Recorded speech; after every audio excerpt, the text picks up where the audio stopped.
Welcome everybody to the Town of Los Gatos Council meeting of January 16th.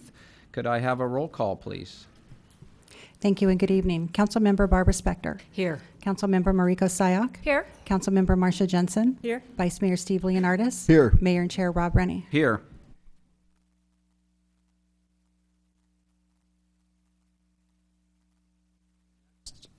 We on yet? Okay, so next is the Pledge of Allegiance, but I don't see my pledge leader here. Is Irene Frazier here somewhere? If so, please come forward. I don't think we have a pledge leader, so I get to be the pledge leader. So if everybody could stand and join me. I pledge allegiance to the flag of the United States of America and to the republic for which it stands, one nation, under God, indivisible, with liberty and justice for all. Thank you. Be seated.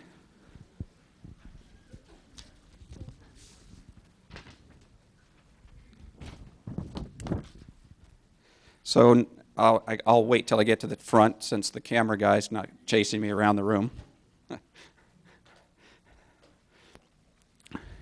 So next up, we are going to thank and give commendations to our outgoing commissioners that have been volunteering for the town. So first up is going to be Arts Commission. So if I'm going to call them up by commissions, and then everybody's going to stand up here and we'll take a photograph. So David Stone-Cipher, you go ahead. Next up, Peter Hertan from the Bicycle and Pedestrian Commission, and Ray Blocky from Community and Senior Services.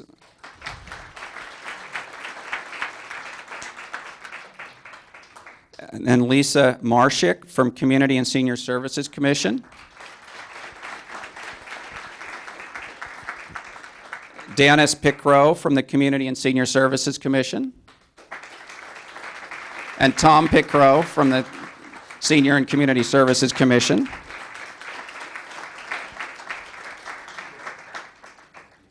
And Karen DeLumi from the Parks Commission. And Ed Scott from the Parks Commission. And Daniel Snyder from Parking and Transportation Commission.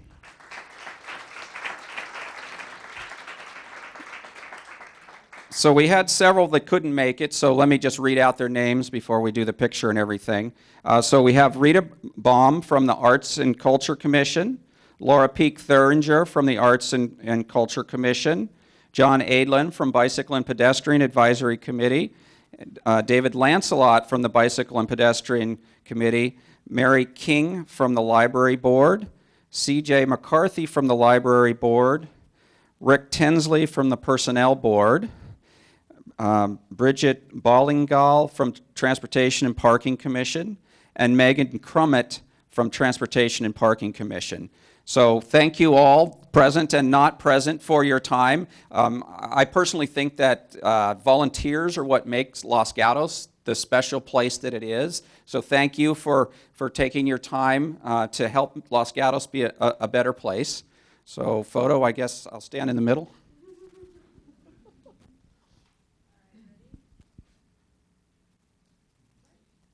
All right, thank you. Thank you, David. So again, thank you to all of the volunteers. So actually, next up, I get to give a commendation for more volunteers. As I said, I think volunteers are very important to making Los Gatos special. So I'm going to invite the art docents of Los Gatos to come up. I think we have a lot of them, so please come up and join me. So the reason I wanted to recognize the art docents is, as I call it, putting the A in STEAM. So for me, I've heard for many decades about STEM and how STEM is important: science, technology, engineering, and math. I've heard many decades that our country's falling behind because we need better STEM education, and in our country there's been a big effort for STEM education. Well, more recently, we've started talking in terms of STEAM, where we've actually added art to it. And I think, especially in this valley where there's already a lot of engineers that and their kids and so forth tend to value the science and technology and engineering, and they're maybe getting a little imbalanced, not as well-rounded. So I really appreciate this idea of adding art in the STEAM to make education more balanced for people. And if you'll bear with me, I'd like to tell a little bit of my personal story, why this is important to me. I've kind of been fighting to be well-rounded all my life, getting a little better at the well-rounded now. When I went to college, my math scores were up here and my English scores were down here, so I was not very well-rounded.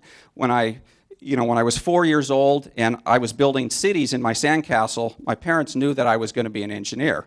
So when I actually went to college, I decided not to go to a tech school. I went to a liberal arts school that didn't even have engineering, but allowed me to go away for junior year to get engineering classes so I could try to keep myself more well-rounded instead of pushing myself even further unbalanced. So when I graduated with Bachelor of Arts, I then went on and did my GREs, and my math and quantitative were almost at the top, and the English and verbal had come way up. So it didn't hurt me to go to the liberal arts school, and I improved myself to become, maybe more well-rounded.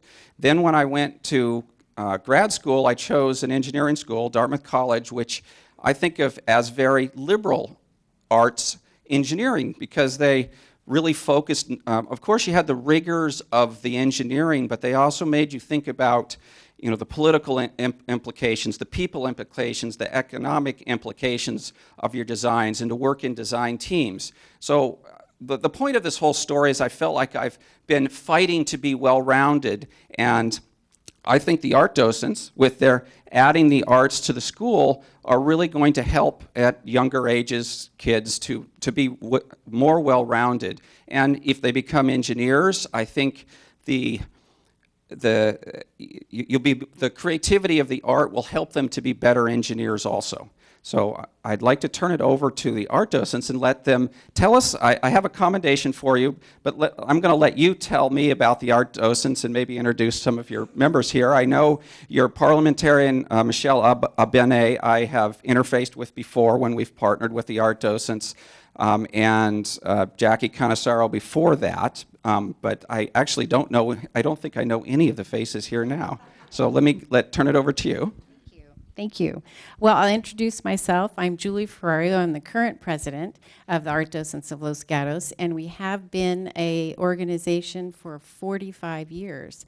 In 1973, an art teacher, when the funding was cut, decided to make this program a volunteer program to make sure the arts happen in the school. So I stand here with many past presidents.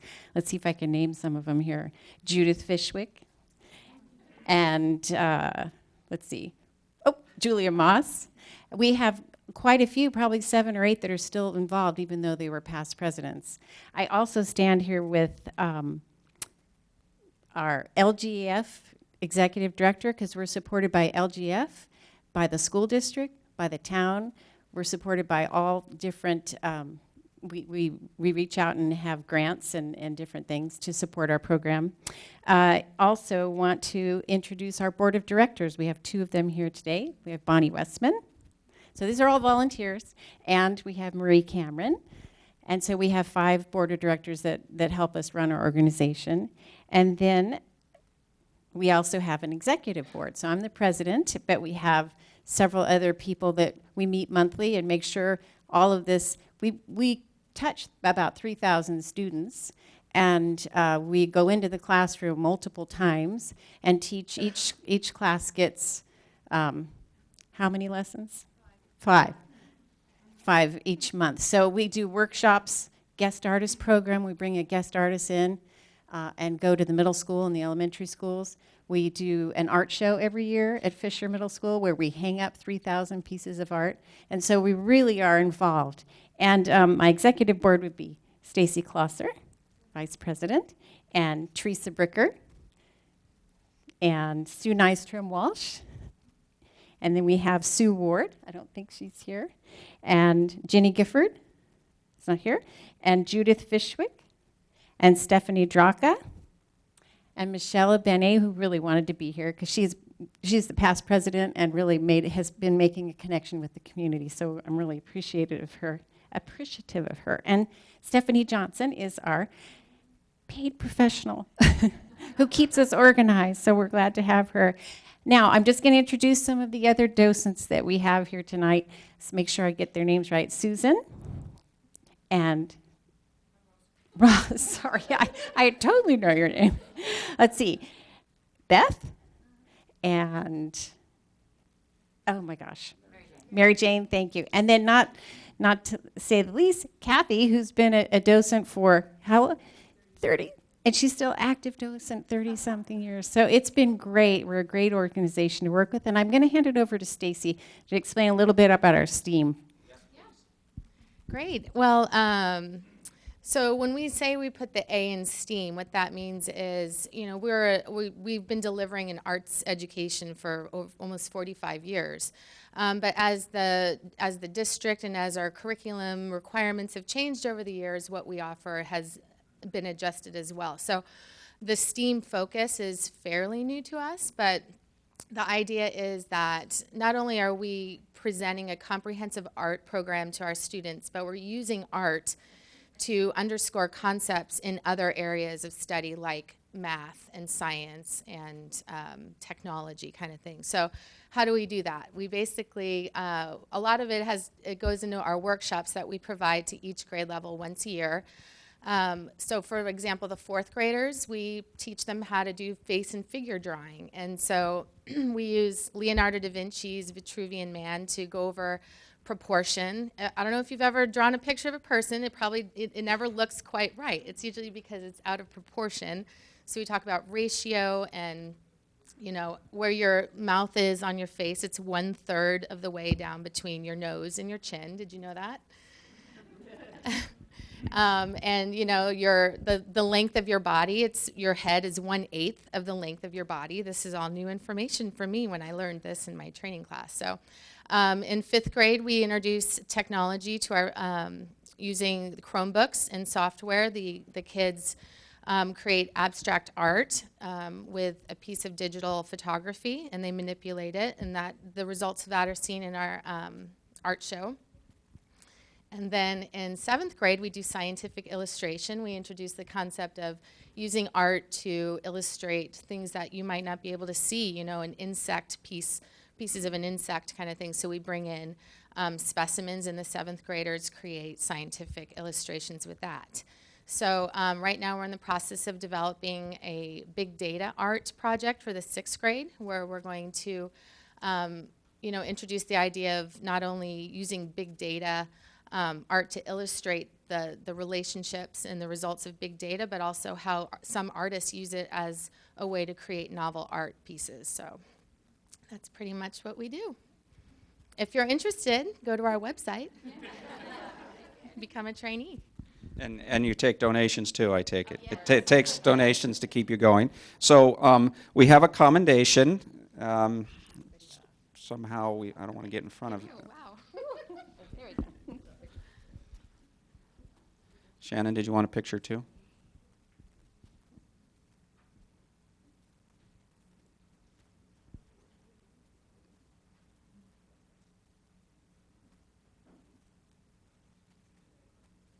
All right, thank you. One more round of applause for the art docents for putting the A in STEAM for the children of Los Gatos. Thank you so much. Thank you. Michelle will be so happy too. Thank you. Thanks.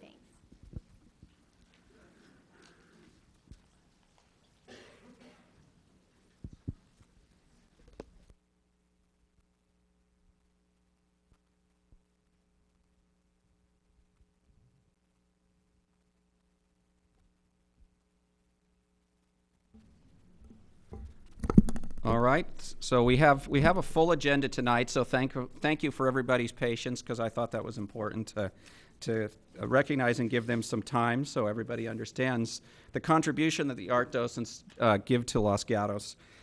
So next up is closed session report. Mr. Schultz. There is none. There was no closed session before tonight's meeting. We had closed session on January 9th. Okay, that's true. On January 9th, council met in closed session at a special meeting to discuss the evaluation of the town attorney and for compensation of the town attorney and the town manager. No action was taken that requires reporting under the All Brown right, Act. thank you. Let me give a second for the doors to be closed so the noise stays in the foyer.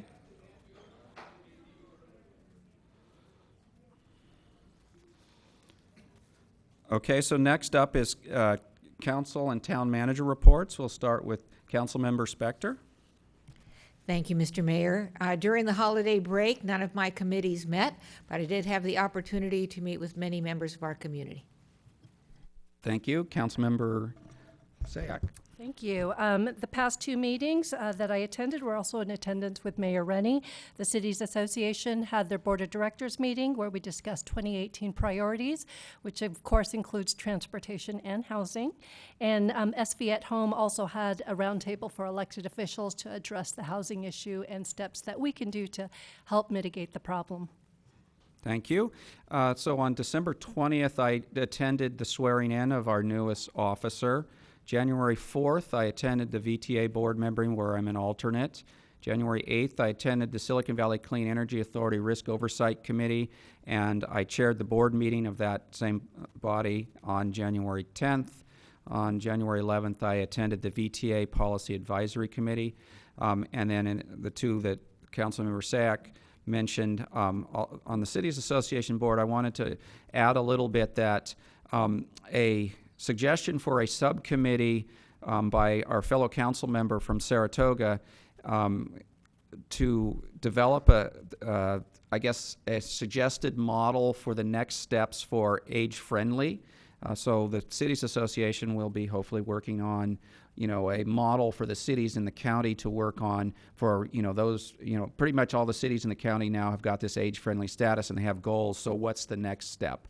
And I volunteered along with Manny Capella from Saratoga and Deb Davis from Santa Clara so far to be on that. So I just want to mention that. So Councilmember Leonardis. Thank you, Mayor Rennie. Since our last meeting, I attended the West Valley Sanitation District Board of Directors meeting on January 10th, and on January 11th, I attended the Treatment Plant Advisory Committee meeting in San Jose. Both were very short meetings. I have nothing to report. Thank you. Councilmember Jensen. Thank you, Mayor Rennie. None of my committees met over the holiday break, and I have nothing to report. All right, thank you. So next up is manager report. Thank you. Just two quick items. As you look around the council chambers, you'll see new artwork. This has been provided by the Los Gatos High School, and a reception will soon be announced. Secondly, the town staff have put together a workshop on January 31st regarding wildland fire protection and preparedness, and we'd like to invite the public to join us. It'll be on January 31st at the JCC at 7 p.m. Thank you. Thank you. Our next agenda item is the consent calendar. We have 10 items on the consent calendar. Would any member of council wish to pull an item from the consent calendar? Seeing none. Would any member of the public wish to pull an item from consent calendar? I don't see any cards on any items 1 through 10. Councilmember Jensen. Move approval of the consent calendar, items 1 through 10. Second. Okay, I have a motion and a second for the consent calendar. Any discussions, comments? Councilmember Sack.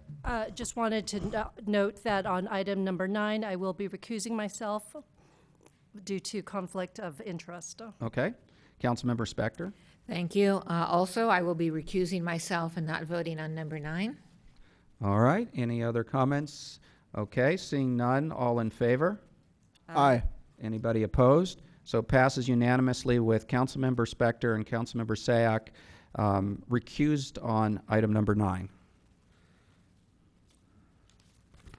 Okay, so next up is verbal communications. This is an opportunity for members of the public to speak to us for 3 minutes on any item that's not on the agenda.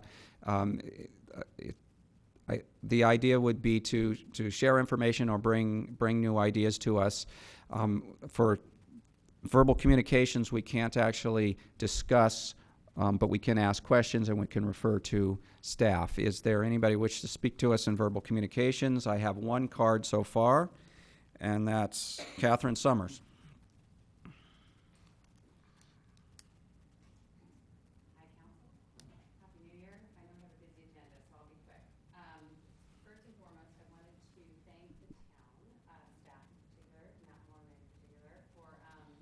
Helping us with the wreaths that we hung all over town. I think they were really well received, and we've had many comments about, will we do it again next year? Will we do it again next year? And how can we even make it bigger and better? So along with the bigger and better, we have a meeting at the Chamber of Commerce this Friday morning at 9 a.m. It's open to all merchants as well as all residents who have anything to say or any suggestions to give about the carriage rides or about You'll Love It in general or about the girls' night out. I really welcome all of the participation because I think it makes a difference. Which brings me to my next point, and I've been telling my staff all week and a few other people that I wanted to give my my ordinary versus extraordinary pitch to the council tonight. And again, I'll make it quick. I think when you're going into your budget meetings, for everything in the next month and a half, I think you really want to think about the details because I think that's what people notice. For example, the electric boxes that are all over town. I mean, those paintings on those are gorgeous, and we've had so many people come in saying, who did those? Who made that a little bit different and a little bit extraordinary? One of the things that comes to mind, and this is one of my suggestions, is the fountain. I know I was in front of you a couple months ago and said, please turn that fountain back on. But the fact that the fountain is on when it's dark and it's raining and it's winter, I think what we should do is we should turn the fountain off like November 1st and turn it on with a big celebration on April 1st and make it a special, extraordinary thing for the town and have everybody come down and celebrate that we have this fountain that a lot of other towns don't have. It makes me think of, what distinguishes us from other places. Another one is our sidewalks. I am at least asked once a week, why are our sidewalks so dirty? And I've talked to Steve Regan about it, and he does as much as he can, I know. But it's cold, recycled water that he uses to clean the streets. Like, I will walk door to door and collect money to clean the sidewalks so that they shine and that they don't have all that grit on them that is there right now. And I think people will come to town and they'll see that. Another one is the pond that you have right up here, right above us. We need to make that a site for people to come and see. I don't know how much it costs, but really, if it was a place that people could come and throw their pennies in, or if the fountain was going, or families could bring their kids, I think those are the small things that don't cost a lot of money that will distinguish us and make us a destination where people want to come. Thank you. Thank you. Any questions for Ms. Summers? Seeing none, thank you. Okay, next up, I also have verbal communications from Woody Gidon, it looks like. Gidon? Maybe you can correct my name if I got it wrong. It's Woody Needham. Needham. Oh, that's an N. Okay, thank you. Anyway, I just wanted to say that I sent an email to you and the council in the last few days regarding a suggestion to alleviate traffic on Lark Avenue heading towards Las Gatos Boulevard during busy times. And I hope all of you read it and consider it and refer to the proper people for implementation if you think it's appropriate. Thank you. Okay, any questions?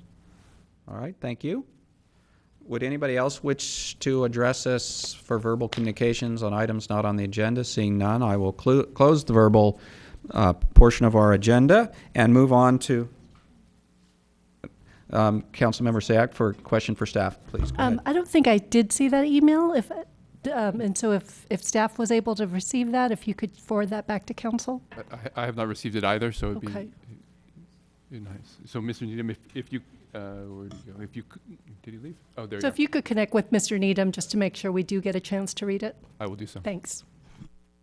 Okay, so then I will move on to agenda item number 11, which is weed abatement. Does staff have a report for us? Thank you. Good evening, Matt Morley, Director of Parks and Public Works. Today we have our annual weed abatement program before you. This is the opportunity to conduct a public hearing so that property owners can object to being on the weed abatement list if their property happens to be on that. We work with the county on this. The county does an annual assessment of properties to ensure that the properties are in compliance with the weed abatement standards from a fire safety perspective. The county does identify the properties and work with the property owner. Their goal is for compliance, so they'd like the property owners to meet the requirements. But if need be, they can help out with doing the abatement through a contract service. This is the next step in the process. If the property owners don't comply at this point, the county will have the work done, and then we'll be back with the assessment later in the year for your consideration as well. That concludes my report. All right. Any questions from council members? Seeing none, let me open the public testimony for item number 11, weed abatement. I do not have any cards on item 11. Would anybody wish to speak to us from the public? Seeing nobody coming forward, I will close the public testimony and come back to council for additional questions or a motion. Councilmember Jensen. I would move that the council approve the abatement list in attachment 1 of our staff report and order the abatement. Second. Okay, I have a motion and a second. Any further discussion? Seeing none, all in favor? Aye. Anybody opposed? Looks like it passes unanimously. Thank you. Let's move on to agenda item number 12, which is consideration and introduction of an ordinance of the town of Los Gatos amending this code for town council salaries. Do we have a staff report? Yes, very briefly, this was on your agenda on December 5th, 2017, and the council reviewed its compensation levels to determine if the current compensation levels are fair or if an adjustment is appropriate. After receiving public comment and deliberating, the town directed staff to return with an ordinance amending to increase council compensation to $570 a month. And that ordinance is in front of you for first reading and introduction. You will open the hearing, see if there's any public comment, then close and introduce the ordinance by title only. All right, thank you. Any members of council wish to ask questions? Seeing none, I do have one speaker card, so I'll open up the public testimony. If Jack Veneta could come forward.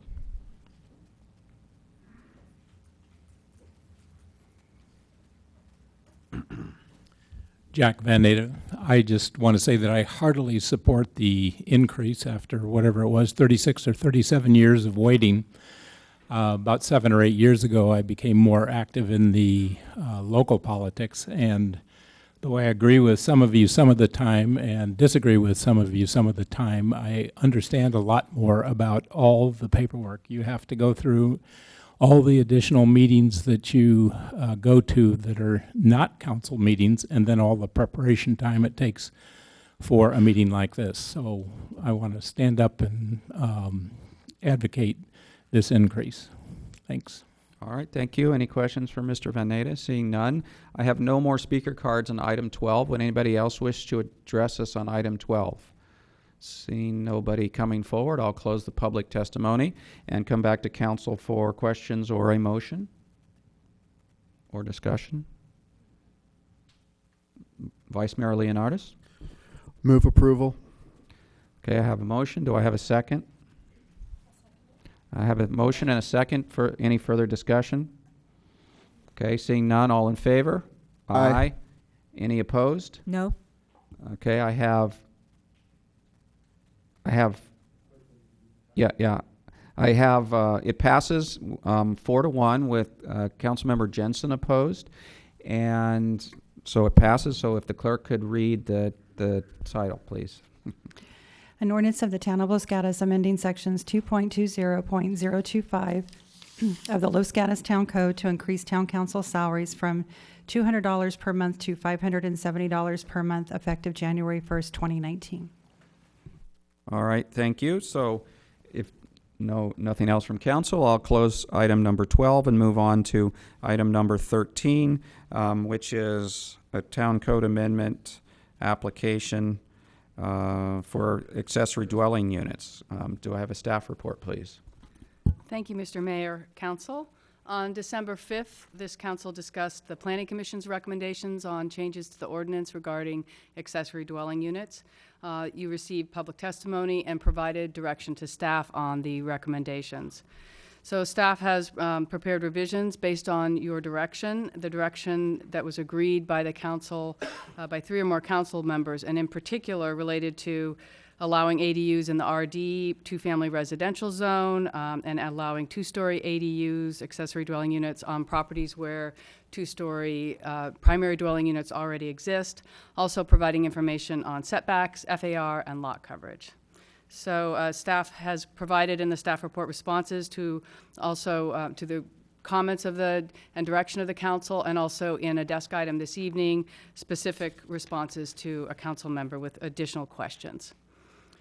This meeting this evening will provide an opportunity for council to consider the revised draft ordinance and the additional information that's been provided, and also to receive public testimony and discuss the proposed revisions. The draft ordinance is attached in your staff report, and this evening we're recommending that the council make the required findings and introduce the ordinance in title only, with any specific changes identified with the majority of the council. This concludes the report, and we are available to answer questions. Thank you. Okay, so let me start off. I did not get a desk item. Did all the other council members get a desk item? Anybody else need one? Okay. Have you read it? I'll look at it quickly. All right, so questions from council members. Councilmember Spector? Thank you, Mr. Mayor. I did have a couple of questions relating to the staff report. Starting on page 2, the section that's called stories. It says the proposed wording says addition to a primary dwelling where a 2-story primary dwelling exists. And it says that they use the same terminology where the dwelling unit exists on the next proposal. And that's actually vague as stated. When staff made the report verbally, they used on property where the dwelling unit exists. And so I am suggesting we may want to include that wording. And then right below that, it says, this change has been incorporated into the revised ordinance. However, the change does not allow for second story, blah, blah, blah, blah, on the HR, hillside residential, and RC, resource conservation. And my question is why?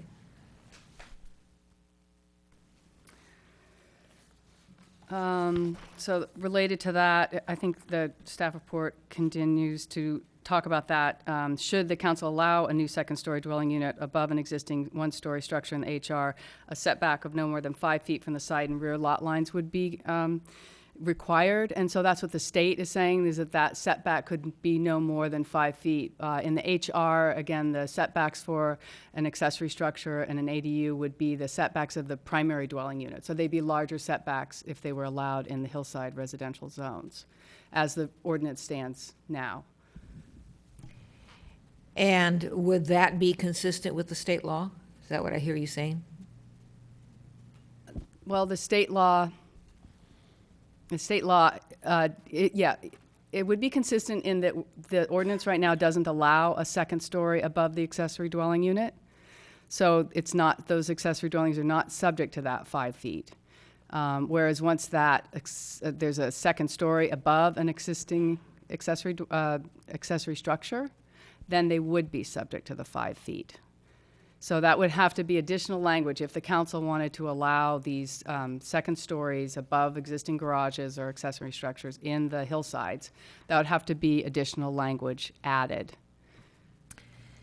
All right, and thank you. Then I'm looking at setbacks, and the heading is provide information on setbacks. And the clause I'm looking at is ordinance requires a setback of no more than 5 feet from the side and rear lot. Why is that the most it can be? Why couldn't it be more? Is that staff suggestion? Is that state law? Is it something else? Yeah, again, that's state law for any addition above a garage. Additions above existing garages could not have a requirement of more than 5 feet from the property lines. Mr. Mayor, I may have more, but that's it for now. All right. I think Vice Mayor Leonardis, you had your hand up next. Yes, thank you, Mayor Rennie. Ms. Zarnowitz, there was an inquiry from a member of the public about potentially putting basements or cellars into the ADUs. Is that a possibility or a non-starter? So as the council's aware, there have been recent amendments to the ordinance regarding below-grade square footage. And in that, in those amendments, I actually pulled them out, there's language about allowing that at a one-time location of that below-grade square footage. It's limited to one location on a property. Additional below-grade areas shall be included in the floor area calculation. So there would be one area on the property that would be excluded for below-grade square footage from the floor area calculation. Beyond that, it would need to be included in the floor area calculation. There is some, and Planning Commission can make exceptions to that for the primary dwelling unit. So, Go ahead. So to recap what you said, if there is an existing basement or cellar in the primary residence, then the answer would be no. But if there is no basement in the primary residence, then the answer may be yes. that would be my understanding. I don't know if Mr. Paulson would like to join in on that, but that would be how we would read it at this time.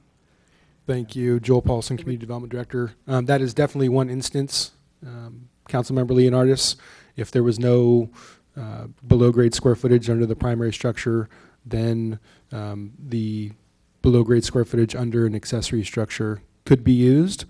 The other I would say is obviously we're going to talk about FAR in general, probably further this evening. And so that is the code could be amended to add language that allows that regardless of the current policy or code. That could be written into this ordinance if that's the council's desire. Thank you. I have one more. Go ahead, finish. Thank you, Mayor. Vice Mayor. I also understood that there was a town ordinance about living space above garages, and that's something that we did not allow, but I didn't see that addressed in the report. So I was wondering if somebody believes that, hey, I have this garage and it's detached from my house and I want to convert the attic space to an ADU, would we now allow that? Yeah, the ordinance at this point would allow for conversion of existing space, and the state would require that. Any existing square footage would be allowed to be converted to an accessory dwelling unit. Does that? I think you answered my question, yes. Thank you. All right. Councilmember Jensen? Two follow-ups to Mr. Leonardis and Ms. Spector's questions. First, with respect to basements, I am assuming, though Mr. Paulson didn't say, that if the council were to adopt the 10% addition for ADUs, that could be applied underground as well as above ground. So that if I had an existing basement and if I wanted, and I got 10% more, I could put an ADU there with that space, right? Yeah, if in that case, there's already below-grade square footage in the primary unit, and now this below-grade square footage would count as countable floor area within the FAR, but if the FAR increases, that would, the property owner would be allowed to use that increase. Right, I get the 10%, assuming that the council adopts that. Correct. The second question, with respect to Ms. Spector's question, is if there's currently, as you indicated, a prohibition on secondary units in the hillside, second story or whatever it is, one of the reasons to adopt these various things, as was pointed out in the letter that we got, is to legitimize, and we actually discussed it on December 5, existing units.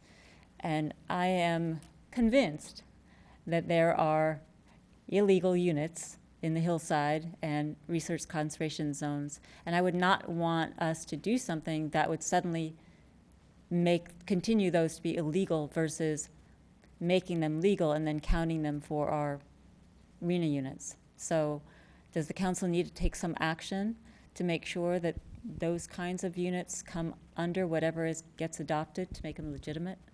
I can take a first stab at that. It's our understanding that, again, if these units are existing structures and their existing floor area, then they would be able to be converted to legal ADUs per the state regulations and per our revised ordinance. And if- without us doing something further. Right, I think Mr. Paulson might have something to add. So I would just add that a new unit, I think the distinction that's in the staff report relating to stories is specific to two instances. One, where you're adding to an existing two-story house, you're adding a unit, that's the first bullet.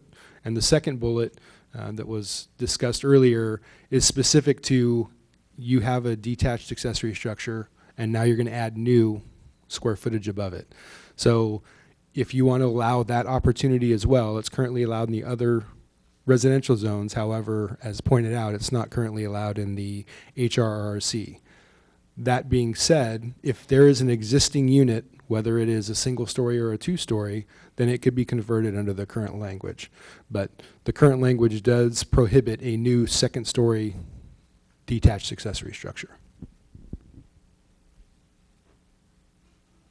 Okay, Councilmember Sack? Thank you. So if I could just ask staff to remind us the context of why a second story on an accessory unit in the hillside and resource conservation area was excluded. Was there discussion about height limitations? I'm just trying to better understand why this area was excluded when looking at where to place second story units. Well, I would say typically in the HR and RC zone, those are generally larger lots. So you don't have the same constraints that you would in the flatlands on a smaller lot where it may be the only opportunity is to go up. However, again, if the council wishes to allow this specific new two stories above an accessory structure in the hillside and RC, it's very simple, adding HR and RC into the town code that's proposed currently. Follow up. Please, go ahead. So just to a hypothetical, and I want to understand the limitations. If we were to allow it in the RC or hillside zone, then the setback requirement could not be more than 5 feet because that's the state guideline. Yet our hillside in general acknowledges a wider setback. So is that the biggest limitation to consider if we were to place second stories on these?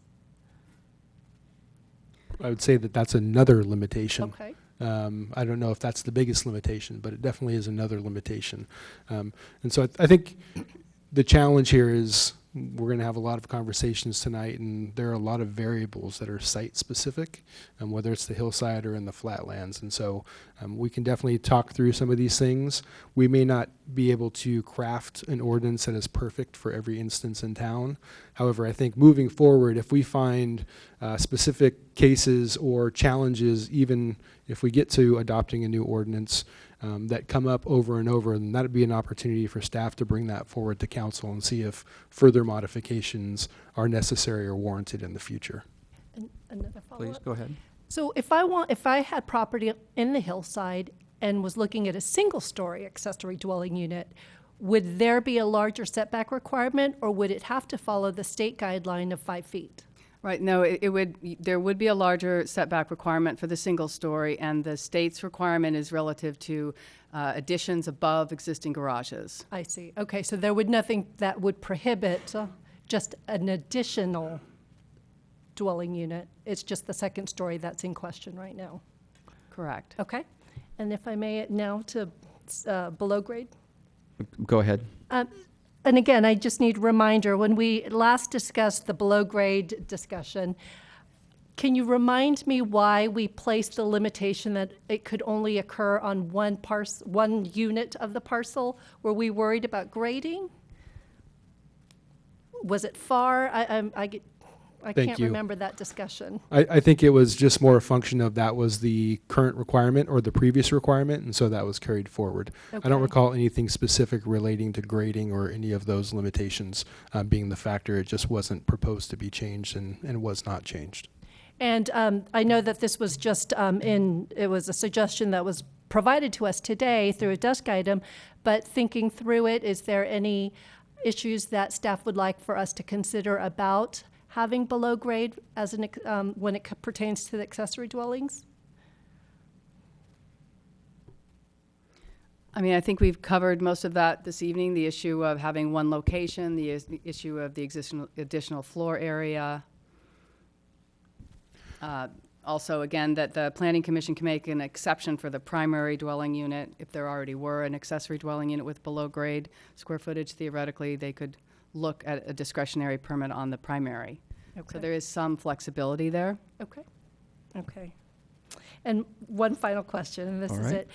it. An additional desk item comment was, how do we make the process easier for those that do have existing units that are not, I guess, up to code, and we want to bring them into the system, make them up to code? Is there administrative changes that we should be doing or should be looking at to enable that system to be far easier?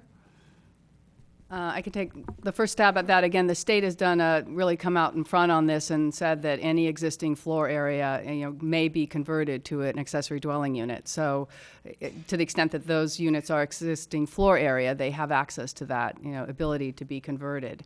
And if there are other issues related to fees or anything like that, maybe I don't know if the attorney has another comment or, thank you.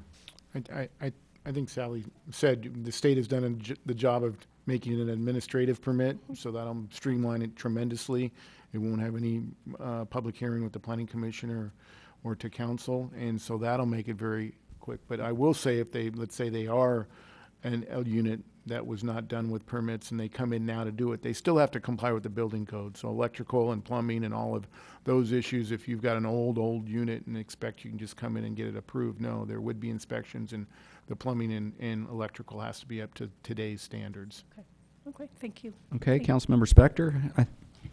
Thank you, Mr. Mayor. Going back to staff, and akin to what Ms. Syak was saying, I need to be reminded, is there anything that is being considered in the ADUs for the hillside that would allow the ADU to be, for example, taller, closer to the setbacks than the regular unit is, the primary unit is on the property? So are the ADUs there getting exceptions or privileges that the primary units cannot have? Again, I'll start with that. I believe that it was the Planning Commission's intention to have language that would that would not have that happen. In other words, that they would have to be within the least restricted development area.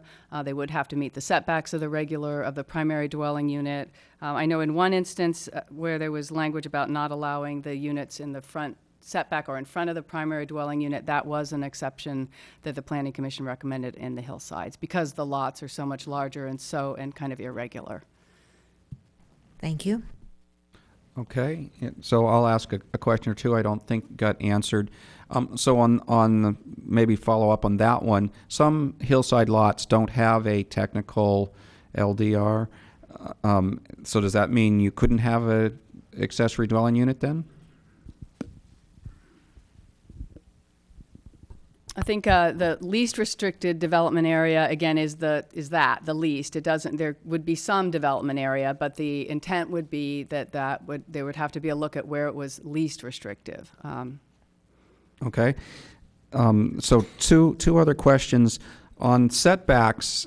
We have a lot of alleys in Los Gatos, and it seems like there's a lot of garages built on the property line, so there is no setback. So the way it's written doesn't prevent somebody from converting a garage or adding a garage just because it doesn't have the setback. Is that correct? That's correct. And again, that's where that addition on the second story above the garage would be subject to only 5 feet setback. The state says you can have a setback, so it would be a step back. I have a visual, if you wanted, where it would step back from the existing garage, that existing garage on the property line of the alley. So you're saying the second story would step back 5 feet From the property line. from the edge of the garage, which is on the property line in that particular case. Okay, so maybe following up to that,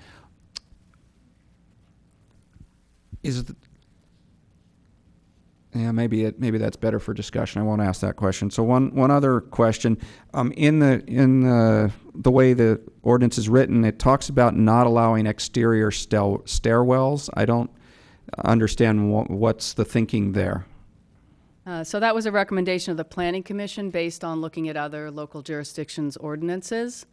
I think the intent was visually not to have exterior staircases. And there was also language about if that were added, if they were enclosed, then that should be accepted, an exception from the FAR. So again, I think it was a visual design issue that the Planning Commission recommended, so that we wouldn't see exterior staircases on these units. Okay, thank you. Any further questions from council at this time? Okay, so seeing none, I'm going to open the public testimony. I have a few cards here. So you will have three minutes to address us. First up is Jeff Lockridge.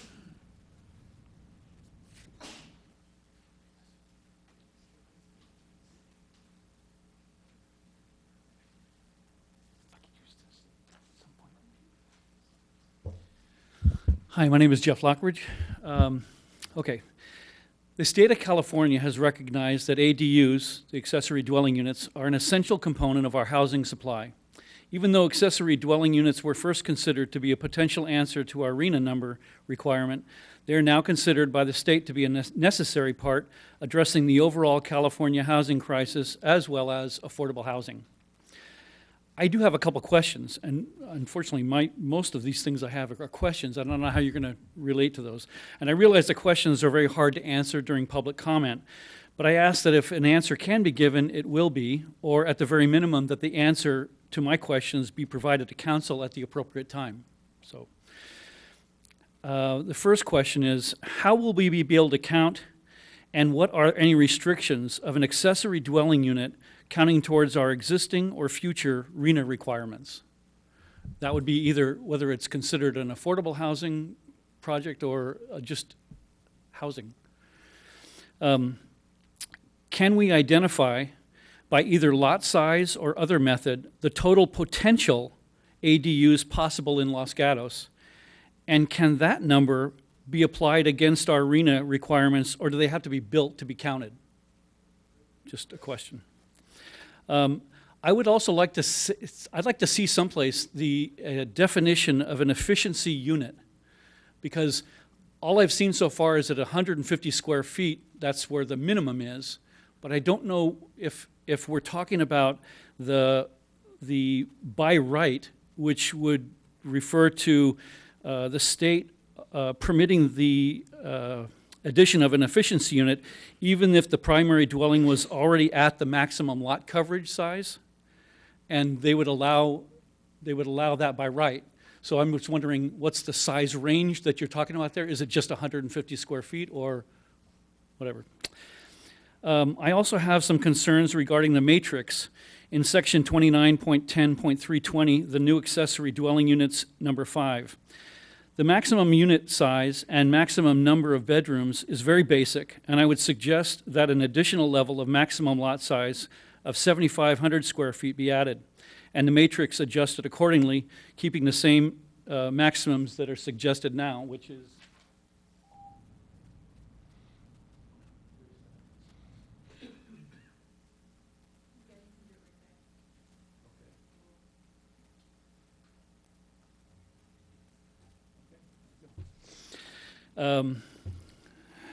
so maximum unit size and maximum number of bedrooms is very, so I just adjusted the amounts, so just added a 7,500 square foot in between, and the increase is basically 150, okay?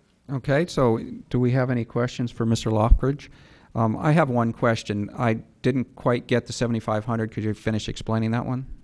The 7,500, so right now the matrix has 5,000 square feet and 10,000 square feet.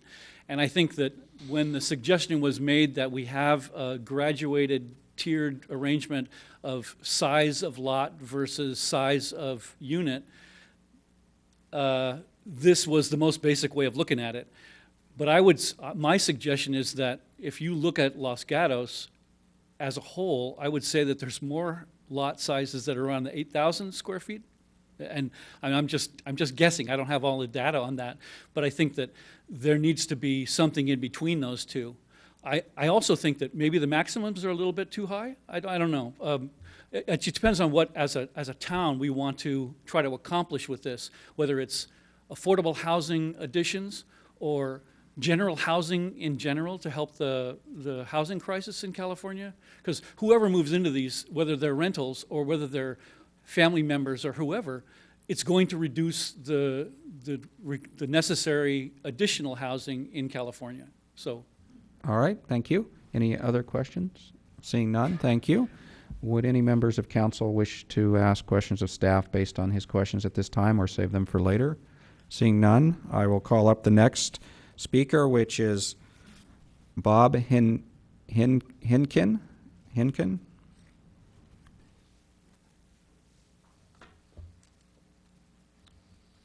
Thank you. Honorable Mayor and council members, my name is Bob Hankin. My address is 1654 The Alameda, San Jose, California. I wish to take this opportunity to thank both council and staff for their efforts in bringing forward the proposed amendments to the town code regarding accessory dwelling units. The critical lack of housing opportunities both locally and throughout the Bay Area highlights the importance for your consideration of approval of the proposed amendments, which will facilitate and promote the addition of accessory dwelling units in the town of Los Gatos. I believe the proposed amendments as outlined in the staff report and included in the draft ordinance, for the most part, address elements necessary to implement a successful program. First and foremost, the proposed 10% increase to the FAR provides the relief necessary to achieve any reasonable size ADU, which is not attainable under the current FAR requirements. This flexibility gained with the proposed FAR revision, however, may be constrained and or reduced by application of the table in section 29.10.3205 on page 7, which establishes the maximum of 900 square feet, 2-bedroom for anything less than 10,000 square feet, and 1,200 square feet, 2-bedroom for anything over 10,000. By example, an existing 2,500 square foot single-family home on a 9,000 square foot lot in the R1D zoning district could be eligible for an ADU up to 1,200 square feet under the proposed FAR increase to 0.45. However, the size of this unit would be limited to only 900 square feet, 2-bedroom unit as specified in the table. This does not seem to be consistent with the intent of the proposed process and the amendments being proposed. In summary, I would ask council for their support and approval of staff recommendations with the additional consideration of removing the unit size maximum based on minimum size lots as specified in the table mentioned, and relying on the proposed FAR of 0.45 and the maximum building lot coverage of 40% to determine the unit size instead. I had the pleasure to be working with and representing some close friends who are longtime residents of Los Gatos. They wish to provide an ADU on their property for the benefit of their daughter and her family, and who would otherwise have no chance of ever becoming residents and experiencing all the benefits the town has to offer. They are hopeful this can become a reality. We thank you for your thoughtful consideration on this issue and look forward to the opportunity to work with the town in the future. Thank you. Let me see if there's any questions for this speaker. Councilmember Jensen. Thank you, Mr. Hinkin. In listening to you and Mr. Lockridge, is there a conflict between the table and the other provisions that are allowing? So you mentioned that the example of a 9,000 square foot lot that could support a 1,200 square foot unit, but that wouldn't be allowed under our table. So I'm just trying to figure out if you think that our language in our table is working at cross purposes. Thank you, Councilmember Jensen. Yes, I believe so. I think the thought and potential, direction of increasing the FAR to allow some greater square footage on lots is, going against what would otherwise happen with this table. Again, doing the math, bringing out a 9,000 square foot lot, you'd be able to get up to a 1,200 square foot, or actually even more under the calculations, but 1,200 would be the maximum under the state law. So with that said, 1,200 on a 9,000 square foot lot, given the table, could not be achieved. It would be back to a 900 square foot, 2-bedroom home. Thank you. Okay, we have another question. Councilmember Spector. Thank you, Mr. Mayor. I'm looking at the chart right now. So not up there, I'm looking at it right here.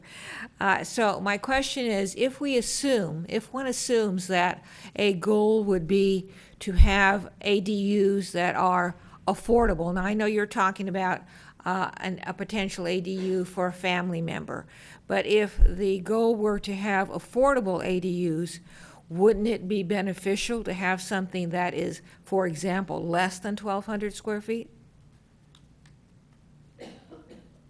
Councilman Inspector, my suggestion on that situation would be that would be up to the property owner if they so choose, not to limit the square footage, have a range that they could build within. But if there is a property owner who would like a bigger ADU, it does meet the FAR requirements. And again, also, that is going to stay in place, meets the cumulative building coverage of no more than 40%. If you can meet those two test items, I would ask that you'd be able to go up to the maximum of 1,200 square feet, 2-bedroom, if that was your choice. Thank you. Okay, Councilmember Sack. Thank you. I didn't catch, you said you were representing a client, and I wasn't quite sure in capacity if it was a legal or a realtor. I'm just curious, if you happen to be a realtor, if you could share what is a cost difference between 900 square feet versus 1,200 square feet, and if that would have a significant effect on affordability, if that's the long-term goal of this council. Okay. So I'm not sure what your background is. My background is a home builder, development consultant, if you will, and I'm here representing friends, actually not in the capacity of a realtor or even a consultant per se. And the family I'm dealing with happens to be here, and she'll be speaking to you soon. Frankly, I don't believe there would be a significant cost issue that would make it affordable or not affordable. You know, I'd be looking at probably $200, $250 per square foot, maybe a little bit more.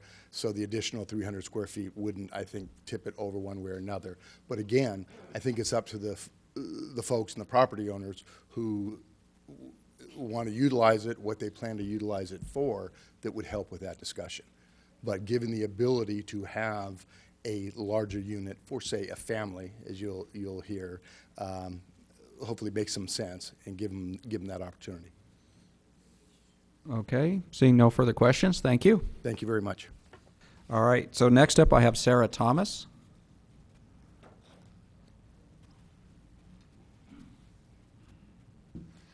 Hello, I'm Sarah Thomas. I'm Bob Hankins' friend, a longtime family friend of his, and I grew up here in Los Gatos. I'm 36. I went to all the Los Gatos schools. I had my first jobs here. My husband still works in Los Gatos. I am a kindergarten and first grade teacher in a neighboring school district about 5 miles from here. I have 2 young girls at home, and we continually come to Los Gatos, actually on a daily basis. We're commuting here. My daughter goes to Los Gatos Parent Nursery School. Then she'll continue to where I teach elementary school. And we commute into town constantly. My husband works here. We work hard to provide a good home for our family, and I'm the youngest of 4 children, and I'm taking care of my parents. My parents have lived here for 40 years. They are getting older. The home that was damaged in the '89 earthquake, when we were inside, had to be demolished and rebuilt from the ground up. Unfortunately, my parents didn't think about aging. So now we're looking at 75, 80-year-olds who are in a tall, skinny house. And I'm the one to be taking care of them. So we were trying to build an accessory unit in which my husband and my 2 children could move into and live in there until we flip-flop with my parents. My dad had a knee replacement, and there's no downstairs bathroom for him to bathe himself in their current house. So the one we were trying to build would be wheelchair accessible, would have all the updated amendments. The bathroom is where we could take care of them. My parents have said they don't want to leave the area. They want to have this be their forever home. So we went through all the we worked with town staff, we went through all the residential development requirements and found that between the setback, the lot coverage, the restrictions were applied to my unique situation because my parents' lot was just short of 10,000 square feet, would leave us with a 900 square foot home. And we were trying as hard as we can to get everything we need for my parents end-of-life home in this 900 square feet. And it was very tricky. We were developing things that, what would we need? My dad's hospital bed was this big, and my mom could be here, and how could we get all of their nursing things and doors wide enough and wheel in bathrooms in this unit to where me and my 2 children and my husband would be just fine being there, but then eventually flip-flop. We cannot live there with a family of 4 right now. It would just be too hard with just 2 rooms. So I'm asking that the council stand by their decisions that they've already made and relax the restrictions of FAR and lot coverage size in order for us to have an accessory dwelling unit. Thank you. That's a good exemplary story for us on why these would be useful. Do we have any questions from council members? Vice Mayor Leonardis. Thank you, Mayor Rennie. In your scenario, what would be your required square footage? You said the lot was just short of 10,000. Our rule says if you have 10,000, you can have 1,200, but if you're below, it's 900, et cetera. So what would you need? Well, the different plans we were looking at, one that we came up with was 1150. And for my own personal usage of it, I feel that 1,200 would be acceptable for us. We currently live in 1150 right now, and it's fine for a family of 4. And how close is your lot to 10,000? Your 9,000 square foot lot. 9,000, okay, thank you. Any further questions? Seeing none, thank you. Okay, next up I have, it looks like Paul Prouty, or Paul Prout. Appreciate it. Thanks for the time, council members. Everything that I've wanted to talk about has been talked about by the previous speaker, so I won't rehash it, save some time. The only thing I want to urge the council to do is adopt the hillside residential zoning as at least for 1-story single-family accessory dwelling units. So that's all I had. Everything else has been discussed, so I don't have any other thing. All right, questions for the speaker? Seeing none, thank you. Okay, last card I have is from Bill Hirschman. If anybody else would want to speak on this, please turn cards in to the clerk. Thank you, Bill Hirschman. I'd like to start by thanking the council for being as responsive as you have been and so quickly. Clearly, you're starting to recognize the challenges that all of us are facing in the housing, and thank you very much for addressing this in the expedient manner that you have.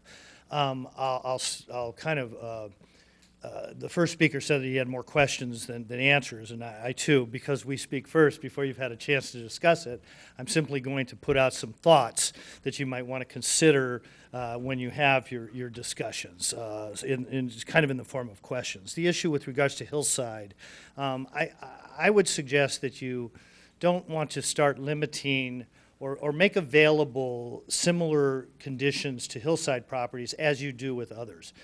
Obviously, there's a challenge. There's a big difference between developing a 1,200 square foot or a 900 square foot unit in a downtown property versus a 900 or 1,200 square foot property on 2.5 acres in the hillside, for example.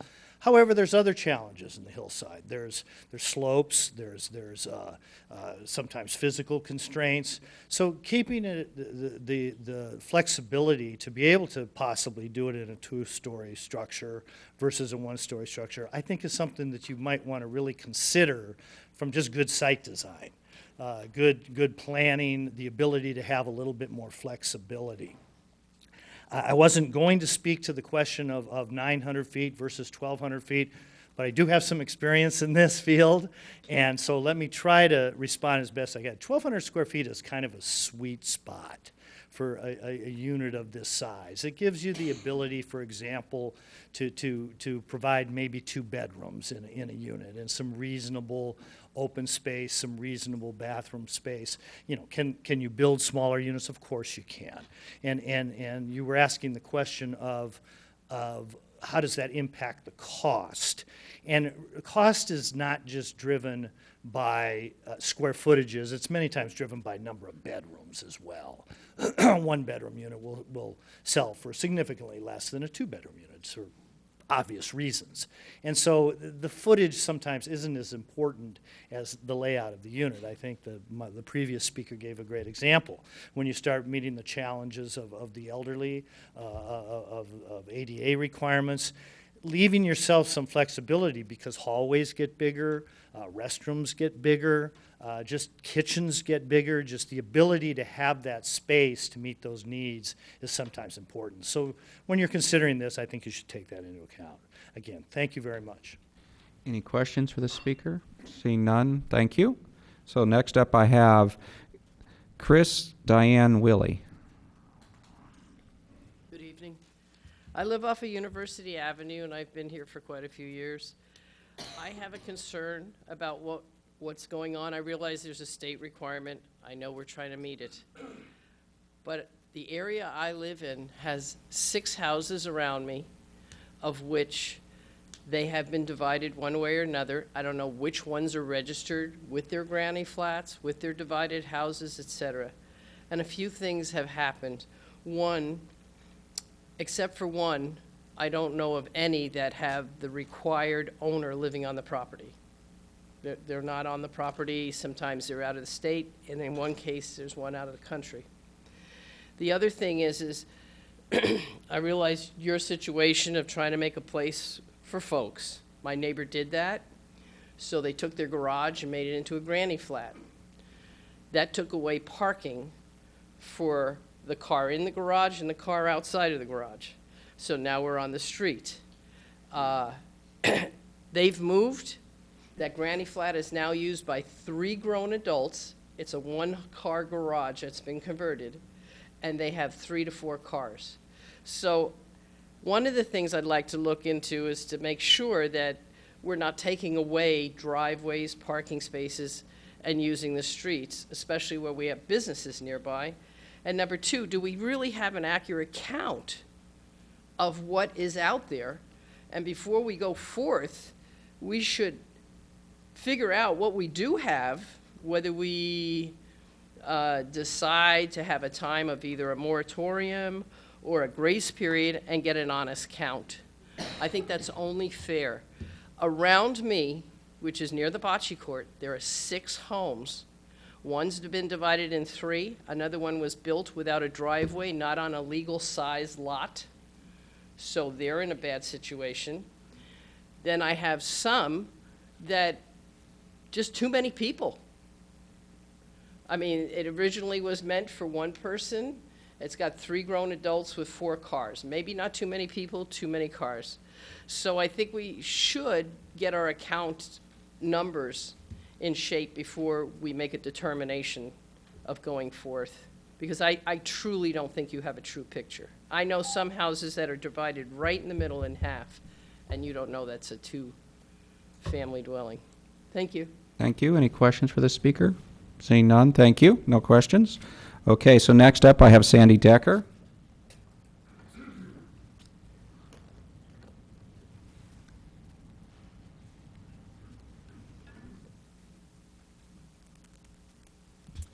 Good evening, Council. Sandy Decker, 45 Glen Ridge.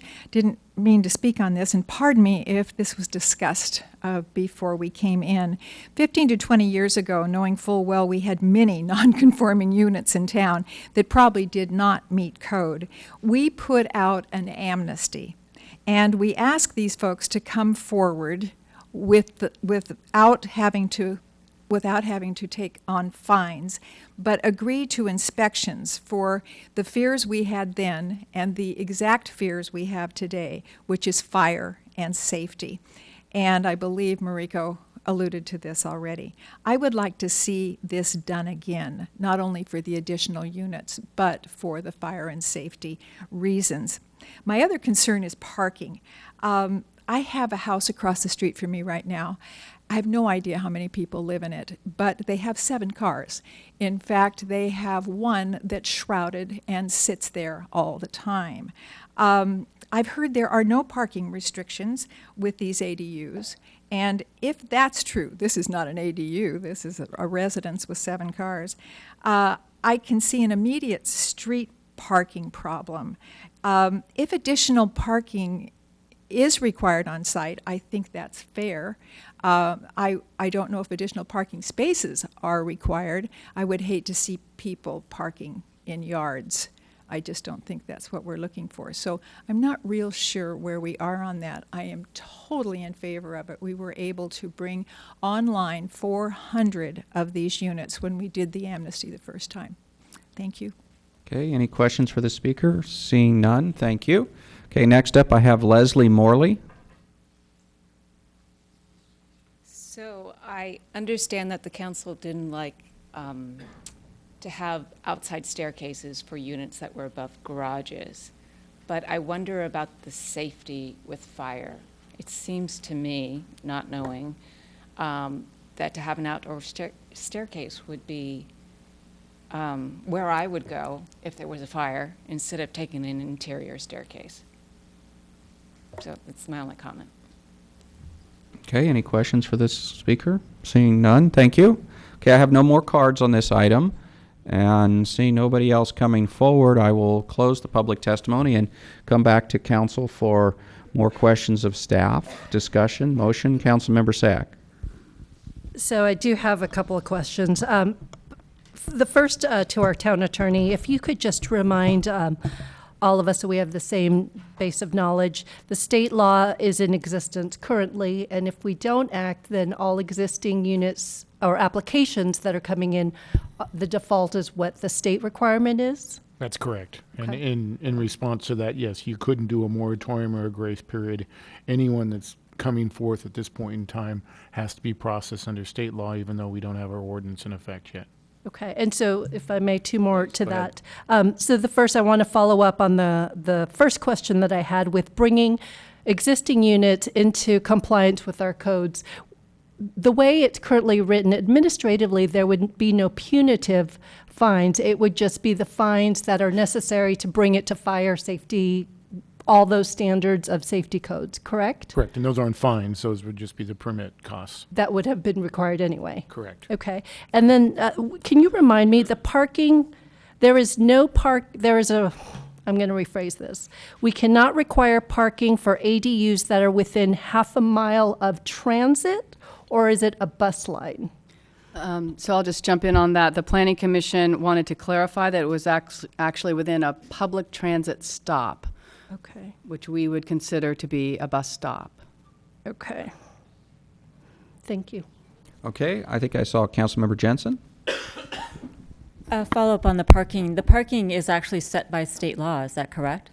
And so the town needs to follow the requirements of the state law, which I think is 1 space per unit that we've got incorporated in our proposal, correct? That is correct. Okay. And then with respect to Mr. Lockridge's questions, I just wanted to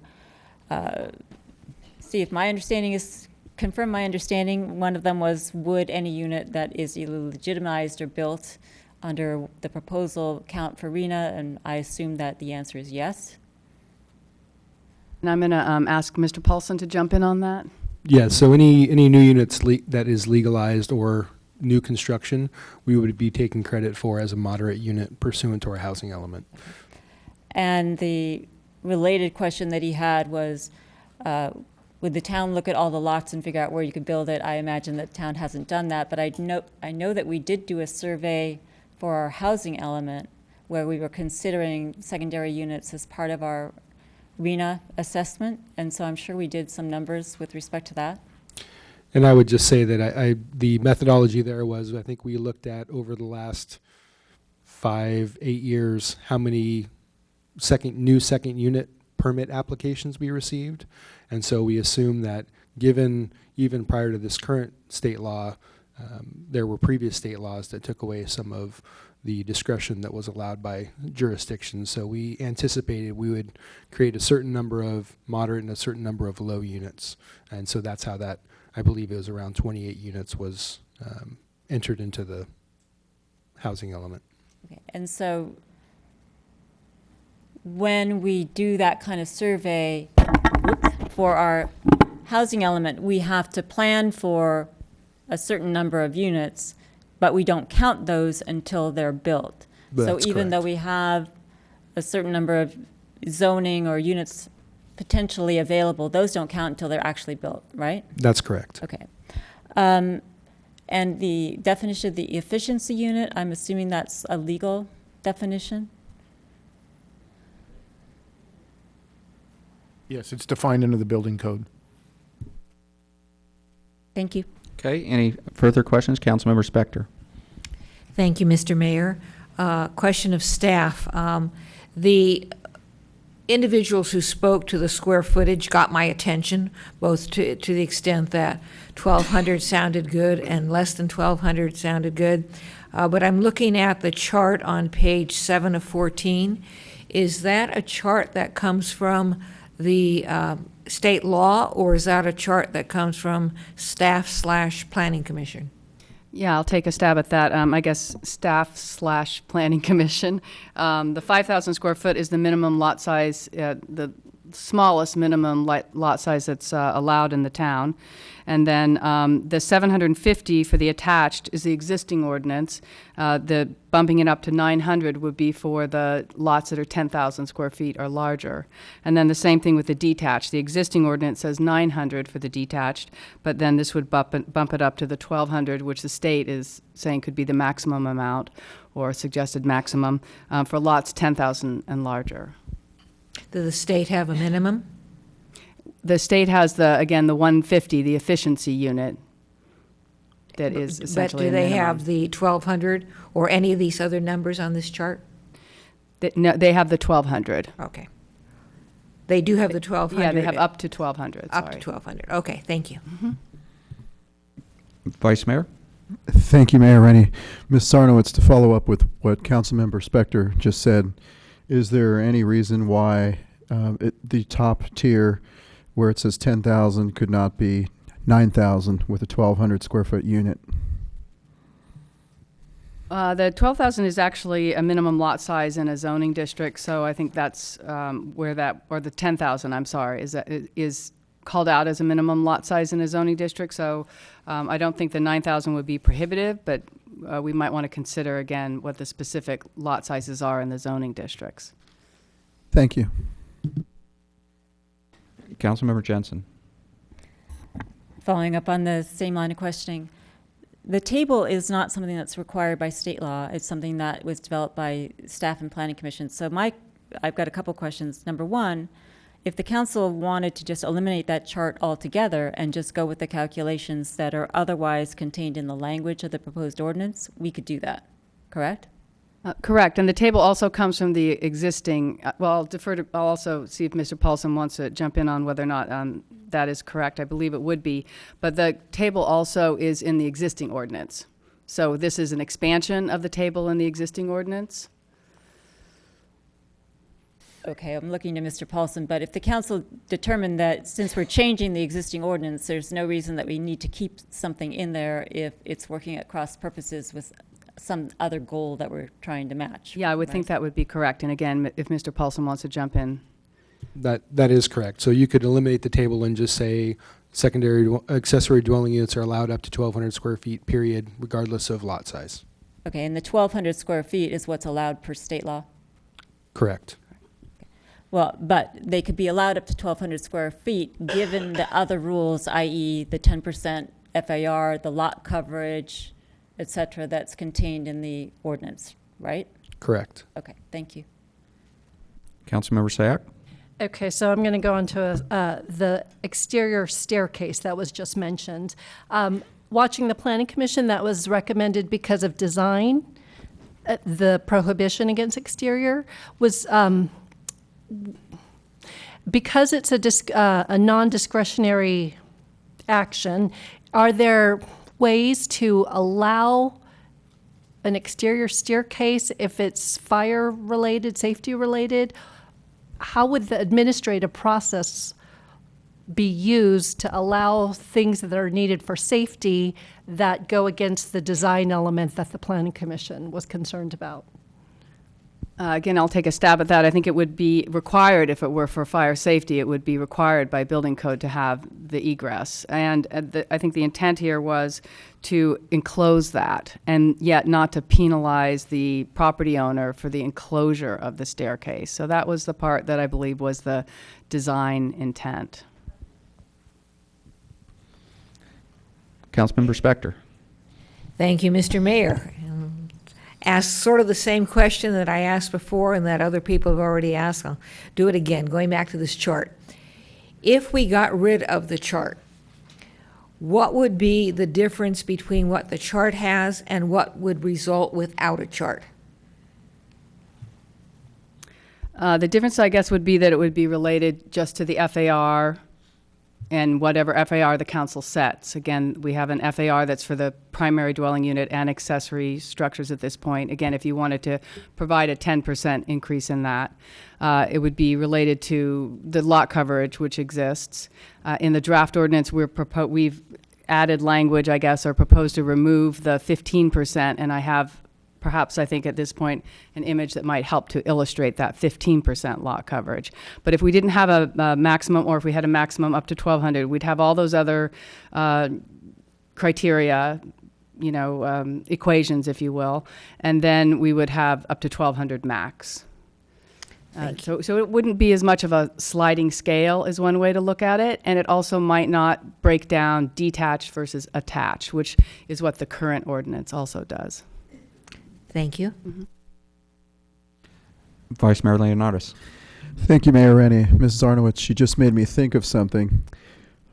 A scenario, suppose that somebody has a 1,000 square foot home on a 9,000 square foot lot, or whatever, 10,000 square foot lot, and they, we adopt this ordinance and they build a 1,200 square foot guest unit, and then they come back later and then they want to build the primary home up larger, kind of the process in reverse.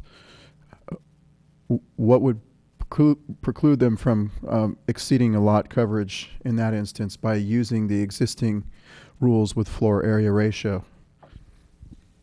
Again, I'll take a stab at that. If I understand you, you're talking about building the accessory dwelling unit and then coming back and enlarging the primary dwelling unit. Is that correct? Is that the question? Yes. And I think the primary dwelling unit would still be subject to the all the FAR and the coverage requirements that are in the ordinance for primary dwelling units. It's a smaller FAR than the 10% increase that you've been discussing, and then all the other setbacks and coverage issues. Go ahead. So if I understand you correctly, there could be some limitations on the building of the primary residence if they go and build an accessory ADU that is large. Is that correct? That would be our understanding. The 10% increase would be for the accessory dwelling unit. And I'll just jump in and add a little bit more. And so, yes, if someone did that in reverse, it's the maximum for the entire site would still be whatever the base FAR is plus 10% for the accessory dwelling unit. So there still would be restrictions for the house size, but they potentially, where they may not have needed the 10% bump if they'd gone the other direction, they can take advantage of that 10% bump. And obviously we heard a very specific example this evening. I think it's important as well, hearing both the property owner's daughter and friend. I think there's also needs to be disclosed that the 0.45 is the 10% is based on whatever your FAR is. So let's, for instance, say the base for a 9,000 square foot lot would actually only allow you 0.32 FAR. So it's not 0.35. So the 10% bump on a 0.32 would be 0.42, which in running those numbers, that's actually only a 900 square foot ADU that would be allowed even with a 10% bump. So I want to make sure that folks know that it's not starting. Just because the FAR starts at 0.35 not everyone gets a 0.35 FAR as a starting point. So the maximum cap would be that 0.45, but not everyone is going to be able to hit that cap. So that's where, as we're talking about FAR in general and looking for solutions that may be more lenient than what currently is in the proposed ordinance, I wanted to make sure that the council had that information as well. And if you have questions, I'm happy to answer those. Thank you. Let me follow up on that. So what I actually read in the proposed ordinance, it says a 10% increase in the floor area is permitted for an accessory dwelling unit. It doesn't say a 10% increase in the max FAR. It just says a 10% increase, which one might read as whatever the house is, you can now increase by 10. Is it meant to be a max FAR increase by 10? Well, I would look at them as one and the same. So in this instance, you have a 0.32 FAR, which allows you a 2,880 square foot home. And unfortunately, I don't know the specifics in this instance, whether or not the actual existing house is at that maximum. But once you add the 10% onto the 0.32, you're at 0.42, which allows you 3,780, which is a 900 square foot unit, assuming the house is already at the max, which it may not be. But just so we have the numbers when we're looking at the max.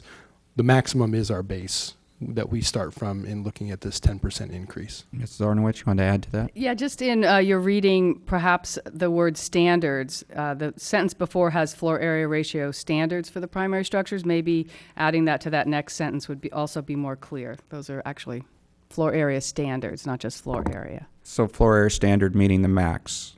Okay. So you're suggesting potentially changing what you have here then? Potentially mirroring that word standards. Okay, thank you. Make that more clear, given your concern. Okay, further questions? Anybody interested in motion? Councilmember Jensen. I'm just going to jump in and try a motion. Let's see what happens.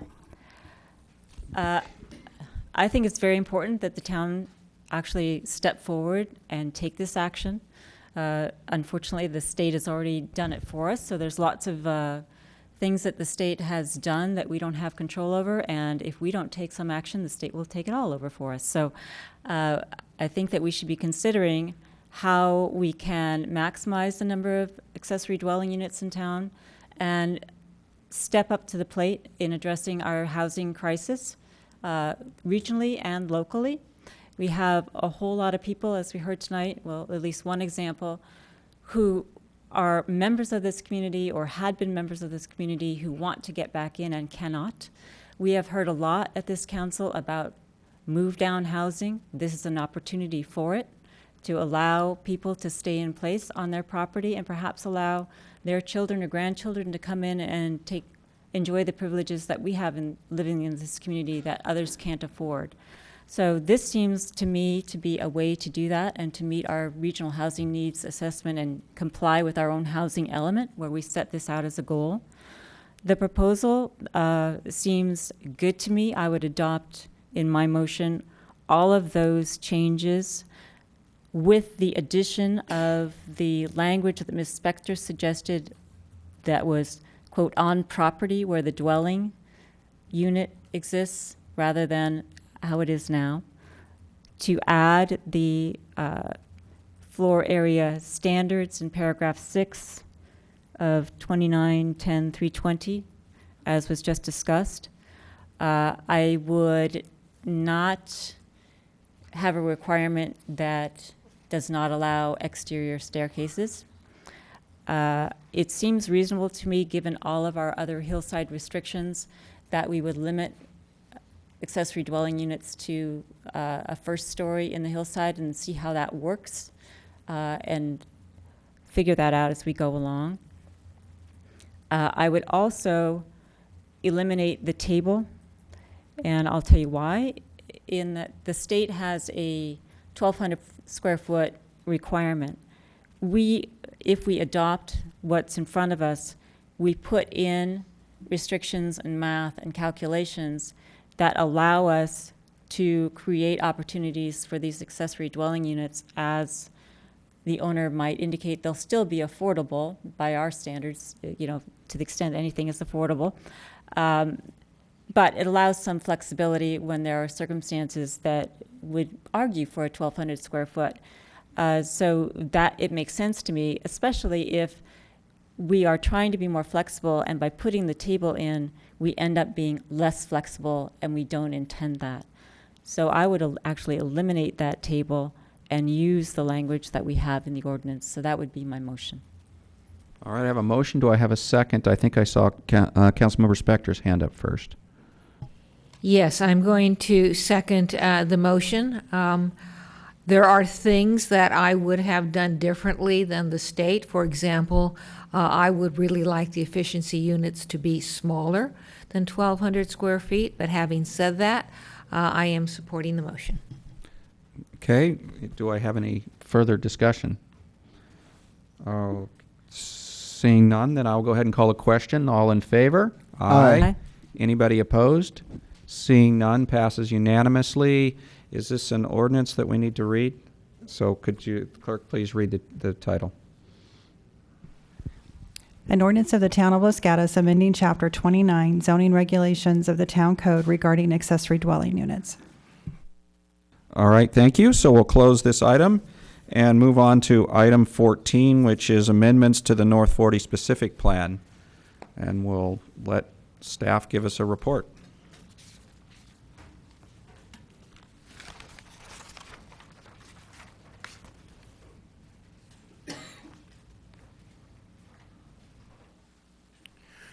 Great, thank you, Mayor, council members.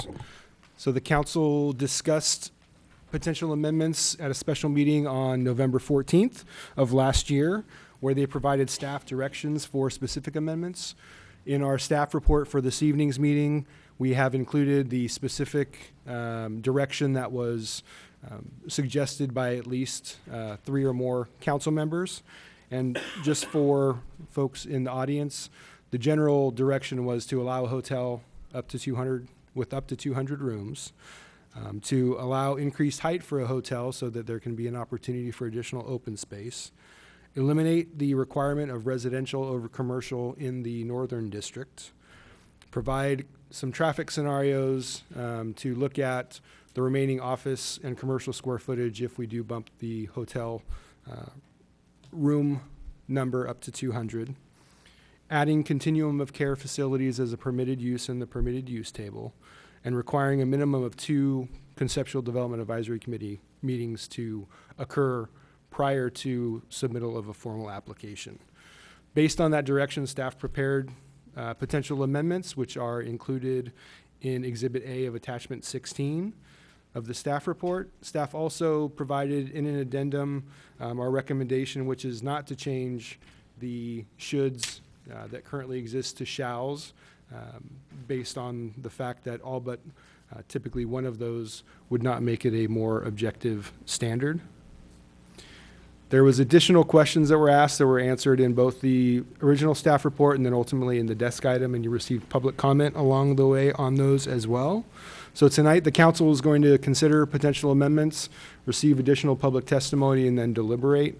As recommended in the staff report, following deliberation, staff would recommend that the council adopt a resolution to enact amendments, whether those as they currently exist before you this evening or whether as may be modified by a majority of the council. And that concludes staff's report, and the town attorney, town manager, Parks and Public Works staff, and myself are available to answer any questions. Okay, would any council members wish to ask questions at this time? Councilmember Spector. Thank you, Mr. Mayor. The continuum of care came up as a concept at our last hearing, and it's made note of in our staff report and in our plans. But do we have an estimate of what the square footage would be using, for example, the care facilities in Los Gatos? So thank you for the question. So I would say we were not able to get perfect information given the merge from microfiche to laserfish, and the literally in one of those 5,000 pages was not able to get through all those today. And the typical method is to skim those and look for certificate of use and occupancy and other items. I was able to find certificate of use and occupancy for the terraces facility for all but one building. and they recently added a memory care building as well. So they're in the 200 to 250,000 square foot range is my guess, but I couldn't find, again, one of the buildings specific certificate of use and occupancy. What I will say is we also have an actual pending application currently for a facility that would be assisted living and then also Alzheimer care as well, and maybe some memory care. And that is approximately 90,000 square feet as currently proposed. And did you say, I do understand that you weren't able to get the information that you were searching for, but did you say the terraces less the, probably the memory care and some other building was about 200,000? Correct. That would include the memory care. Including the memory care. And this new application is about 90,000? That's correct. That's helpful. Thank you. I'll follow up on a question on that one then. So in a memory care unit, do those count as residential units? Since we only have 33 residential left, or do these some strange, even though people are living there, it's some strange commercial, we don't count them as residential?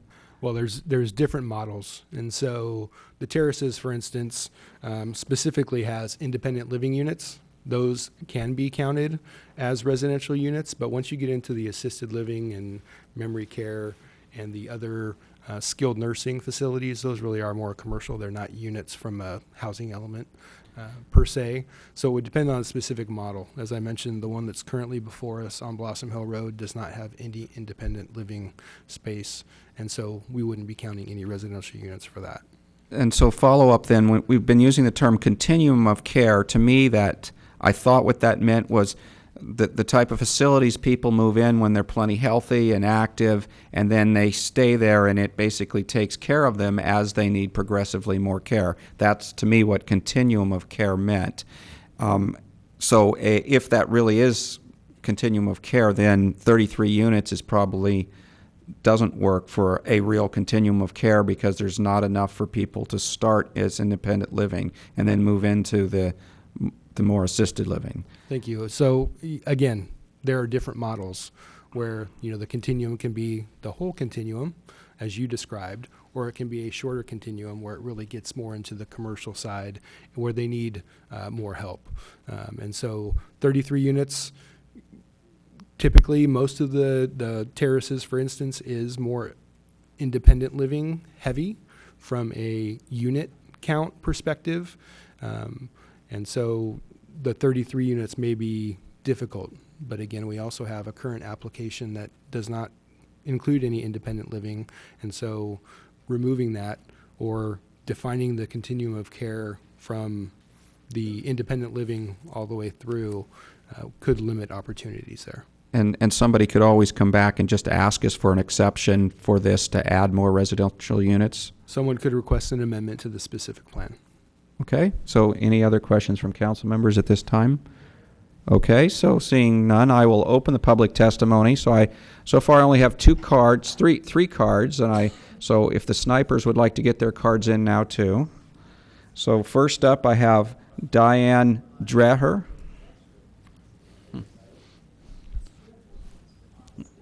Snipers, those of the wait till last minute. Okay, good evening. Diane Dreher, Arroyo Grande Way, Los Gatos. And for the record, I'm a professor of English at Santa Clara University with a UCLA PhD in English.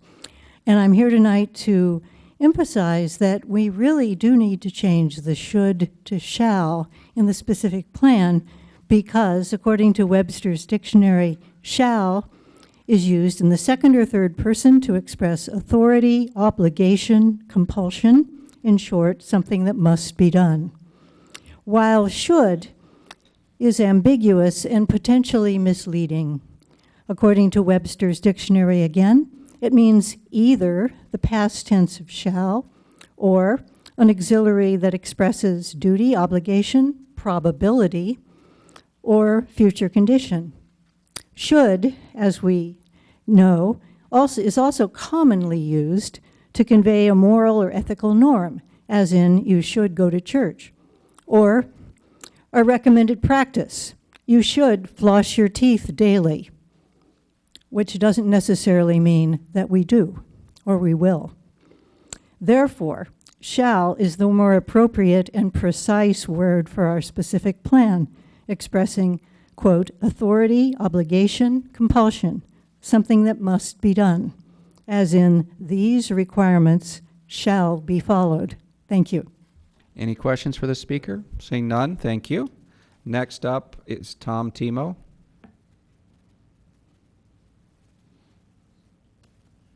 Mayor, Council, thank you for your time.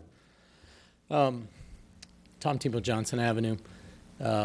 As many of you know, we've got a Facebook social media page, Town Not City, where we've solicited a lot of feedback on the North 40 for the last 3.5 years. After all these surveys, it keeps coming back the same thing over and over and over again, which is first, traffic. Everyone's concerned. We've heard it ad nauseum.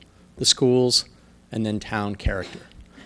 And while you could almost define the southern half of the North 40 as maybe a bait and switch from millennial housing and senior housing to more $2 million plus homes, which, do we need any more of those in Los Gatos?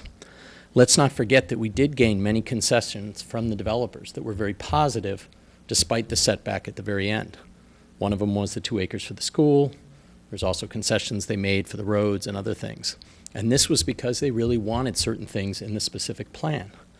And my message here is to remember that you've got a lot greater authority over commercial zoning than you do over residential zoning, as was just the last topic, Section 13.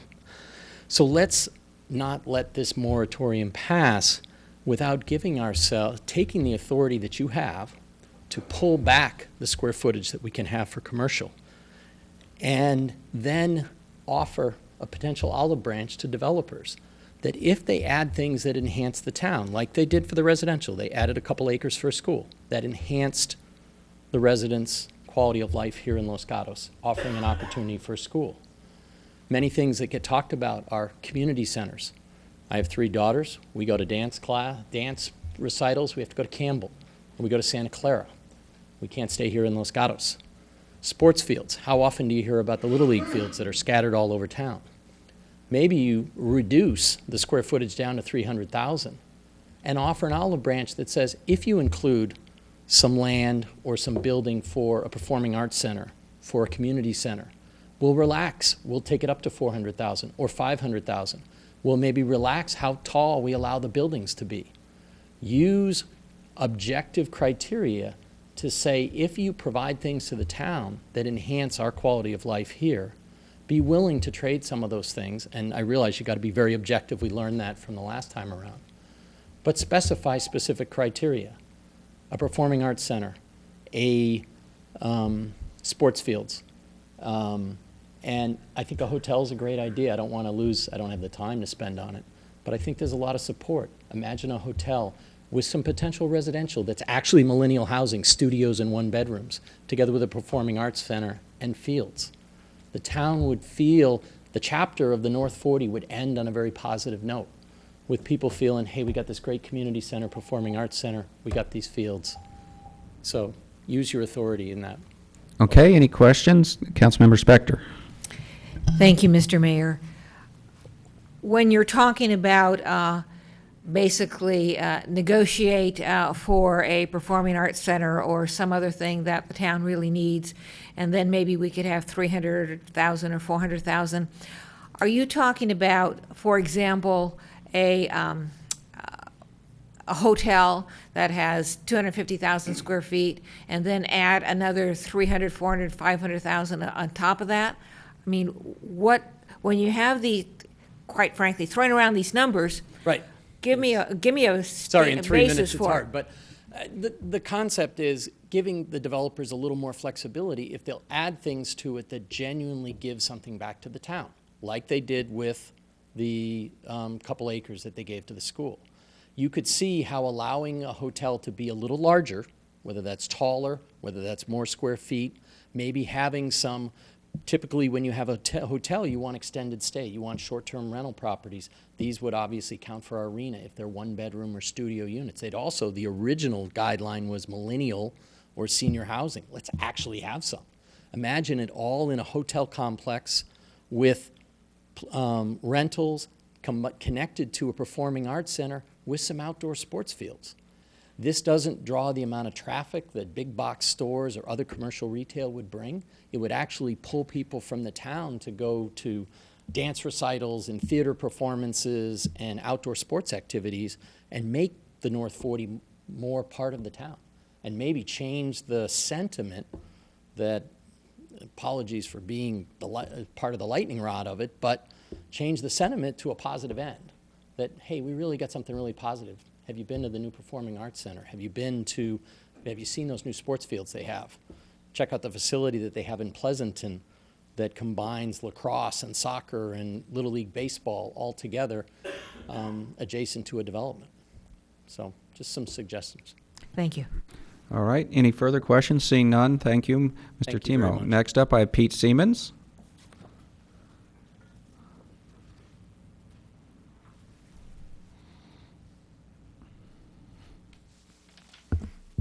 Evening, council members. My name is Pete Siemens. I want to really just talk about two subjects, but first, I appreciate the council members all speaking into the microphone. It would be also helpful for the rest of us if staff would do that also. You need to get closer because sometimes it sounds like so much mumbling out where I am. One of the other speakers mentioned the issue of the shalls instead of shoulds. And you don't really have that wording in your amendment yet. And I don't think your document's ready for final approval until that happens. I was really disappointed to see that discussion of that particular subject, replacing shoulds with shalls, didn't even have its own heading. It was stuck down under another topic about something totally different. And yet, your biggest court problem was lack of objectivity. Single biggest problem with the old plan was lack of objectivity. This shall business should be done and highlighted as the most important thing you do in the plan as far as I'm concerned. Okay, enough with that. I'm looking at all these dwelling units, 300 and some odd, almost 400, and no park. And I'm not sure what the amendments discussed about a park or any space. When I'm thinking of the dwelling units there, they're going to have children. And where are they going to send your kids to go to the park? There's nothing. There's no place. You go into the North 40 boundaries, and you're surrounded by freeway and 4 6-lane expressways, basically, with no access to any kind of a park. And I was looking at, and this actually looked to be a little bit more objective. Under 253 open space goals and policies, it says the specific plan area shall integrate a variety of open spaces, such as pocket parks, plazas, common gathering areas. Common gathering areas, that's open space, that's like the plaza. That's like Bachman Park or something, maybe not necessarily that big, but certainly absolutely necessary. So I think the new amendment needs to include this kind of thing and kind of highlight how we're going to meet that requirement about integrating a variety of open spaces, where they are and how they tie together. That's pretty much. Any questions? Okay, any questions for Mr. Siemens? So, Mr. Siemens, in what's been called the Phase 1, there is a park about the size of our Plaza Park. So you don't consider that a park? Is that's not the bocce ball court? No, there's a park that has some grass and I think some paths in it and some trees, but it's a fairly large area. It needs to be big enough for kids to go out and fly a kite or throw frisbees or practice baseball. Okay. Catch. So I just want to make sure that's included, whether we need to add more of that kind of space in the new development. I don't know. That's something you'd need to look at a little closer. But it looked like we were really limiting, given the size, 40 acres, that's a huge plot of ground. And to have such a small area, didn't seem to me that with all those houses right around them, that something like Bachman Park is a decent open space. So anyway. Okay, thank you. Seeing no other questions, thank you. Okay, so next up I had Ed Morimoto.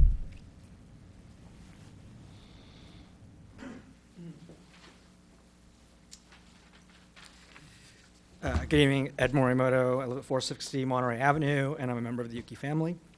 I'm addressing you this evening with a singular request, that you give consideration to the expansion of housing entitlements for the remainder of the North 40. I realize this could be viewed as naked self-interest, and maybe that's because it is. However, I will point out the allowed uses and capacity of the North 40 do not affect the financial terms of our sale to Grosvenor. But I believe it is in all of our self-interests to proactively address the intensifying housing crisis plaguing our region. For some, this might mean steering into the skid to abate the loss of local control over development. For others, it might be a realization that long commutes from more affordable areas has traffic impacts for us all. For me, it's addressing an existential threat to our high quality of life, as the housing shortage simultaneously begins to stall the economic engine of our region and limit essential economic diversity. With this in mind, I would ask the Council to consider adopting the increased residential, reduced commercial alternative allowances studied in the EIR. This alternative increased residential unit count by 25%, with a commensurate decrease in commercial capacity, and reduced traffic impacts by an estimated 19%. I would also ask that you consider applying height rules for Northern District residential similar to those contemplated for the amended hotel use, 45 feet with the ability to go higher if additional open space is provided. Such heights would seem appropriate given the site, given its location at the intersection of two freeways and in line with taller structures including Netflix, the Stanford Oncology Building, and Good Samaritan Hospital. I, like others, was disappointed that the contemplated move-down residential building was lost by the hardline height restriction imposed by the current specific plan. Regrettably, that 90-unit, all single-level flats building with its underground parking and extensive elevator service was not economically viable at 35 feet. Such residences would directly address an unmet need in our town, and I believe we should take this opportunity to get them back. Thank you for the opportunity to address you this evening. All right, questions? I do have a question. So I think you just suggested increasing housing units by 25%. Is that what I heard? Yes. And so there's 33 units out there, so 25% is only adding 8, no, right? 25% to the EIR allowances. So the original EIR, one scenario had 364 allowable housing units. So in fact, the 270 that were approved on the current specific plan was below what was studied in the EIR. And the alternative had 455 total housing units. So you're suggesting add 25% to the 270 that was originally approved? I would love to get all 455, to be completely honest. Okay. Since you're interested in housing, let me ask you a second question. Let's say we don't change the housing entitlement, as you called it, and there's only 33 units left out there. We did last time remove the requirement for the housing to be over commercial. If you consider we've got about 20 acres that's going to be mostly commercial, and we throw a few housing units that can't be single family because those aren't allowed, do you think you're going to create an appropriate mix of housing units that are not over commercial mixed in with all this commercial? Will it integrate, in your opinion? I'll be honest, I think that I am probably not qualified to answer that question. In my mind, the travesty is that we will only be putting 33 housing units on the remaining 20 acres of the site. Okay, any further questions? Seeing up, Councilmember Jensen. Thank you. I don't have my EIR in front of me, so the proposal that you're talking about that was studied in the EIR, increased residential, reduced commercial. Correct. What was the reduced commercial number? So the reduced commercial went from 580,000 square feet of total commercial across the North 40, inclusive of existing, down to 435,000. It was a straight 25% reduction. Okay, and I'm sorry, then you said that the EIR indicated what was the traffic impact of that? So there were a number of traffic figures, but in the summary for the alternative, the term that is cited is 19% reduction in trips. With that alternative? Correct. Thank you. Okay, further questions? Seeing none, thank you. Okay, so next up I have Don Caprobres.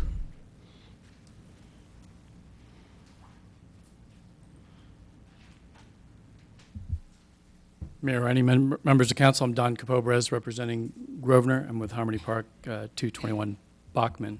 It's been a while since I've been up here, so actually a little nervous. I'm actually here to talk about the staff report and the alternatives that were studied. And we do assume that those were given as data points, but we want to make sure if you are going to take action today, we're here to ask for, as much flexibility as possible. Contrary to popular opinion, we don't have an application kind of ready to go. Our thoughts on the balance of the North 40 start right now with a hotel and how to make that work. We've heard that over the last year pretty loud and clear, and an application on the balance of the North 40 without a hotel we think would be pretty dangerous. And so as your hotel consultant pointed out, we're trying to figure out what other uses can augment and help reinforce the viability of a hotel. On its own, a hotel is pretty difficult to do. And so, we are testing various concepts. We like the idea of traffic as that third rail, as that guardrail, but let us test feasibility for an office program. Let us test feasibility. We appreciate the retail still being there. Let us test feasibility if there's a will to make the change, to look at additional residential, because the traffic, frankly, is less from that. But the staff report did have some very specific examples. The likelihood of us hitting those square footages exactly are pretty slim, and we wanted to have that flexibility within the specific plan to be able to get creative and to bring a project that is at the level that we're expecting it to be from a quality perspective, and again focus on giving us the best shot at bringing the hotel to the project. That's it. Thank you. Questions? Councilmember Sack. Mr. Capobres, I have a couple of questions for you, some hypothetical, some not. So one of the biggest lessons we learned in phase one was that people started paying attention when there were designs and story polls and diagrams and models. But the stumbling block was that also triggered a deadline where we had to act, and negotiation was basically closed because of the, what was the act that, there was something that prohibited, there was a deadline and we had to act and Permit changes. Streamlining Act. So one of the things that I would like moving forward is a process that allows people, including the council as well as the public, to look at very rough designs, models, scale, so that it's something visual, whether it's a community center, whether it's a high-rise hotel, that people can actually, it's tangible instead of these theoretical numbers we keep talking about.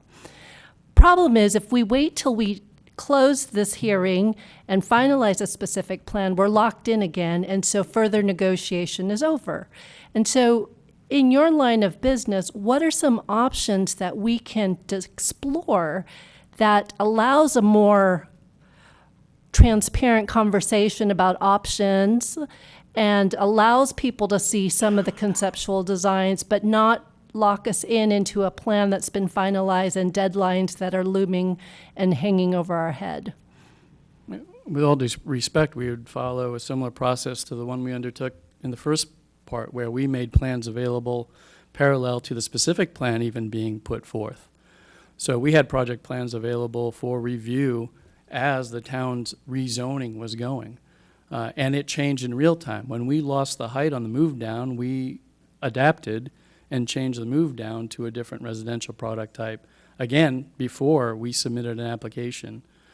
I think, there's a lot of lessons learned, and we've all spoken. We all want to do this a different way. We all want this to end in a different, with a different feeling. And so we will continue to be open and collaborative and show you our plans and be transparent as we were before. I think before it was like we all wanted to separate the town process from the development application.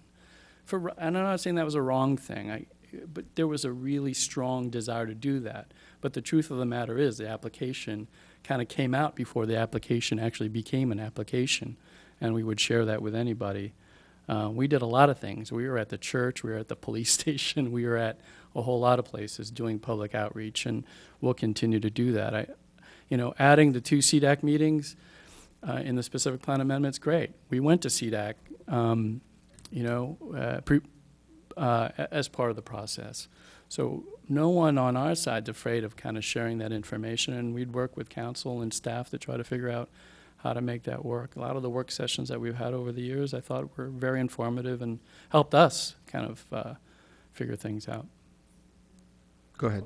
So following that, based on the discussions you have heard, you mentioned that there is no application pending, but are there conceptual ideas that are starting to bubble up based on what you've heard with the past 3 hearings? For sure. I mean, like I said, the hotel is a given. We're trying to, we've cited a hotel, and we're just trying to figure out, given the parameters that are in front of us and the proposed specific plan amendments, what fits from an operational perspective, what fits from the quality of hotel that we're hoping to attract, what fits from obviously a financial perspective is really important.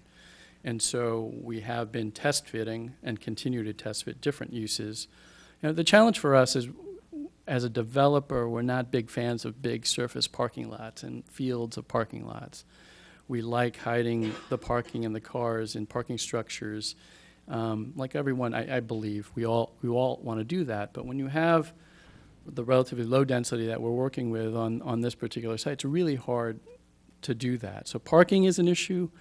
Kind of what fits with the hotel is an issue, given the height restrictions and the density levels that is envisioned in the town. If you let this go kind of by itself, the site kind of wants to be a really low-level site with surface parking all around, which, like you see in other parts of the town. We're trying to find a way not to get there. So yeah, you've given us the tools of retail, you've given us the tools of office, you've given us a hotel, and are talking about kind of separating out the hotel from an office. We think that's a great tool that you've given us.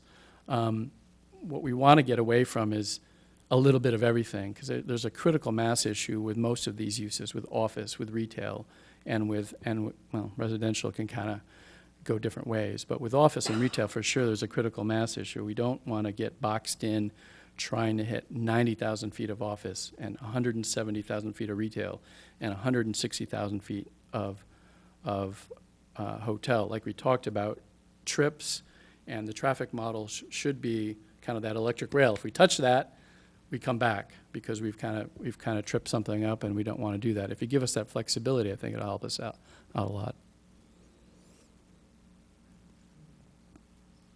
Okay, so let me ask a question. What did you think about, or maybe you can, I realize you don't have much time to think about it, but going back to Mr. Timo's suggestion of, can we, in your trying to make the hotel fit, and what do you need to make that economically viable? Do you need more height? What is it that maybe we're not allowing? And can we trade that off for other kind of benefits that the people of Los Gatos might want that would make it worthwhile to them? As he mentioned, a community center, a performing arts center is probably really expensive, or even just sports fields or something. Yeah, I mean, I actually agreed with Mr. Timo and his comments. That's probably one time in 6 years. Again, we are, I don't want to sound like we're starting from scratch, but we are starting from scratch, again, with this hotel as a centerpiece. It's not because we're hospitality folks first and foremost. It's because what we've heard over the last several hearings, probably the last year, there's been pretty clear consensus across the board for people who are participating about the hotel. Now, starting with that, I think height would be, you've already given us the 45 feet. It's not just a hotel that we've heard about, it's community meeting space. One of the things we haven't really sold very well is the second floor Market Hall has community meeting space and a demonstration kitchen. It's got full banquet facilities. If the service groups like Kiwanis and Rotary 2 and Lions Club, need another place to meet other than the lodge, there is a place in the second floor Market Hall to do that. We always thought that we can combine that with the hotel use didn't have to shoulder all of that. And there's ways to be synergistic about that. To answer your question, that's exactly what we want to do, is to find out, through the toolkit that the town is going to give us, what is the best way to get to attracting a hotel, a high-quality hotel, and making it viable on all fronts.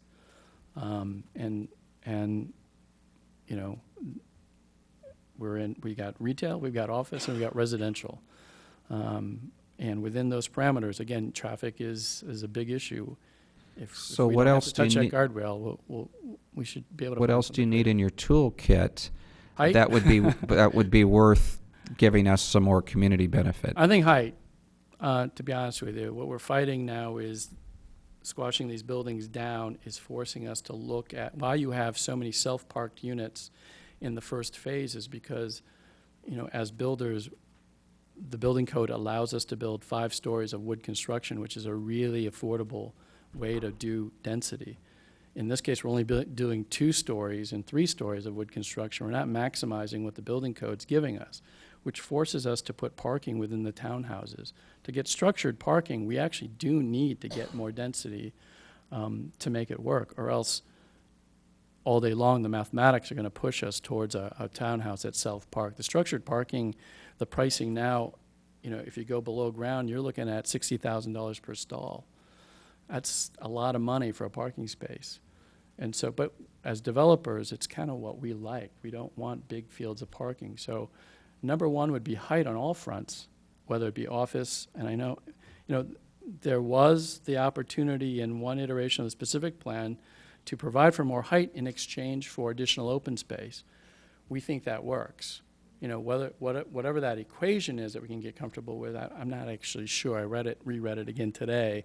It was pretty simple, but that's our challenge right now, because we're stuck, trying to figure out. I spend probably, I don't really work a 40-hour week, but let's pretend I do. Probably spend 25 hours doing mathematics on parking structures, and it's a challenge everywhere in the Bay Area to make parking structures work, and we'd rather have that than utilize the land for a big parking field. So if I can continue with another question, since I'm the mayor, I guess I can.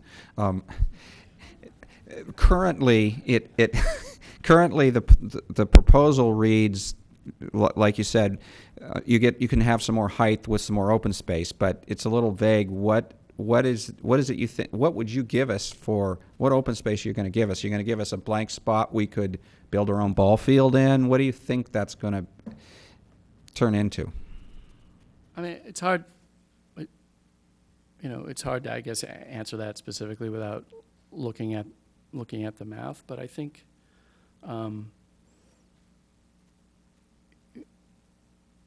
again, it depends on.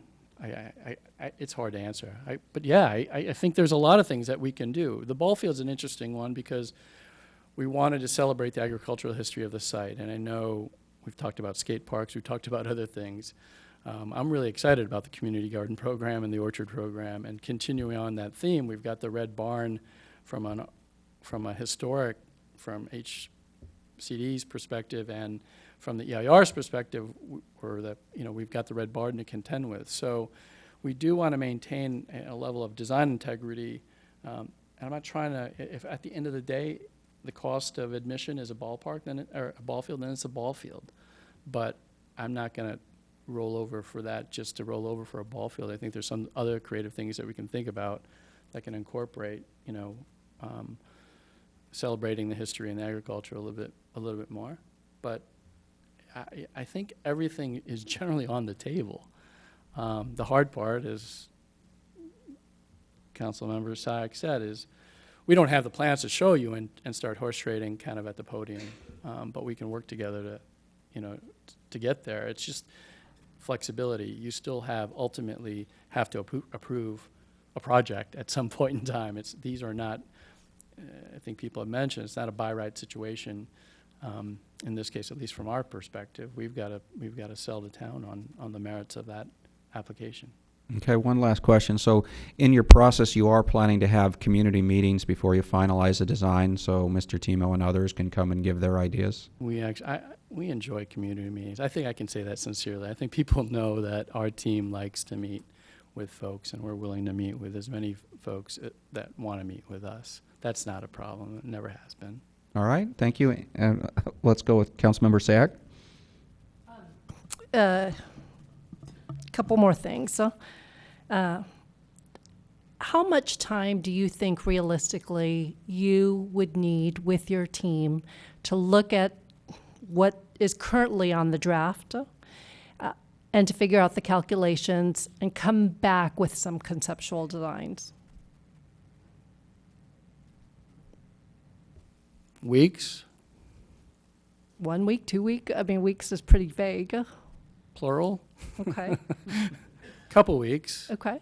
I mean, if the starting base is kind of what we have in front of us, or are we, I mean, we do have to, or do we have some leeway to kind of look at, anyways, we do iterations. It might not be pretty, it might not be, you know, it's not going to have the architecture, but all we have is massing. And If I'm not looking for pretty pictures, I'm looking for conceptual ideas, how much height, the scale of, and the magnitude of what is on paper if it were to be built. So that's what would be helpful for me as I look at how I need to tweak and finalize the plan. yeah, we need a couple weeks.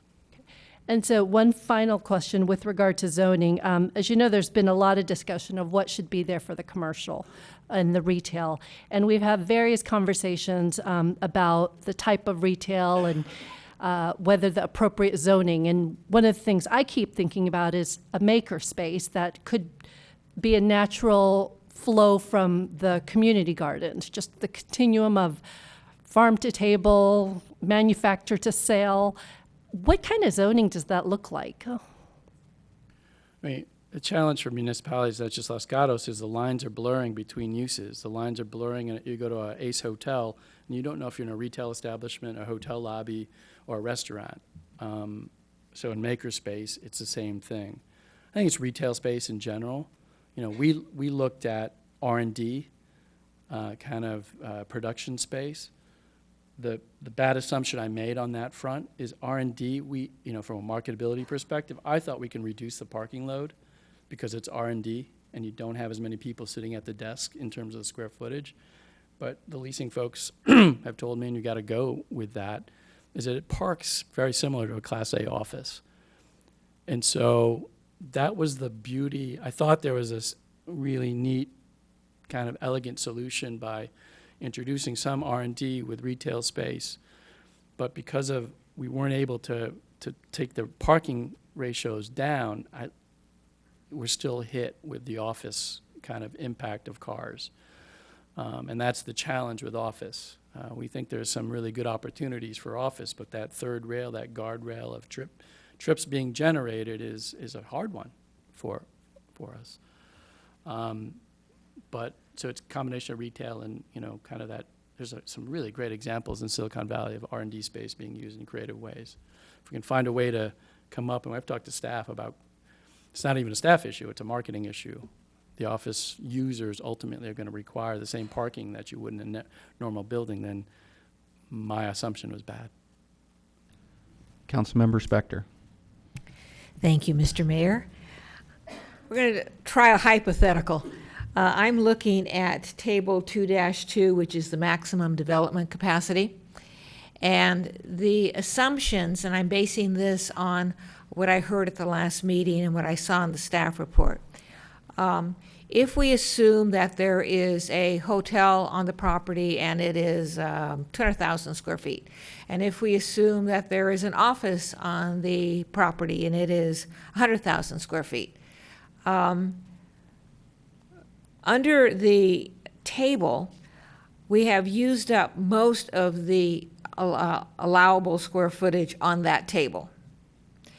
I think that it had 250 for office hotel and then another 400. But putting that aside, if those two uses in those two sizes were on the north part of the property, what else would you want/need, and in what size? Can you give me those numbers? Yeah, it was a hotel, and my The numbers. hotel at 160, The 200,000 feet. hotel was 200,000, and the office was 100,000. Right. So there's critical mass for the uses. The hotel is probably in the 160,000 square foot range. That's by itself. On the office side, we are looking at kind of the 150 to 200,000 square foot. We want building footprints in the 25,000 to 35,000 foot range, 2-story. Again, we'd like more height to be able to pay for the parking structures versus putting that in a surface parking situation. And what we're seeing is, pods of 3 kind of make sense from a office perspective. So you're probably in the 150 to 200,000 range for the office. And we know that the creative folks who are using offices in Silicon Valley want cafes and a coffee shop or restaurants to go to. So there'll be some ancillary retail associated with that. That's one lane you can go down with the hotel and office. That's kind of a incubator tech office hotel type lane to go down. Retail, I think, is still viable. I think the demise of retail is not here yet with the retail demographics that we see. But as I say in our letter, the headwinds for proposing a 400,000 square foot retail center are pretty strong in this town, and we understand why. I happen to think it's still viable. If I brought a 400,000 square foot retail program in an application to this council, I can imagine what would happen to me. But I like that flexibility. If that, we do know there has to be a there to attract the hotel. It can't be a little bit of stuff. It's got to be a critical mass of stuff, whether that's office or retail. I've heard, the residential is a really interesting concept as well. Kind of pairing a move down program with the hotel, creating a really cool residential opportunity on the North 40 would work all day long. We know that. So it's what lane do we want to go down, but don't force us into small pockets of each use. But if you went down the lane of your hotel in the size that you just mentioned, Yeah. and your office in the size that you just mentioned, you said there that you would anticipate some other uses, commercial, retail, I don't know what you called it, but on that property. What would be the total size of that component? So you're already talking about probably 400,000 square feet with the hotel and the office and some ancillary retail, to make it kind of an interesting place. Okay.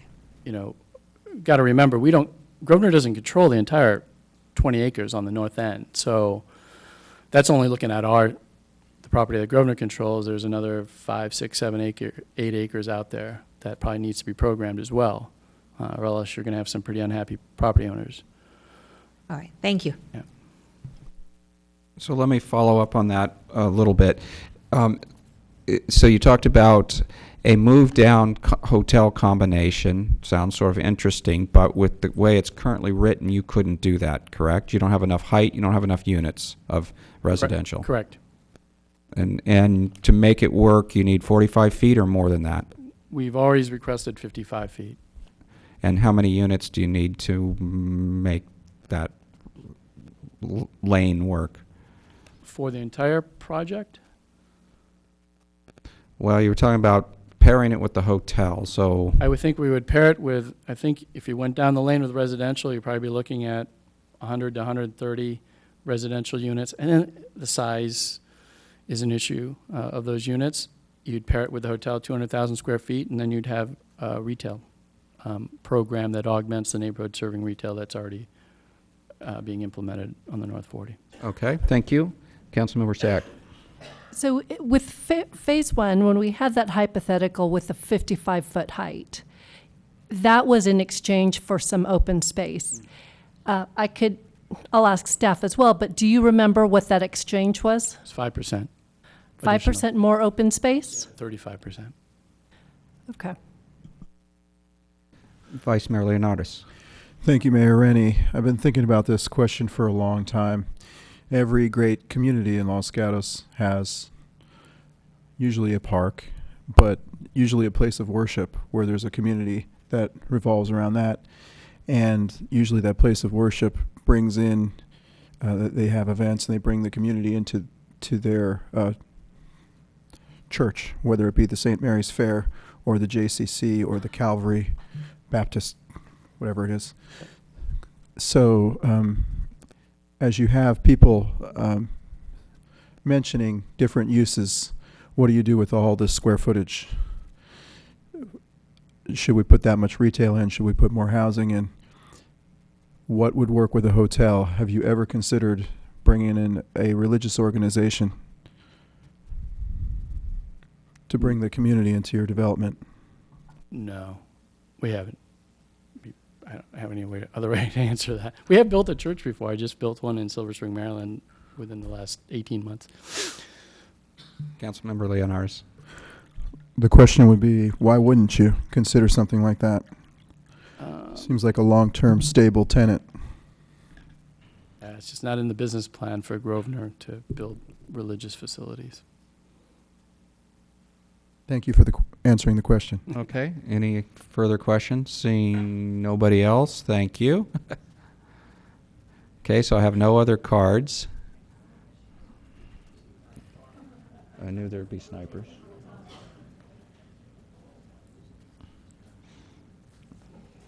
Okay, Sandy Decker.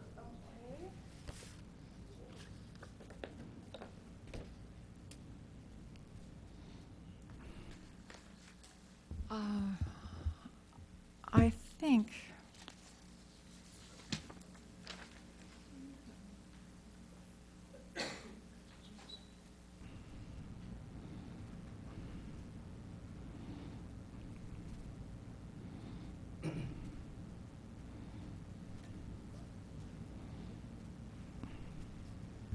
okay, folks, there it is. That's what's existing.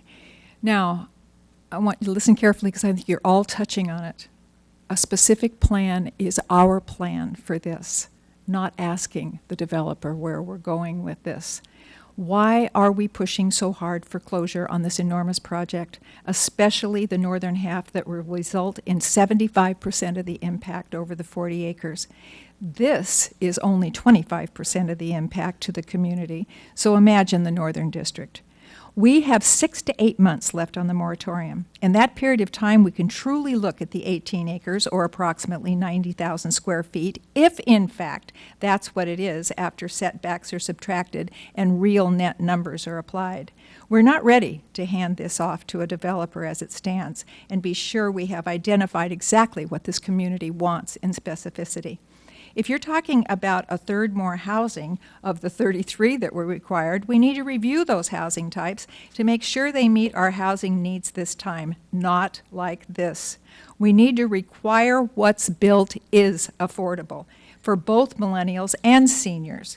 It is important that we look at the hotel use and the incentives that the developer will demand. We're seeing that tonight. That we're prepared to negotiate our needs. We need to be in a position when the developer comes in and wants to negotiate for more height, that we're ready to ask for something that will compensate for the additional height. For an example only, for every additional foot of elevation, we require an acre of real open space. It's our nickel. We could also ask for this community building that we've talked about, which we have had listed for the Northern District for years. Regardless, we cannot leave this to the developer to offer us something that fits his needs. The specific plan is what must specify these negotiations. Open space needs to be called out definitively. It should be a percentage of the overall project space. It must be real open space instead of streets, porches, cement plazas. This issue truly needs more specific language. We are throwing out all these numbers, 3,000 for a hotel, 2,000 for commercial retail, 44 homes at 1,000 to 1,200 square feet. That's 50,000 square feet of housing. Convert that to acres and we could be way off from what we want and closer to the ubiquitous cookie cutter shopping center. And so is that my 3 minutes? That's it. Okay. Anyway, hopefully you guys will support us in letting us use our moratorium, and we know for sure it's reconciled and vetted. So please allow us more time. Any questions for this speaker? Seeing none, thank you. Next up, Susan Buxton.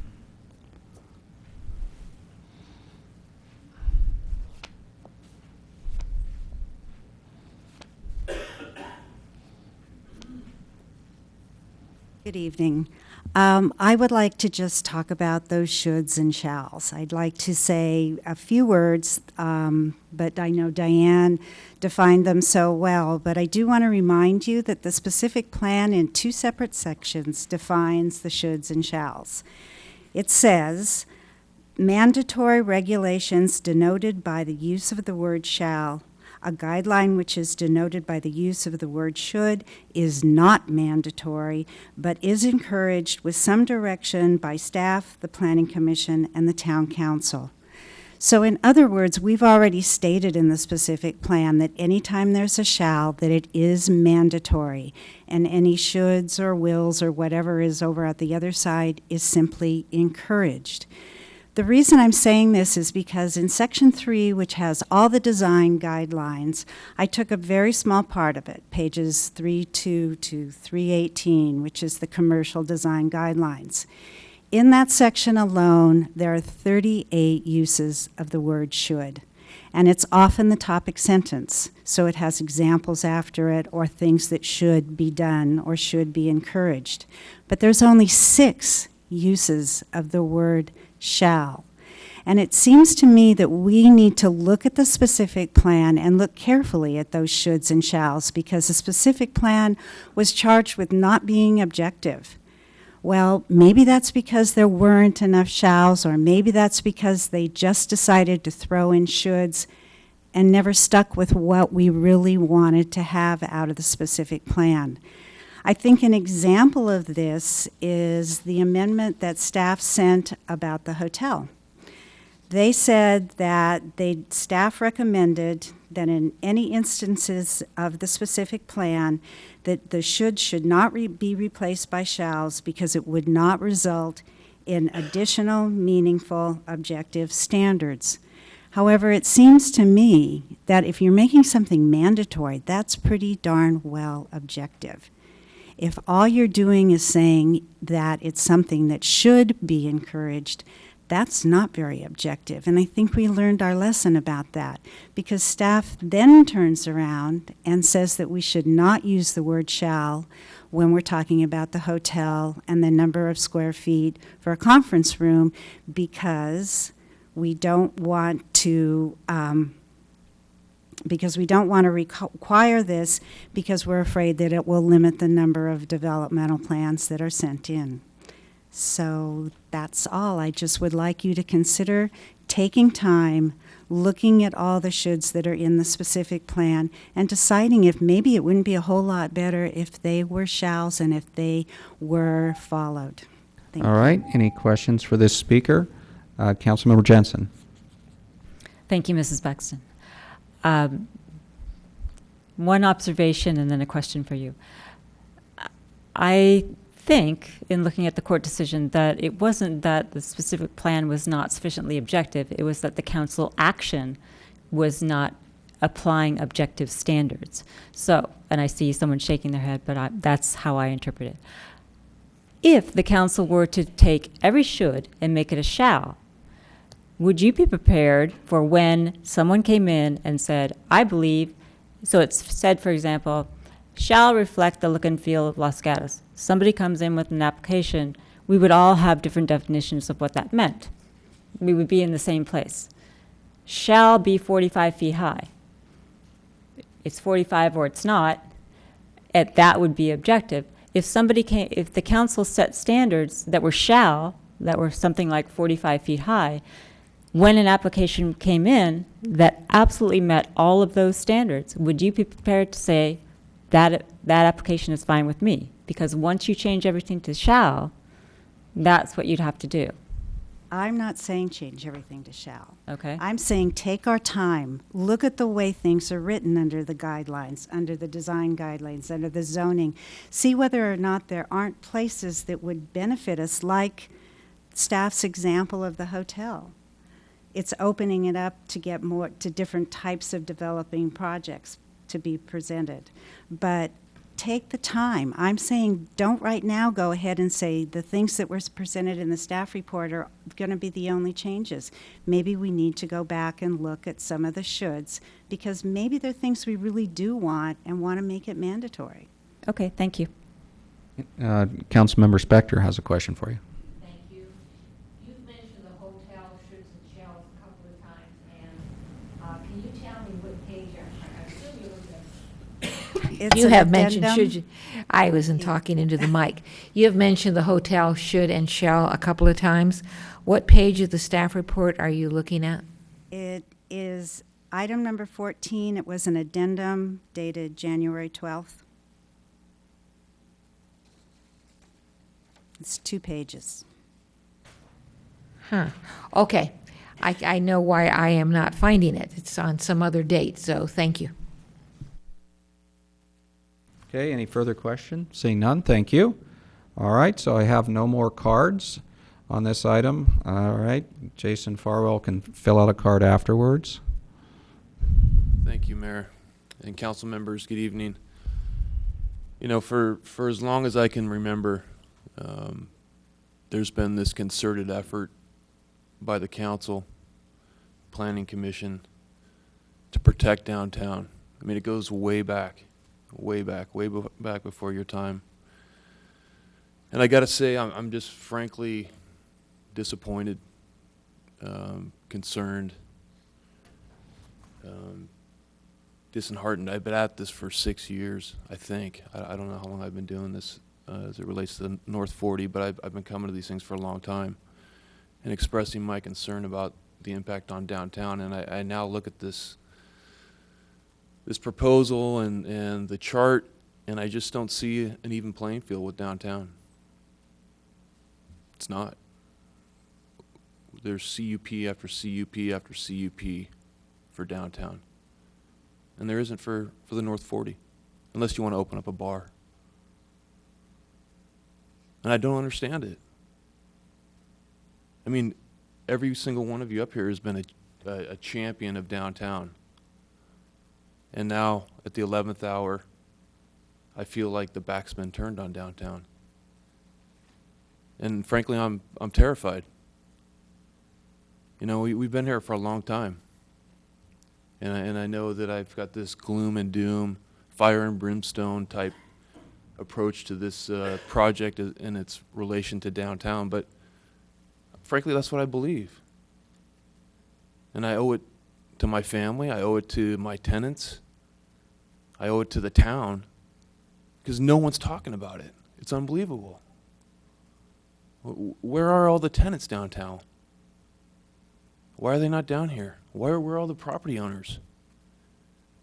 You know, Ed Rathman and I, for years, have been pounding our chest on this issue. I mean, I ask you, I beg you, like, do something. Make it fair, because it's not. That's all I have. Thank you. Councilmember Spector has a question for you. I do.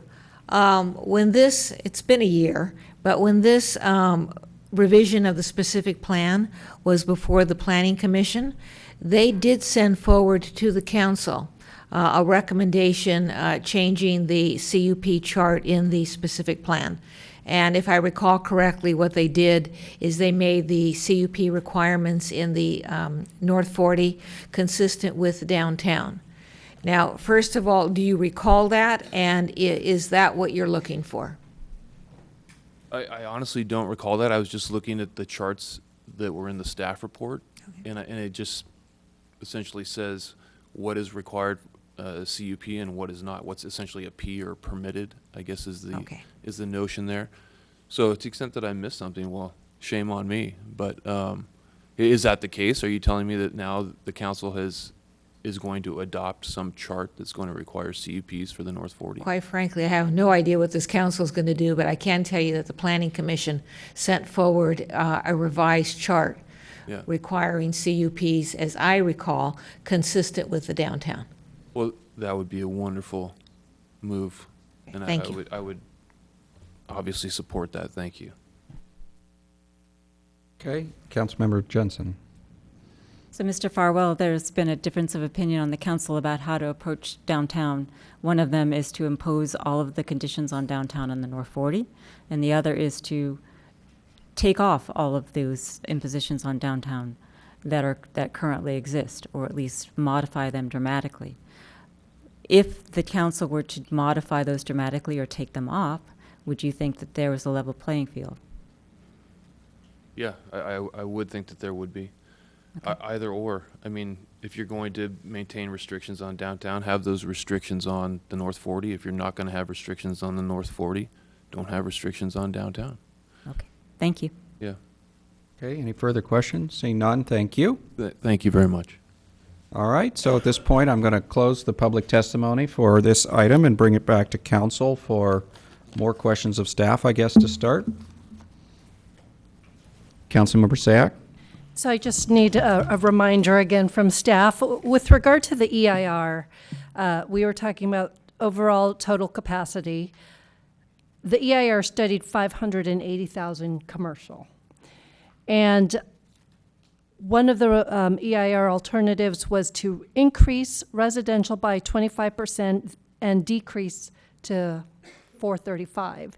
Didn't we decrease to 435 anyway without increasing the residential? Yes, you decrease the residential and the commercial. So if any additional residential is imposed, we've already covered the traffic EIR third rail that we've been talking about, so to speak, right?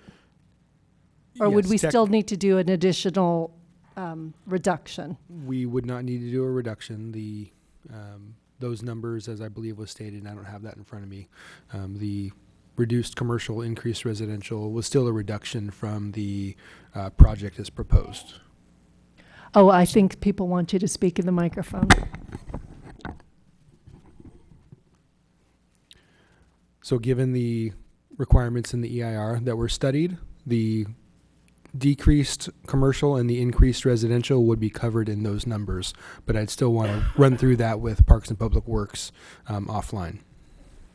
And so, Mr. Paulson, I believe in a previous meeting you told us we could increase to 364 for sure without needing to do the calculation from the 270 that's there. Yeah, there's all kinds of iterations that would not require any additional environmental review, but they are numerous, and so the direction from the council will be important depending on which path you want to go down. Okay, thank you. All right, Councilmember Jensen. Sort of the same question, a little bit on traffic.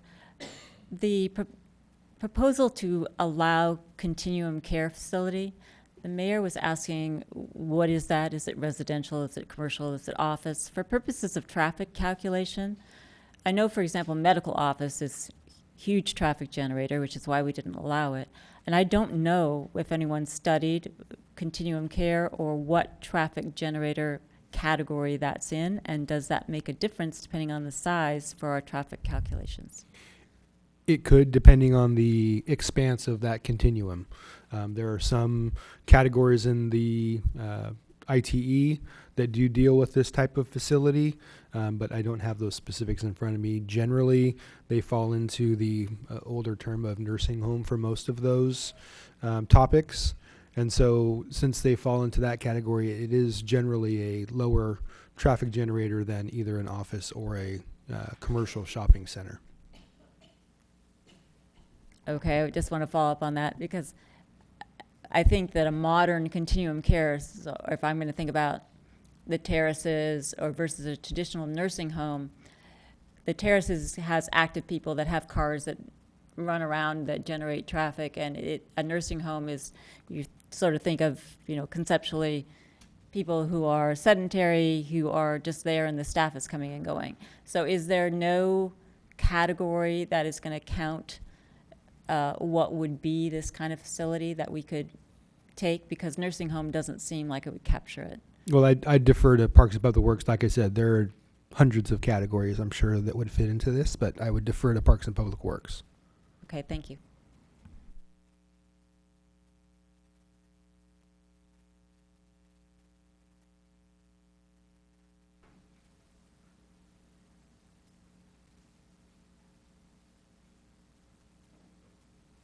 Mr. Paulson has it correct. There's many categories, and we need to actually identify what the council was looking towards in order to pick the correct ITE category and the size of that particular allotment for the project. And if it is helpful, for example, in that continuum is that element of independent living that you referenced, where someone might be older and established in the terraces but has a separate apartment and drives, et cetera, that for ITE purposes would be counted more as a residential unit. So it may be that we have to use a hybrid of different trip generation rates depending upon what the actual makeup of the project is. Okay, further questions? And Councilmember Spector? Thank you, Mr. Mayor. There was testimony by our residents, our community, a couple of times about the staff not having shalls or not supporting the shall wording and supporting the should wording. And so I would like to give staff the opportunity to explain what their thinking is. Well, I'll start, and maybe the town attorney will have additional comments, but given the statements in here, they will not create, as was stated by one of the speakers, meaningful objective standards that are going to survive or create a pathway where similar arguments can be made that were made on the Phase 1 application. The reasoning behind and again, the staff obviously provided an alternative because we can definitely change all of them to shall, even though it won't have any meaningful objective criteria. Why we said that the hotel conference room shouldn't be changed is because that limits the type of hotel that can come forward. However, if we only want a hotel that has a conference room with 200, that accommodates 200, 250 people, that's an objective standard. So we changed that to shall. Someone comes in with a hotel that doesn't accommodate that, they don't meet the objective standards, and so it doesn't have to be approved. So that's the only one that has a specific number, as I believe Councilmember Jensen was speaking to when she was speaking to the reference to height. That's the only objective standard in this should-shall document. But staff is perfectly fine. It's a very simple modification to change all of those to shall, if that's the determination of the council. And in addition to creating an objective standard, or maybe not an objective standard, the shall would require something to occur, whether you deem it objective or not, and the should would not require it to occur. I would say that's an accurate statement. Okay, thank you. Okay, let me ask Mr. Schultz a question then. So with Mr. Timo's suggestions of trade-offs for height or some other things in order to get some community benefits, is there any issue with needing a nexus to set up something like that in the plan? No. Basically, you would not need to have that nexus because you're providing incentives. You have to have a nexus for your baseline, but if you're allowing a developer to do above and beyond that, you can provide for community benefits, whether that be in the form of parks, community centers, or whatever you feel is appropriate. So it's done in many different communities. Okay. And that language could be provided for whichever council gives direction for. I would just add one other point, though, because I think it is important with the shall and the shoulds. They can't all be changed. I don't think I was just going over all of them myself. I don't think it will make that much of a difference. And if, in fact, every single one of them was changed to shall, would not have had any difference in the litigation. It wouldn't add any bearing whatsoever because it still didn't affect those objective standards. Okay, thank you. Councilmember Jensen. Thank you. Follow up to the mayor's question. On the proposal of what I'm going to call horse trading things with the developer, I'm frankly surprised at your answer that there's no nexus required to ask for those kinds of things. And I'm assuming that your answer is that there's no nexus because it would be completely voluntary on the part of the developer. So they need not do anything, correct? That's exactly correct. Okay. And yes. once we said we required it, then there would need to be a nexus, correct? If you're requiring it, absolutely. If you're Yes. saying in order to build on this property, you're going to have to do X, Y, Z, that's a requirement, and therefore you have to provide a nexus. If you say you can build on this building to 40 feet or whatever that requirement is, but if you want to go to 50 feet, then you need to provide community benefit. So it's an incentive program above and beyond what is in your requirements. And just so I understand, but it'd be, if you want to go to 50 feet, please give us a baseball field. And they could say no. Yes, they could say no, and you'd say no to their 50 feet, and it would go back down to 40 feet. Right, okay, thanks. Okay, any further questions? Vice Mayor Leonardis. Thank you, Mayor Rennie. Once upon a time, I raised the question, what would give us the most amount of benefit to the town economically with the least amount of traffic and impact and such? And I was hoping that that would be addressed in the report, but I don't see anything like that. Or is that for a different meeting? Yeah, we don't have that information before us. I'm not sure if Ms. Wren has information. I know you brought up some specific uses that may not generate the same amount of traffic with the, I believe it was RV sales, motorcycles, and things like that. Those were comments that I made, yes. Yeah. But I was hoping to get some more in-depth analysis. At one time, we looked at sales tax leakage into other communities as being kind of how we determine what type of retail would go there.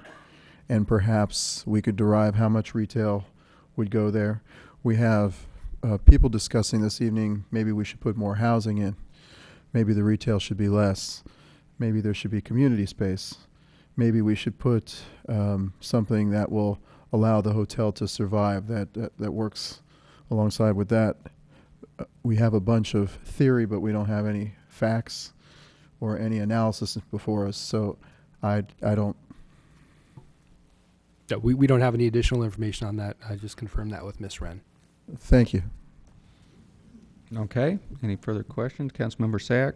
So I just wanted to follow up on this without getting into details of RV sales versus big box retail. In general, can you confirm residential has the least impact traffic-wise, and then retail, and then commercial? And again, I'm using broad categories, but is that correct assumption?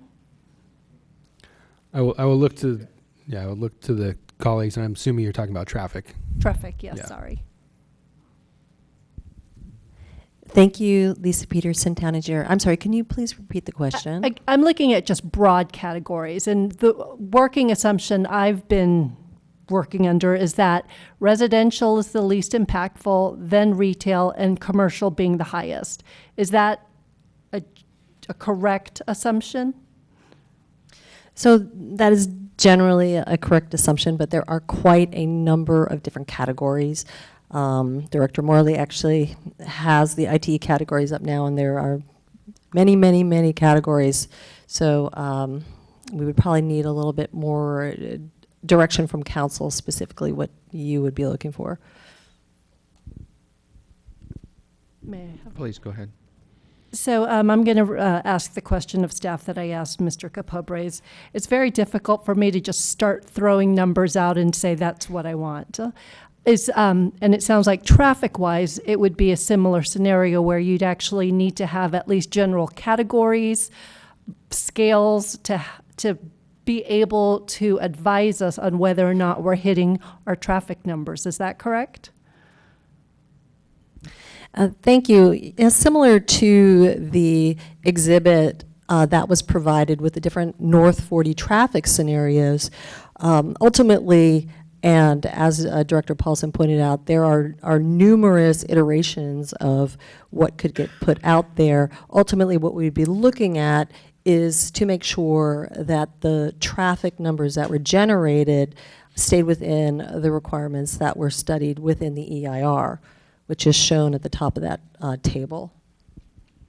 Okay, and one last question. Please, go ahead. And so with staff, I want confirmation, because there have been so many various reiterations. The Planning Commission language that came forward with regard to CUPs, was it a specific matrix of what's permitted, what's not? Or was it more general language that it be consistent with what the CUP requirements are downtown? So in attachment 11 on page 7, they did want to match the requirements downtown, and so that was reflected in their recommendation that we included in attachment 11. So then my follow-up question to staff is, does a table such as this need to be included, or can you have something, whether it's language that says that at the time of application, the CUP requirements in existence downtown will be matched? So, understanding that that may fluctuate. What I'm trying to do is trying to provide enough flexibility that provides an even playing field, but not create another table that has to be amended on a regular basis every time we make any changes in another part of town. So I think I know what you're asking, and so I think you either have to have a similar table in the zoning code then that gets amended, and you have to have some footnotes or something else, because this subset in the specific plan does not include all of the uses that are either permitted or conditionally permitted in our current CUP table. So I think it makes sense to have a permitted use table in the specific plan, and then our conditional use permit table in the zoning code. And we just have to make sure, if the intent is to modify either one of those tables so that they stay consistent, that you have to do the subsequent work at the same time to make sure that they align. Okay, thank you. Okay. So we need to move this along. Maybe I'll start off with providing some of my thoughts. Hopefully we can start converging to something. So my first thought, I'll go back to last meeting. There was 3 council members that were not interested in my thought. I'm still in favor of the idea, and I particularly like the lane that was mentioned of the hotel plus move down with residential. I'm going to just say that I'm still interested, although I know 3 council members were not interested in adding residential. We're not interested in adding height to allow a move down unit type of podium style. I would say I'm still interested in that. And then last time I was the only council member that did not want to remove the requirement of residential over commercial. I'm concerned with the low number of units, what that might end up looking like. If you think about starting January 1, we have very little discretion on housing units that come forward if it's more than 1 unit. Pretty much we can't say no. It's going to be very difficult. Keep in mind, I can't remember if it's 7 or 9 owners still out on the North 40. So somebody could come forward with 10, okay, they can't be single family units because those aren't allowed, but they could come forward with 10 townhouses or garden clusters or something like that, just kind of thrown in the middle of a bunch of other commercial uses. And I'm concerned about how that might integrate. My feeling is if you had the requirement of residential over commercial, it would force them to better integrate. So I have concerns about the way we did that. Maybe we take out the residential not needed over commercial if we had more units, but because of the small number of units, I'm afraid it's just not going to integrate well. On the shoulds versus shall issue, this came up a few meetings ago. We had the whole should, shall list from the Planning Commission, and I think staff commented on it and so forth. And I recall looking through that and not being able to find very many shalls that would even make any sense going to should. Many of the shalls are subjective kind of things, as Councilmember Jensen mentioned. It shall have the look and feel of Los Gatos. Okay, I say it should have, or it should. If I change it to shall, what does that mean? It's subjective. You can't make the shall into a should when it's subjective, and most of the shalls were should. So I'm not particularly interested in going through that exercise because I already did it for myself a couple meetings ago, and there wasn't any big ones that I really wanted. In terms of the CUPs we've been talking about, I'm not a particularly big fan either of adding a lot of bureaucracy in order for, basically for the economic vitality of it to succeed. Adding a bunch of red tape every time a new business needs to go in doesn't make sense to me. I am more of the favor of let's try to make downtown less red tape like. We have so far, I guess, failed to do very much of that, but that was one of the things on my mayor's hopeful list for the year.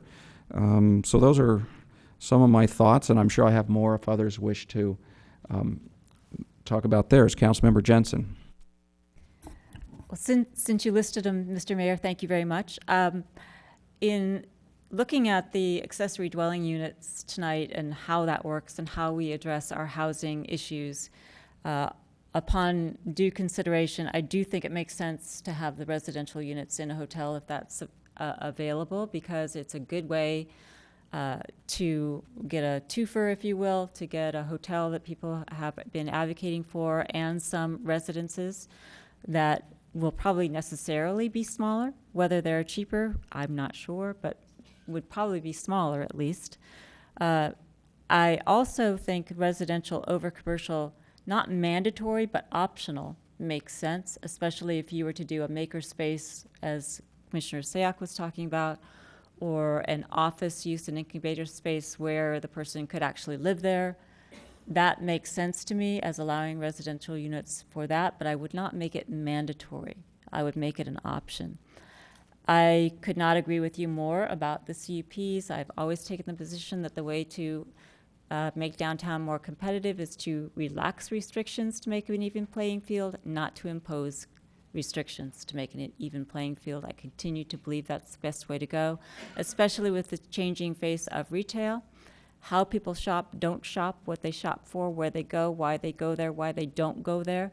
I think it's imperative for us as a town and community to be flexible, not rigid. And by imposing those same CUP restrictions that we have on downtown on the North 40, we become locked in to a rigid model that may not be sustainable. So I think the way to do that is to relax restrictions downtown so that we can have flexibility. Oh, and then the thing that you didn't mention, Mr. Mayor, that I voted against last time and I'll continue to vote against this time is the continuing care facility. Just because I think if we're talking about traffic and residential, it's both. It ends up being a very, very large residential and medical facility, and generates a lot of traffic, and we don't even know what kind of traffic it would generate. I realize it's attractive to people in some respects, but I think that we just don't know what we're getting into, and we could be in a big mess if we were going to allow that kind of thing, particularly since we didn't allow medical offices. I'm not saying that that facility is a medical facility, but we didn't get the answers about how the traffic would be counted, and I think it could be a huge traffic generator. Okay, thank you. Can I ask staff a question at this point? So Councilmember Jensen suggested, she didn't actually say it, but maybe implied allowing more residential units. If she said in a hotel, is there some kind of wording that we can require that bonus units, I don't know what in a hotel means, connected to, using the same amenities, any suggestions? Well, I see Councilmember Jensen raising her hand, so. So let me just say what I Okay, had in go mind. I'm sure many of you have been to hotels that also have a tower that is residences or have residences on top. It's a hotel, but there's a special elevator and you live there. That's your residence. Yes, you use the facilities. They have some facilities that are their own. They might have their own gym or whatever, but it's all part of the same building, so that there's a residential component to the actual hotel. Okay, thank you. All right, would anybody else wish to comment? Vice Mayor Leonatus. Thank you, Mayor Rennie. This is a stream of consciousness here. Getting back to what Mr. Paulson said earlier, you know, we have this issue with sales tax leakage and why are people leaving Los Gatos? There's this theory of complementing the downtown versus competing with the downtown. So going way back to the beginning when we first began discussing the North 40 and what should go there, the types of retail that belong there are the types of retail that don't compete with the downtown. And there are a number of things that will not compete with the downtown that this town lacks: general merchandise stores, building materials stores, appliance retailers, vehicle sales, whether it be boats, RVs, jet skis, motorcycles, etc. So I would be looking for those types of uses. When it comes to bringing the community in, I would like to see some public space, more public space offered. I don't know if it comes in the form of a compromise for height on a hotel or not. Quite honestly, what Council Member Sayoc said is bring in 2 or 3 examples of models of what the developer is thinking might work for our community, and put them out there and see 2 or 3 concepts, so we can see what the trade-offs are. When it comes to bringing the community in, I think it's important to look at places like a house of worship or something like that, because this development is basically its own island. It's kind of like the godless development out there in the north of Los Gatos. Godless development with no park is going to be no fun. I realize that Silicon Valley has a housing problem and we're adding 10,000 jobs a month here. That's a wonderful thing. But Los Gatos isn't going to solve it with this North 40. We can provide some opportunity for a few people, but we're not going to solve it for everybody, and nor should it be our responsibility to do that. When it comes to CUPs, downtown versus the North 40, the reason we have CUPs downtown is because we have a lot of nice housing downtown worth a lot of money, and it's a quiet community after dark, and it's regulated that way so the residents enjoy living there. If those are loosened up too much, I'm not saying they can't be loosened in some manners, but if they're loosened up too much, that could affect the quality of life of those residents. So we have to be very careful with that. At the same time, if we let the North 40 or the North 20, whatever we're calling it these days, have too much freedom, and that causes our downtown to have further pressures, as Mr. Farwell was concerned about, we have to be very cognizant of that. That still worries me. I guess where I'm coming from at this point is there are a lot of unanswered questions. I'm looking to hear what other council members have to say, but I'm a far cry from making any decision this evening. Okay. Councilmember Spector. Thank you, Mr. Mayor. I do have all these pieces of paper and all these general thoughts based upon what I have heard and what I have read, and I've divided them between housing and commercial. First of all, we are going to have more housing, and we're going to have more housing because our specific plan allows for more housing to be transferred into the north part of the property. Now, there's all these legal reasons for that, but there are, so, you know, what is it, I think 33 units at a minimum, maybe 45 at a maximum, that are going to be built in the north part of the property. That includes, however, the housing that's already there, which I understand to be around 16. So one of the concerns I had, and I said, with regard to the south part of the property, is that our goal, our stated goal, and my personal goal was to have housing for seniors and for millennials. I was looking to smaller units that would cost less. I was not looking for 1,500 to 2,000 square foot units that cost 1.9 million. So in this north part of the property, I would hope that we would address that issue, and we could address it by, for example, having the units be 500 to 1,000 square feet. Was to 1,200 earlier this evening, but let's say 500 to 1,000 square feet. And I haven't asked staff if we could do this, but reinstate the below market price requirement so that it would be mandated in the north part of the North 40. So I would have the, I am not prepared now to increase the housing in the north part, but since there's already housing there, have it be smaller, 500 to 1,000 square feet, in order to address our unmet needs and in order to have it more affordable than $1,500 to, $1.5 to $2 million plus. With regard to, and have the BMP be reinstated for the north part of the property.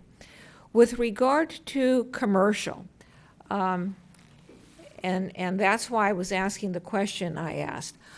For myself personally, and I think from what I've heard from the community, having the hotel there, having the hotel be about 200,000 square feet, having offices there, having the offices be 100 to 150,000 square feet. The exact numbers I don't know, but conceptually that's what they would be. And then have a delta of additional commercial, I don't know what it is, 50,000, 100,000, to support the offices and the hotel. I would have the CUPs for the North 40 match the CUPs for the downtown. Now, there have been various statements as to why we have CUPs downtown, but having been there when they were instated, it was because we wanted to encourage the local small businesses. When you allow, in the commercial area, when you just have the landlords create their per square foot rent, what happens is that they go as high as they can, and the only entities that can afford it are the restaurants, the chain stores, and the service business, the spas. And that's what happens. And then the small local stores, they can't afford it, so they get pushed out. And so the CUPs were instated in downtown in order to give us a variety of uses. And so I think that is a good idea. I think it is a good idea, to protect the people in our downtown who have their small businesses. The same people that the Chamber of Commerce honored this past year as their businesses of the year. Those are 3 examples of the kinds of things that the CUP protects. As far as what happens if we change the CUPs downtown, then we should consider changing them in the North 40. But for now, because I think they were important downtown, and I think they still are, I would not get rid of them en masse. And if we want to consider not, and I think we need them in the North 40 because we want the downtown and the North 40 to be equal in their economic vitality. I think that's all I have. Okay, so I'm struggling because I'm hearing us all over the place. So it's hard to bring us to some kind of convergence here. Vice Mayor Leonardis. Might I recommend a restroom break? Yeah, I was thinking that's a good idea. Let's take about seven minutes. It's getting late, so we don't want to go too long. Come back at 10:20.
I know everybody's anxious to stay here till midnight, but let's get started again, please. So I'll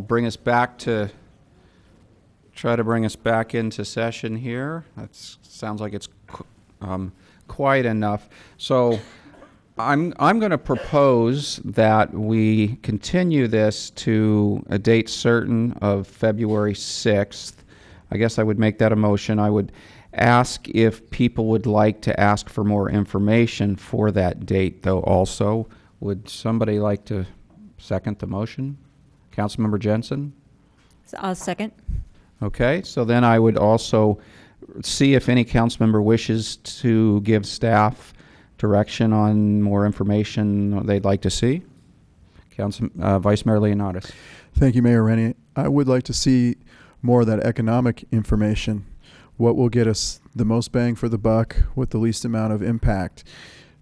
Where is our sales tax leakage? You know, we looked at the Bay Economic Study a long time ago. Would something like a mini Target Express or something be something that we could use in that space? Councilmember Sayoc mentioned something like makerspace. I don't think we have any information on that. Incubator space. I mentioned as part of bringing the community in, a place of worship. I don't know if we can require that separation of God and state or whatever, but it's something to explore whether that it could be one of the uses that could consume some of the retail space and some of that square footage and bring the community in. Somebody from the one of the speakers mentioned I think it was Mr. Capobres mentioned something about the Kiwanis Club and the Rotary and such meeting in the Market Hall, but they can also meet in a space like at a church or whatever. There was also mention of park space, perhaps in exchange for height on the hotel. Specifically, the hotel was mentioned. I'd like to see how much would be gained and how much are we, somebody mentioned 5% per, 1 foot, 10 feet, 5 feet? I don't know. Can we get clarification on that? And how much would that get us? Those are some things. Last but not least, the CUPs, the level playing field with downtown. Again, I don't know what that means specifically. I know this is an entirely new development. I know that the housing is growing up with the development, whereas downtown the housing was there the whole time, and the town grew up with it. But Councilmember Spector made some great comments about why the CUPs exist, to protect those small businesses. And I think it's important to continue to look at those types of things and look for businesses that are complementary to our town as opposed to businesses that compete with our town. Okay, any other requests for information? Councilmember Jensen?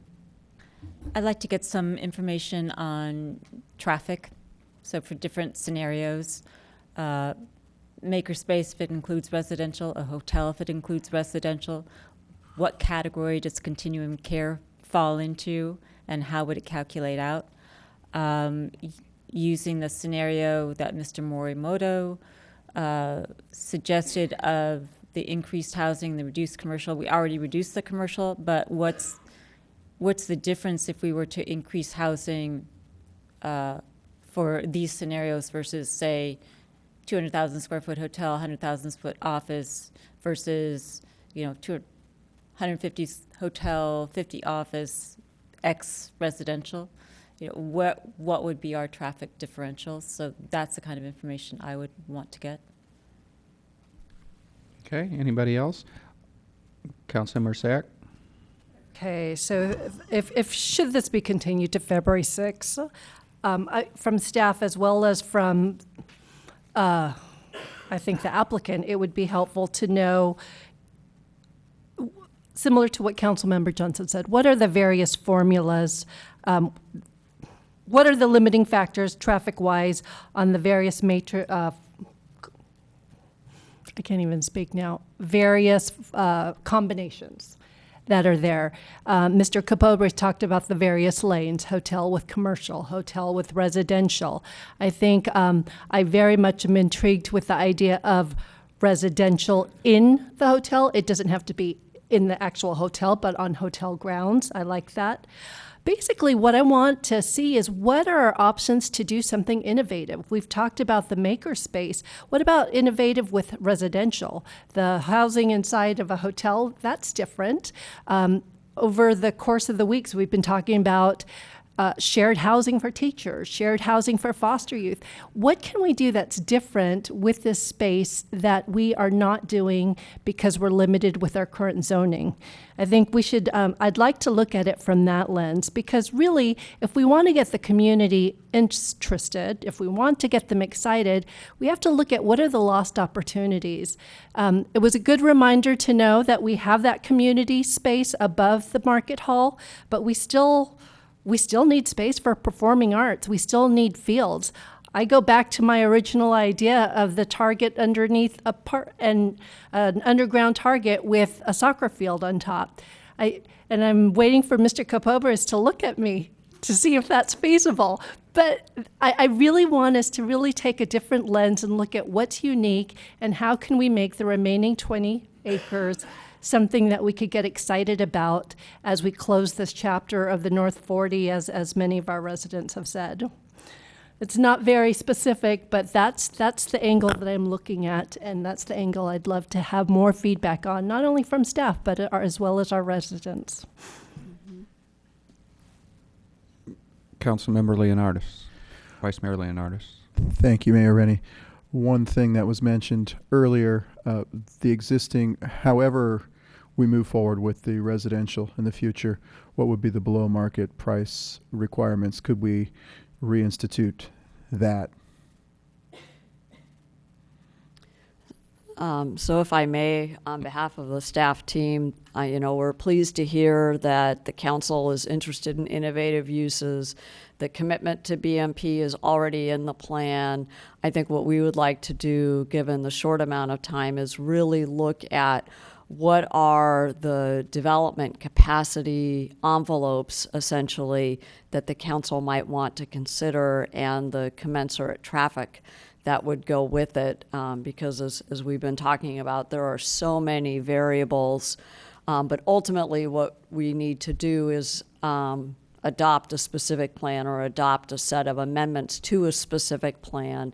And so there's just no way we're going to be able to run a lot of different traffic analyses, but what we can do is identify what is within the envelope of the existing EIR, and what are those innovative uses and innovative combinations that many of you have mentioned, so that way you know what levers need to be changed, if at all, within the specific plan document to achieve the goals that you've just articulated over these last couple of hours. So I don't want you to, I just want to make sure we have common expectations of what it's going to look like on February 6th. It's probably not going to be a traffic analysis in the classic project level analysis, but rather it will be an analysis of what is the development capacity yield in terms of flexibility and the types of innovative land uses that you've been discussing tonight.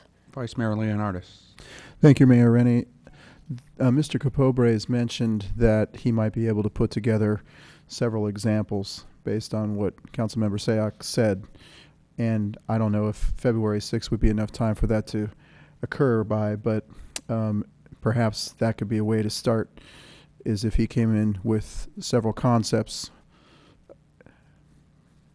we could work from there. Councilmember Spector. Thank you, Mr. Mayor. Question of staff. BMP's below market price may indeed be referenced in the specific plan, but, and I guess this is a question for Mr. Schultz, there was some reason that we were having problems with them the first time through, or requiring them? It had to do with the senior units, and the senior units having to be clustered. So the BMP requirement is already in there. So the guidelines is what the product type for the affordability lend itself to restrictions. So what, if anything, would we have to do to avoid the last time they didn't, the developer did not have to do the BMPs because of the senior, okay, they did. And it was the senior housing. All right. Correct. They had to be clustered because they were senior housing. And so we can assume then for the next phase, the north part of the North 40, that BMPs will be required? They will be required. And depending on the product type and what they bring in, we may have the same conversation, but regardless, a minimum of 20% is required by the specific plan currently for BMPs. All right, thank you. All right, so we have a motion to continue this to a date certain of February 6th based on what you've kind of, the request for information and staff's response and what they could provide. Does anybody have any other comments or concerns about that date? Okay, so seeing none, I'll call the question. All in favor? Aye. Aye. Anybody opposed? Okay, seeing none, passes unanimously. So we'll close this item for tonight and move on to item number 15, which is the first reading and introduction of an ordinance amending Town Code Chapter 14, Special Events.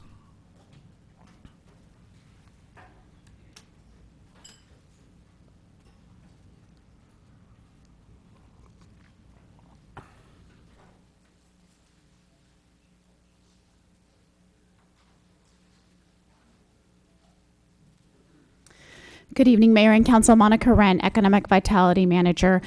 Before you tonight, we're back with a couple of events items. So before we get into item 15, what I wanted to do is provide the opportunity to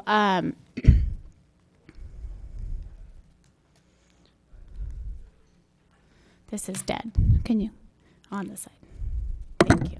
Kind of give us an overview of, there's several related items on the agenda, right? Yeah, so there's three items before you this evening, and I apologize that the remote's not working for me right now. But the first one is item 15, which is before you right now, and it is Chapter 14 code amendments to the Special Event Code. And so first we'll look at the first reading of that and go over some of the amendments that have been made since we met last. The next agenda item before you tonight is number 16, which is a general discussion on special event items. And it'll provide council, we're asking the council to provide direction on these items such as road closures and event funding. And then number 18 tonight will then touch on street pole banners and seasonal decoration policy. And this is a recommendation that's coming out of the policy committee. So that gives you an overview of where we are now and where we're headed. And with that, I'll take us straight into the special events code amendment. So briefly, we met in November and introduced the first reading of some amendments to Chapter 14 as they relate to the special events code. We had a discussion here that evening with the council. Amendments were recommended to the draft that was brought forward in regards to block parties. The staff made those changes and then brought the second reading forward to you on November 21st. At that time, the second reading was not approved. We were asked to go back and to do further outreach with the community. So on December 6th, staff held a meeting and invited all of the known event organizers to that meeting. Also asked them to extend that invitation to anyone that they know of that we may have missed. We had about 16 or 17 people come to that meeting. We discussed a lot of the concerns with the draft that was set forward. We received one public comment, which was attached to your staff report. And we are back now tonight to introduce again the first reading and ask for you to approve that.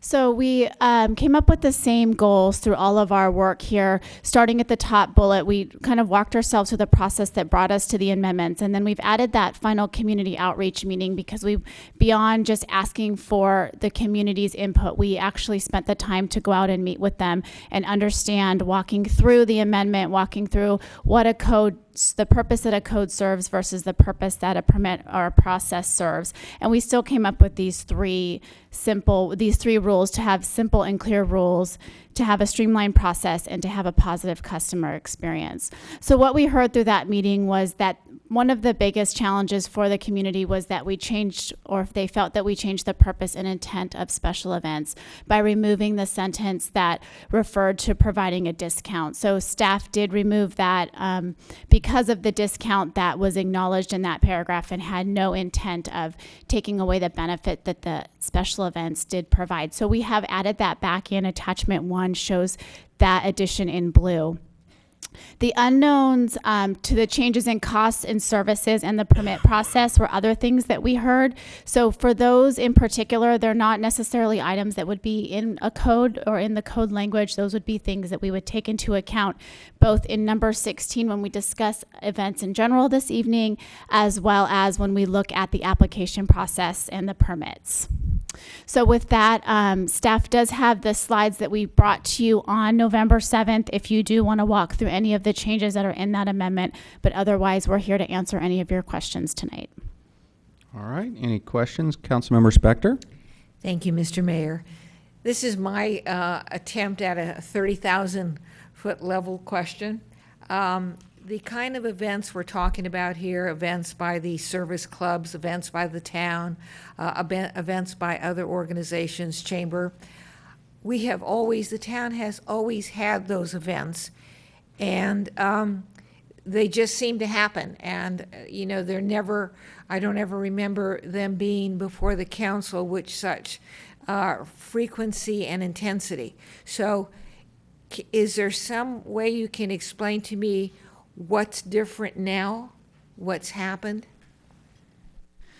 Sure. So for a long time, events have been a part of the community where things just kind of happen. There were expectations that event organizers could come and pick up barricades and borrow those from the town and then return them or not return them.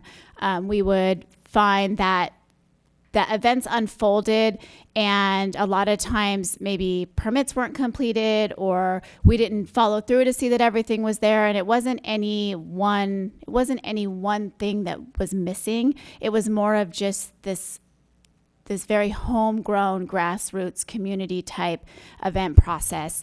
And as we started to take a look at that process, and as we've started to realize, across the nation that events have become a target for unsafe behaviors, that there's increased liability, that we've become to realize it's really raised the awareness of the town to look at our process and to understand that we are indeed checking all the boxes and that we are indeed looking at what it costs and the staff time that goes into events. I think equally to that is that oftentimes staff are asked to work extra hours, or maybe they come in to help with an event, and that's not necessarily ever realized in the budget. And so we then come to the area of burnout, where people are working above and beyond and doing extra, and there wasn't ever compensation or realization of that. Thank you. Vice Mayor Leonardis? Thank you, Mayor Rennie.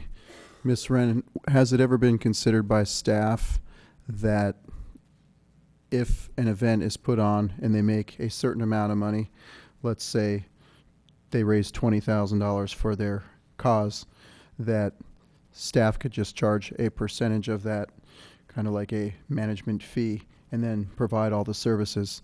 Case in point, maybe that percentage could be 5% or 8% of whatever they earn as an alternative. That has not been an option that we've ever discussed before. Thank you. Okay, I don't see no more questions. I'll open up for public testimony at this point. I have one card for Ginger, who's no longer here. And we have a substitute maybe, Catherine Summers.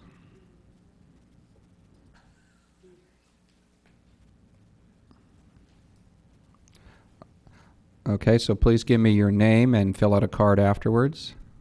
My name is Terry Martin, and I'm with Los Gatos Kiwanis Club, but I'm going to actually read Ginger's notes. She had to take off, and she left them for me, so I'm just going to read hers verbatim.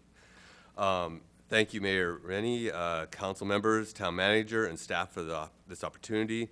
My name is Ginger Taylor McDonald, a longtime resident of Los Gatos and active member of the Los Gatos Morning Rotary Club and spokesperson for the town of Los Gatos service clubs, which is all of the clubs got together and met with the town.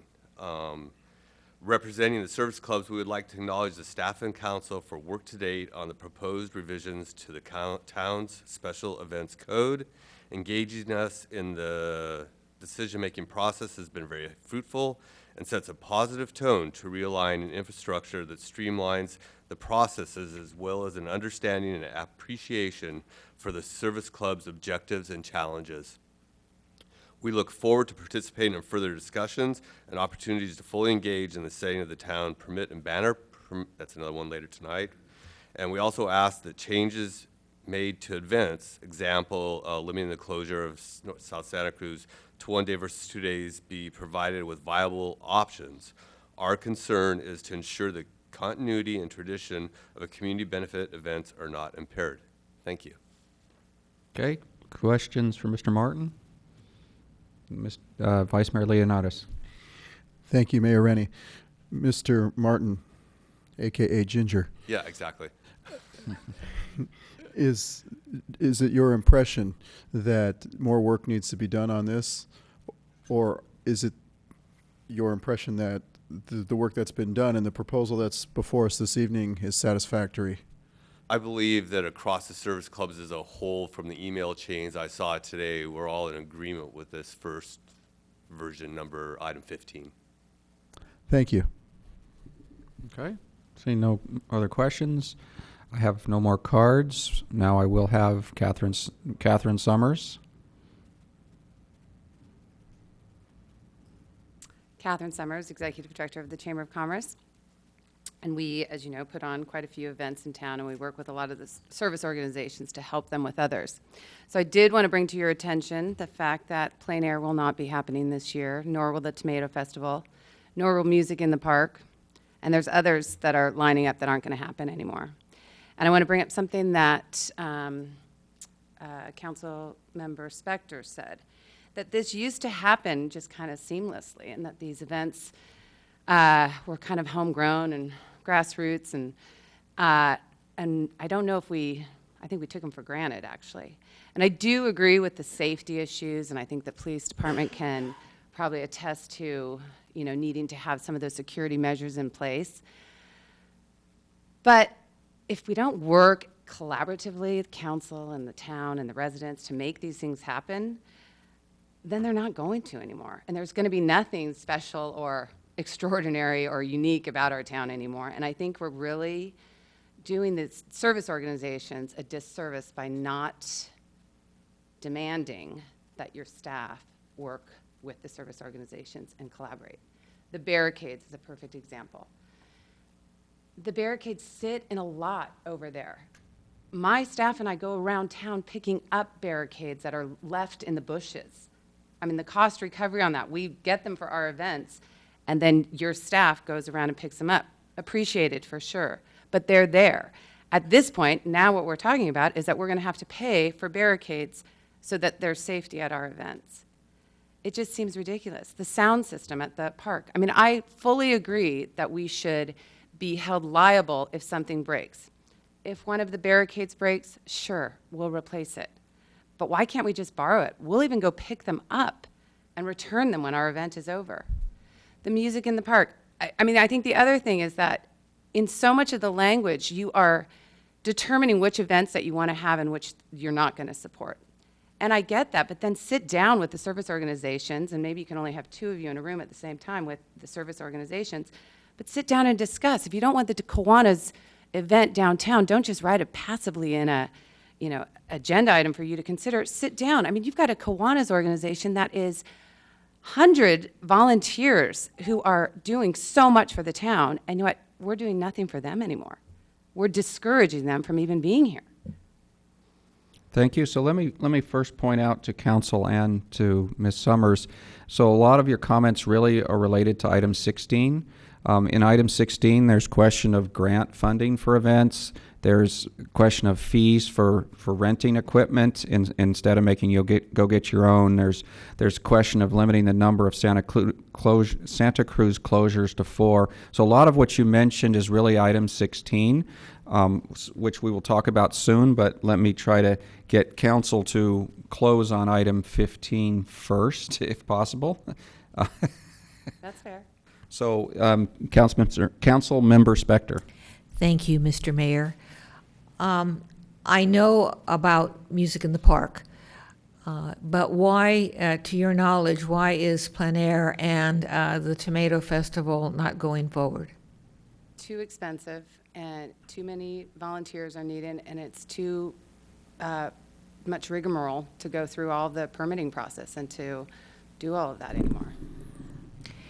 They've also, in all fairness, the Rotary Club has, a few of their members have passed away in the last year, and 2 others are quite ill. So I think their lead volunteers for the plein air have dwindled in number, but by not getting any other support, it's really hard for them to put that event on.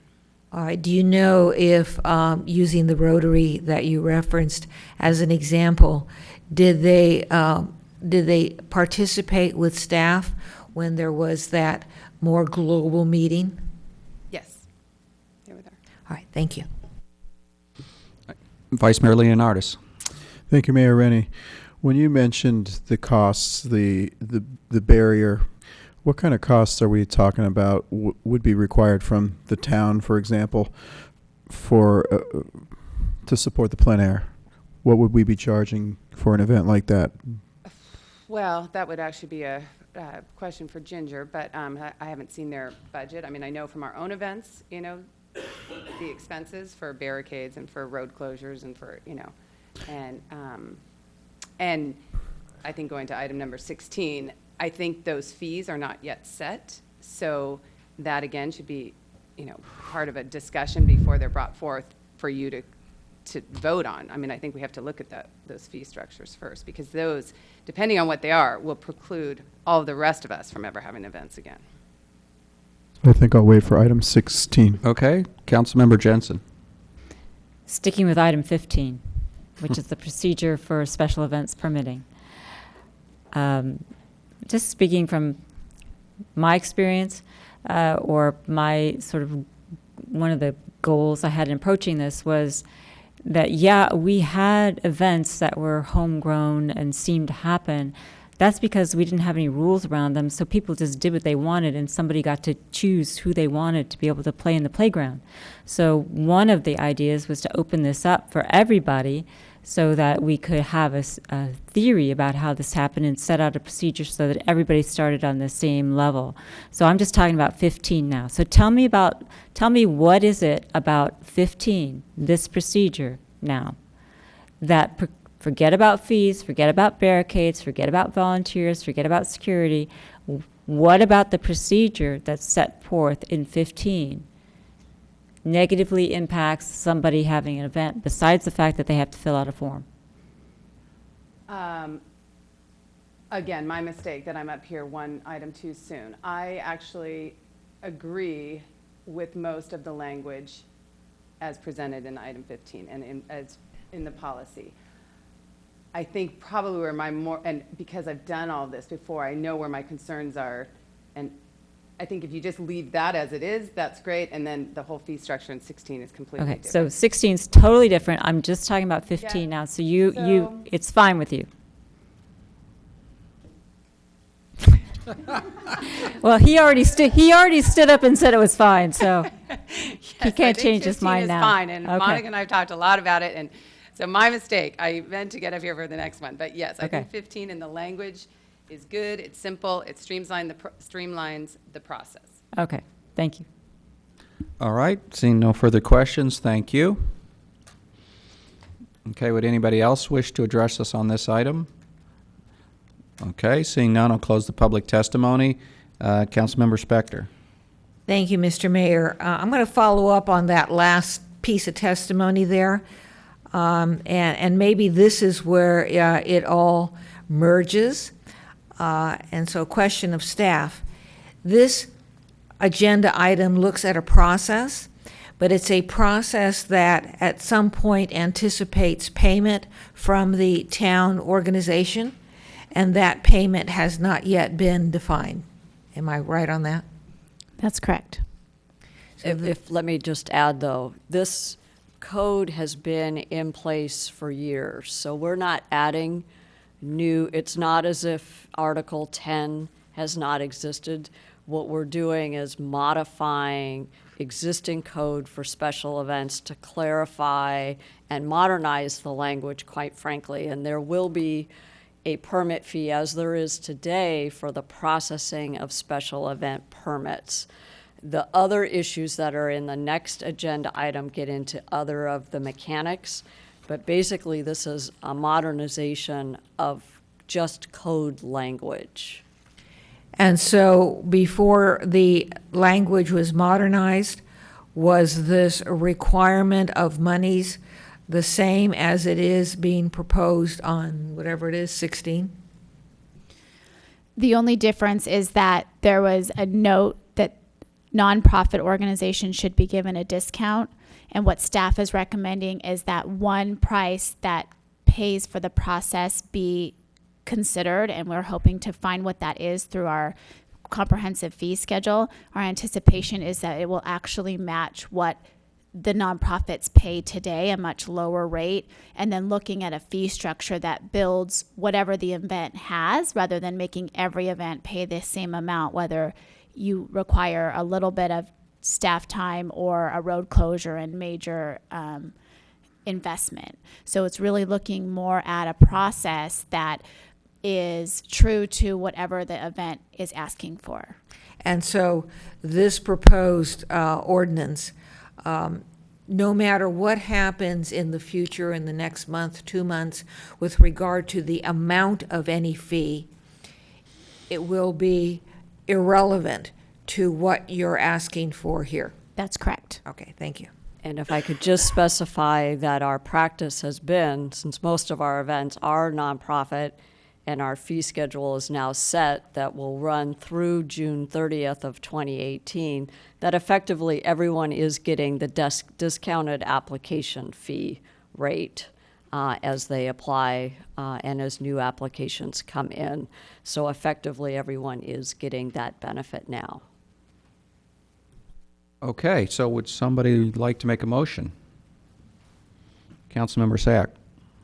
Okay, and I'm sticking just to item number 15, understanding that there's others. But I move that we accept the public comment that we heard, and that we move for introduction and first reading of an ordinance in attachment 2 by title only, which amends the Town Code, Chapter 14, Article 10, Special Events. Okay, do I have a second? Second. Okay, I have a second. Would anybody wish to comment further? Seeing none, all in favor? Aye. Aye. Anybody opposed? Seeing none, that passes unanimously. Could I have a reading, please? An ordinance of the Town of Los Gatos amending Los Gatos Town Code, Chapter 14, Article 10, Special Events. All right, thank you. We're going to close item number 15 and go to item number 16, which we've already half covered. Thank you. So I will briefly walk you through a couple of things this evening, and I will try to keep it brief in consideration of the hour. But what we are here for this evening is you received a staff report that was pretty comprehensive. It gave a pretty broad background and some information for council to consider. The idea was that it would set the stage for your conversation here tonight. What the staff is asking for is for your discussion and direction to provide the opportunity for us to achieve the goals that were outlined through the process of streamlining. So we have 4 areas that we really are asking for the council to weigh in on. We have some pending applications or rather some pending inquiries that the staff feels stuck on at this point because of all the discussion that's happened in the public forum, and we're looking for your discussion and your direction. First one would be grants. So similar to the community and arts grants, there's been discussion that could we provide that same process to special events to provide some grant funding. Looking at the fee structure, as much of the conversation just went to in the last item, is just confirming where and what these items are that may or may not be rented, and then kind of how we can look to structure the fee. We do still have the vendor working on our comprehensive fee schedule. Our staff will be working closely with them as we identify what those items are that relate to special events so that they can clearly be put in the fee schedule. So when someone comes to a special event, there's a nice, neat package in the application as well as the fee schedule to find the fees associated. The third is probably one of the heftiest lifts for the conversation, and that's around road closures. So considering the frequency, the duration, the route, the traffic plan of the North Santa Cruz closures, and then maybe some alternatives if North Santa Cruz is not an option or if there are limits on that option. And then finally, parking. It's been something that's been out there for quite a while, but we get a lot of inquiries when somebody is having an event and they are bringing thousands of people or hundreds of people to town to stay and enjoy and shop and celebrate. Is there an option to not regulate the timed lots? So as far as grants go, we went over this briefly a second ago, but using the existing community grant process, and then if this is something the council would like, staff can go back and do a little bit of background work and come back to you in February. Number one, identifying funds for the next fiscal year, as well as identifying if there are any funds left in our event budget from this year for possibly one or two small grants to finish out this fiscal year. Looking at our fee structure again, should event organizers use their own equipment? Is there the availability for them to use town equipment? It is the staff's opinion that we have the right amount of inventory should there be a storm or some sort of emergency or some need for that equipment. And if we have that equipment loaned out somewhere or rented out somewhere, we may be stuck in it should we need that for our own official town business. And then also the related fees that are identified through the comprehensive evaluation. So when it comes to road closures, the frequency, one thing that the town realized and the staff realized through the closures this year is that we would definitely need, it is our opinion that we would need Wood Road to be closed in conjunction with a special event and not as a one-off, one that the community knows that it's an ongoing closure. It's our fear and our speculation that if Wood Road was not closed, that the cut-through traffic would then end up infiltrating through Almond Grove and really putting a lot of impact on our residential areas to try to get around that closure at North Santa Cruz. So considering if we do look for closing North Santa Cruz, could it be in conjunction with that ongoing closure? Also, the idea of limiting the number of closures annually. This is not about any one or two events in particular. It's about thinking about the amount of staff work and the amount of time that goes into these events, and really regulating those expectations from the beginning that there will be 3 or 4, whatever that number is the council decides, so that as people plan for their events, they kind of know what that is. We have the parade that happens annually. We anticipate that won't go anywhere, and that would be one of those closures. The town did do a red, white, and blue block party this year. That's something that we could certainly back out of and just have our concert or another 4th of July event to offer up that extra one if that's something the council would like to consider. As far as duration, what we realized is that single day events seem to be the most successful. We did only have one overnight event, and so I apologize if there was a feeling that this was directed towards any one event, because that is not the case. What we realized is with the setup and the cleanup and then the type of traffic we have after hours with the bars getting out and the need for that for people coming off of Highway 17 who are headed northbound, that it really creates a safer situation to have North Santa Cruz open overnight. As far as the route goes, should we move forward with North Santa Cruz closures, what we'd like to do as staff is set a specific closure route. We recommend Maine to Bachman. That way we can create a package for somebody. They can come to us and say, hey, I want to close North Santa Cruz and have an event. We can provide them with what that closure looks like, where they need their traffic plan. It goes to the next bullet point there, that we would like to actually provide that traffic plan, provide that closure through a vendor, and then have a cost that's associated with what that closure is, but not actually ask each individual event to go out and do that. What we've realized and what we've heard from our community is that everybody's asked to do the same thing, and so each event is recreating the wheel, and can we provide some of that service by creating a more clean package with our vendors. So here's just an overall map I wanted to include for you. I know we know downtown, but this gives us an idea where Wood Road is, and if it wasn't closed, how the traffic could possibly try to get around North Santa Cruz to get on to that entrance. This is the yellow line indicates where that closure is from Maine to Bachman, so that would be the area that we would recommend or that we would say is part of the North Santa Cruz closure. So looking at alternative locations, Plaza Park is always a great gathering spot in downtown. It's one of the jewels that a lot of people enjoy. And what we have is the ability to close Main and Montebello around that and still allow traffic to get around.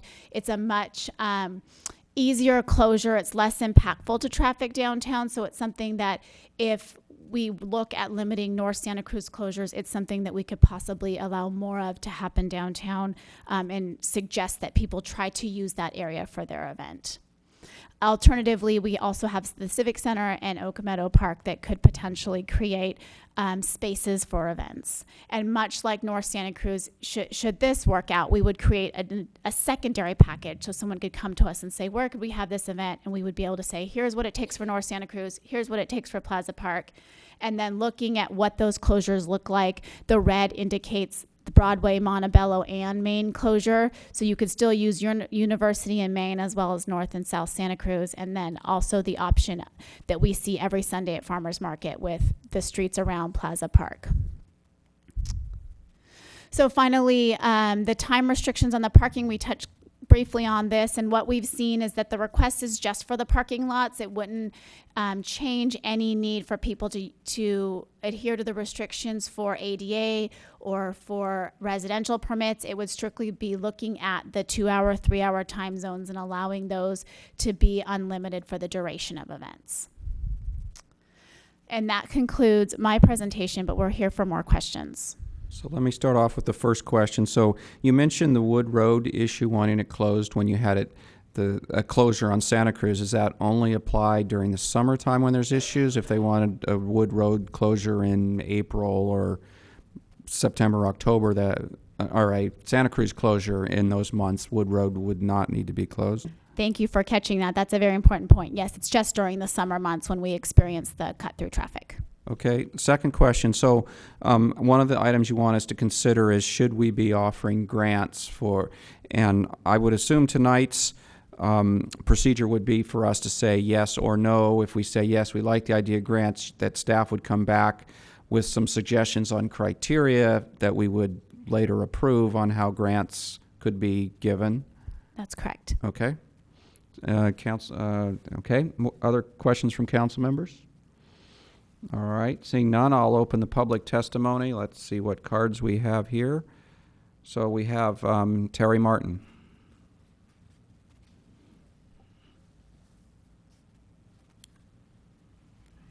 So I'm not Ginger. Good evening, Council and Mayor.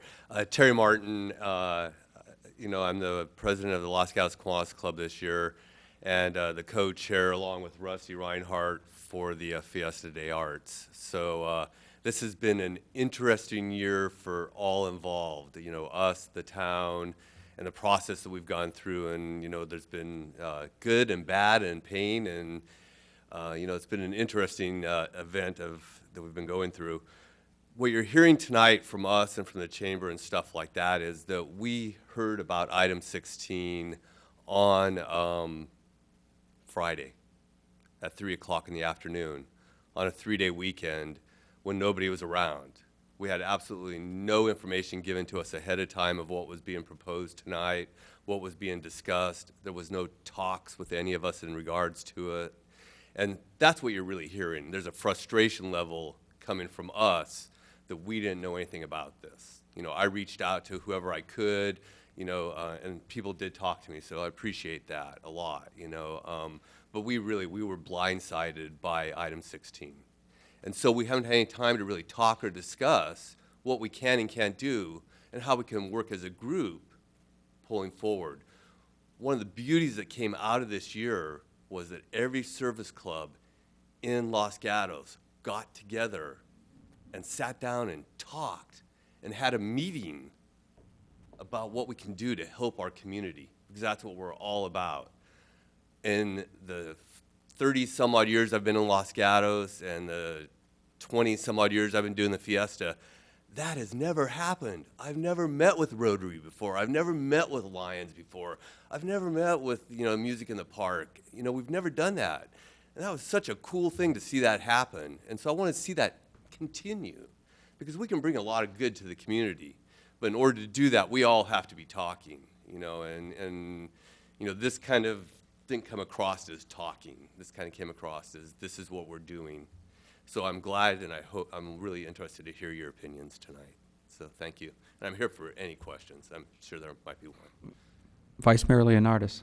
Thank you, Mayor Rennie. So, Mr. Martin, Yes, sir. it is my understanding that you haven't had enough time to go through this document yet and approve or disapprove or agree or disagree with anything. Yourself, your club, and other clubs. Other clubs I cannot comment on because they are not necessarily aware of all of this. I have definitely taken the time to go through it, and I can comment on almost any single thing on this item. And but I'm here to hear your comments too. So I guess Go ahead. follow-up question is, do you have concerns with the document? What? Yeah, I mean, I have about 5 or 6 things I can just kind of rattle off quite quickly. One is that everybody talks about the holiday parade still going on, this is still happening, and this is still happening. But if we're going to be equal on all lines, we're equal on all lines. I don't know that the holiday parade is necessarily any more important than, like the bunny hop or the fiesta or the great race, or that's up to you guys to make that decision, but those decisions haven't been made yet from what I'm hearing. And this document kind of says, give us some direction, but yet we're still talking that we're going to do this, we're going to do that, and that's not equal. Our event, which needs to be organized a year in advance, I'm down to 7, 8 months now, and I don't even know where I'm at. I don't know where the direction is. I don't know where we're going. The big thing that hit us on the last document that was kind of taken off was cost recovery. I paid a lot of money last year. Everybody recovered their cost. Probably not all of it, but there was a lot of cost recovery that came out of the Kiwanis Club. The fee structure, definitely needs to be looked at. There should be grant fees, grant funding, of some sort. There's got to be a pool out there of money. How much is that? How are we going to divide it amongst everybody so we all have equal share of it? So I think that's a really good idea, actually. Town equipment and stuff like that, the Los Gatos Kiwanis Club and all of the years of doing the fiesta, we have not used town equipment. We've always rented all of our own stuff. This last event, we had to rent all of our own stuff, and so that's just what happens. And it's 50 cents a barricade. That's what we paid 2 years ago for the fiesta. I think that the road closure thing, obviously, with a wine and art festival, when we came before council this time last year in order to get our approvals to have the fiesta downtown, we were actually looking at it as closing the street. And that was to close North Santa Cruz, to close South Santa Cruz, to close Main Street, kind of to create less access to the freeway. That was the whole intention. As the fiesta got closer and closer, that started going away, one item after another, and part of it was what was going down in the Almond Grove. But the reality is that now we're looking at, only a portion, and the park isn't part of that, and you can't get across Main Street, and there hasn't been any discussion about any of that. It's just, that's kind of the way it's being outlined to you. And the big thing that we saw and all 3 events went through was having to go down the middle of the road for the fire trucks. Now that's the fire truck and the fire department stating that. There wasn't any pushback from the town of Los Gatos in regards to that. Other communities around actually see it just the reverse. Their fire chiefs look at it in a different way. So, that discussion is a discussion. I don't think it's a set in stone thing.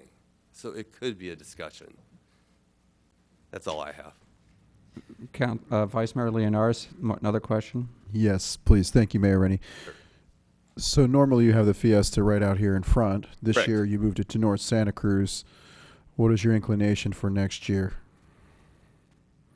Our inclination was to to try it again. I mean, we put a lot of effort into trying to take it downtown to see how that would work, and it was a very positive event for us and for all of our vendors and everything. I have different information about the merchants and the restaurants. It was a positive event for most of them also. There were some negatives, but there was also some very good positives. The fact of the matter is if we don't get the park and we don't get to have it on North, it just doesn't work, right? So at that point, it goes away and we do have to come back here, which, you know, I don't have a problem with that because I can do this in my sleep. We were trying to make it a better and bigger thing, and, you know, that's where we were. Thank you. So if I could follow up on that, so are you suggesting that the event wasn't big enough when it was out here in front of the Civic Center, or, you know, their staff has also suggested it would be much easier for them to close Plaza Park and the streets around it. That's still not big enough for you to do it there instead? Plaza Park is a very small area for something the size of a wine and art festival. And so Plaza Park doesn't even come close to being large enough. The plaza here and the area around here actually works out really well for us. It's not a problem. It's our vendors that have some issues with how do we set up on lawn areas? How do we pull across the lawn, you know, and some of those things come into play. So it's easier to set up on the street than it is actually in the lawn area. You know, and then we get into the parking lots and how we interface with the library and stuff like that. And so, I mean, it does work. And in the past, we've also had some issues, though, with the parking lots up here because that thing used to be, like, dangerous. And, you know, so we couldn't utilize it. Now we would be able to utilize it. So there is some stuff that could work at this facility. Okay, thank you. Further questions? Councilmember Spector. Thank you, Mr. Mayor. You mentioned that you just received or recently received these materials. I don't know what this group is, what we're going to do, Yeah. but if this matter were put forward, were continued, do you believe that representatives of all of the service groups and impacted groups would make an effort to meet, would meet? Yes, I do. Thank you. Okay, Vice Mayor Leonardis. I brought up this point earlier in the evening on item 15, but what would you think of a fixed percentage charge rather than you being charged for 50 cents for each barricade and all these other services, which makes it complicated? Would you say it would be easier to keep track of a fixed percentage of whatever you earned off of your fundraiser? It's easier to keep track of that, but I don't think logistically it would work out very well because as a percentage, it's like it's always attached to a service. So then what is the service that's being provided to me in exchange for that amount, right? So I know that if it costs X amount to close the street down between officers and crews and equipment, that it's going to be $3,500, that's kind of a fixed, and I'm getting a product in exchange for it. But if I'm just doing a 5% or 8%, I don't know what the service would be and how to justify that. So that'd be the only question about that. Thank you. Councilmember Sack. So, Mr. Martin, thank you. We don't have the actual fees in front of us, and so wanted to get your thoughts on the intent of it, of having the packaged fee up front so that you can almost choose a menu of, okay, if this is how much it's going to cost at Plaza Park versus Main Street versus a road closure. Again, without looking at fees, and because that's a different discussion, do you like that concept of knowing up front what it's going to cost? And will that enable you and some of the other service providers to plan a budget around that? Absolutely. Absolutely. Yeah, I mean, if we know what those fees are, we can do that. And that's what we're up against right now, is we don't know the fees and we don't know the impacts, and that's the scary part.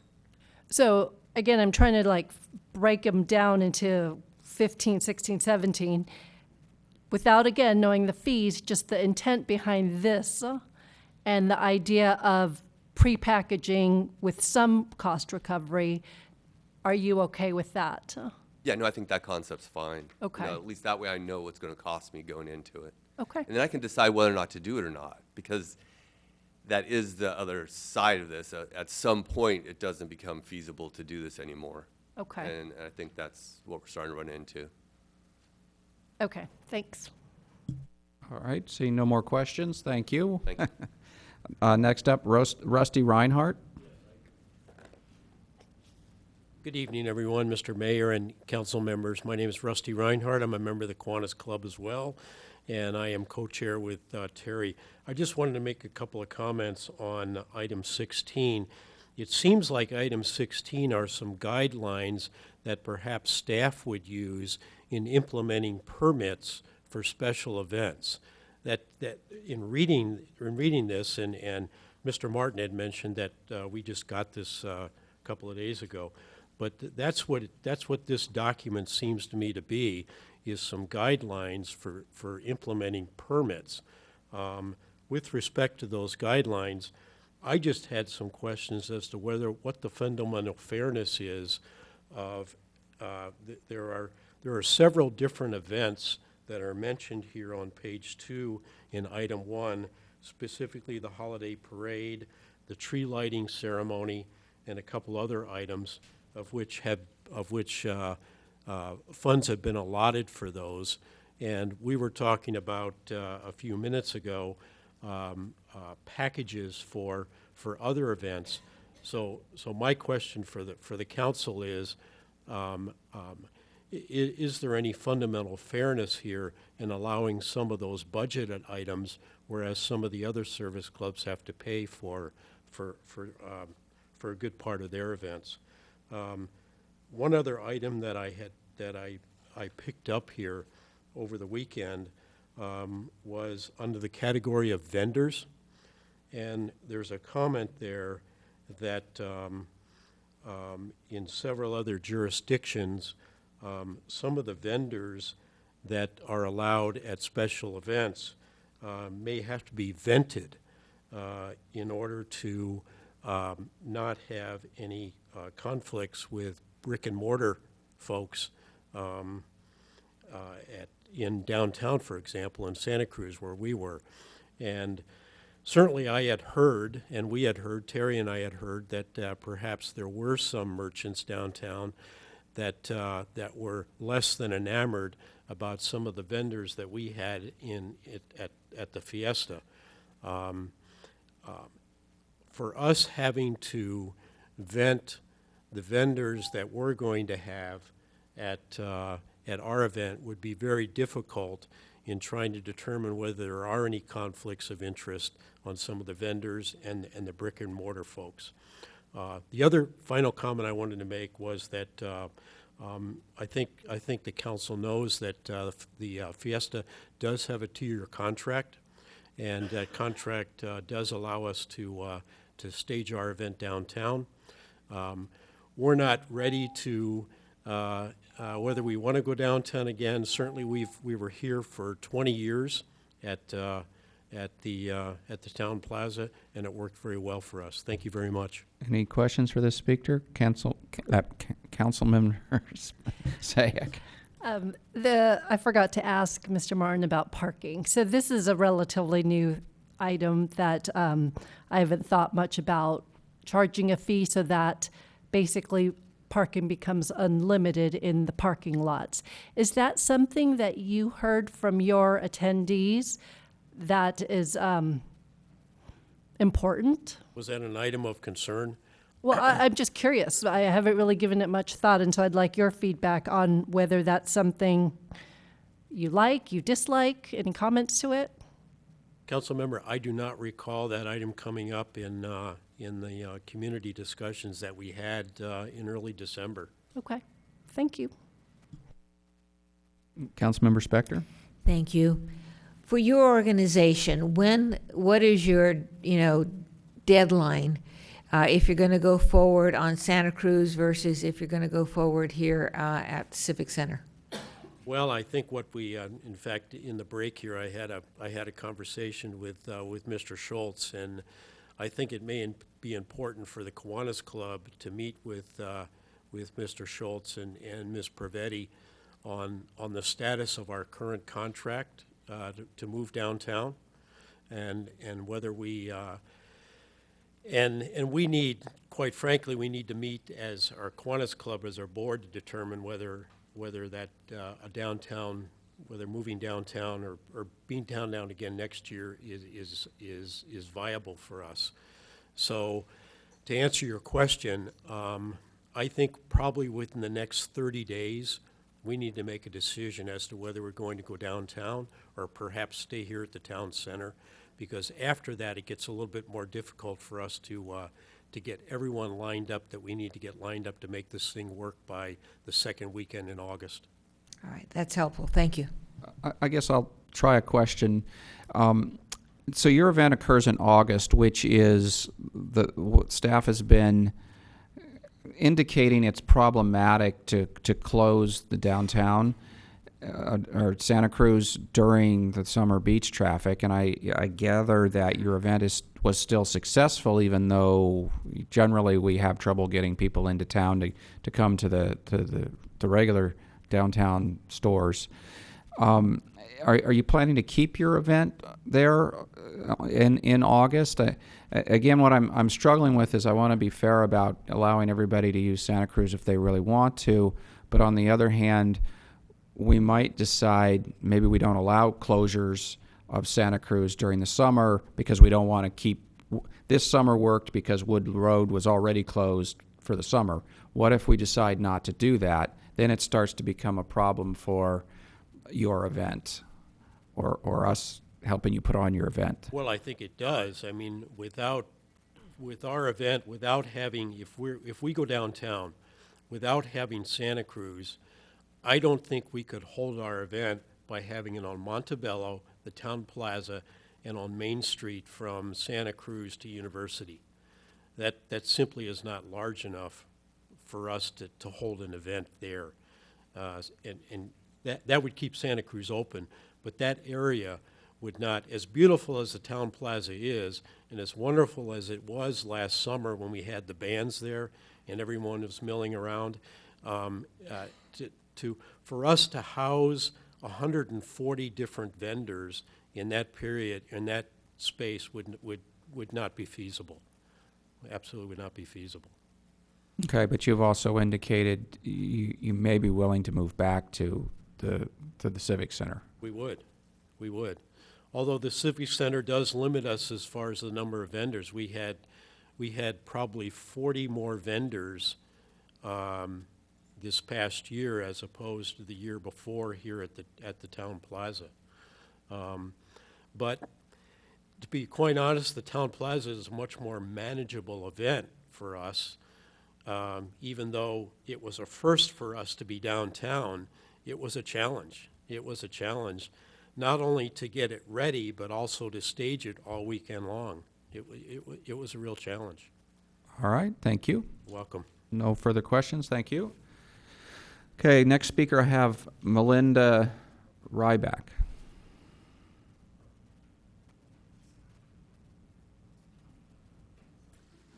Thank you, council and staff. Excuse me, I'm a little shorter, I think, than everyone else. I'm Melinda Gilstrom Ryback with the Chamber of Commerce, and I just wanted to touch on a couple of points that you've already brought up. One being that how incredible it's been that we've managed to collectively get all those service organizations together in a room to collaborate on events, and how we can all create that community vitality that you've wanted to foster. My experience in town has been that groups work individually, but never share information. And I think the Chamber's done a great job of opening that up. So I can speak to the parking restriction. Historically, in my knowledge, for our wine walks especially, we have asked for that parking to be relaxed in the public lots. We are serving alcohol at our events, as do other events in town. You do not want to have those people moving their cars after they've been tasting wine for an hour. You don't want them to be having to navigate around the pedestrians that are walking around just downtown in general. It creates an unsafe environment. We get complaints daily through email, phone calls, that people are getting parking tickets just to come downtown and shop, let alone Why would they come downtown for an event that is going to be for more than a 2 or maybe 3 hour period to know that they have to then move their car in the middle of the event? They have to leave, go move it, try to find parking again. Not a great situation. Fundamentally, I think the chamber feels fine with creating a packaged proposal and permit process.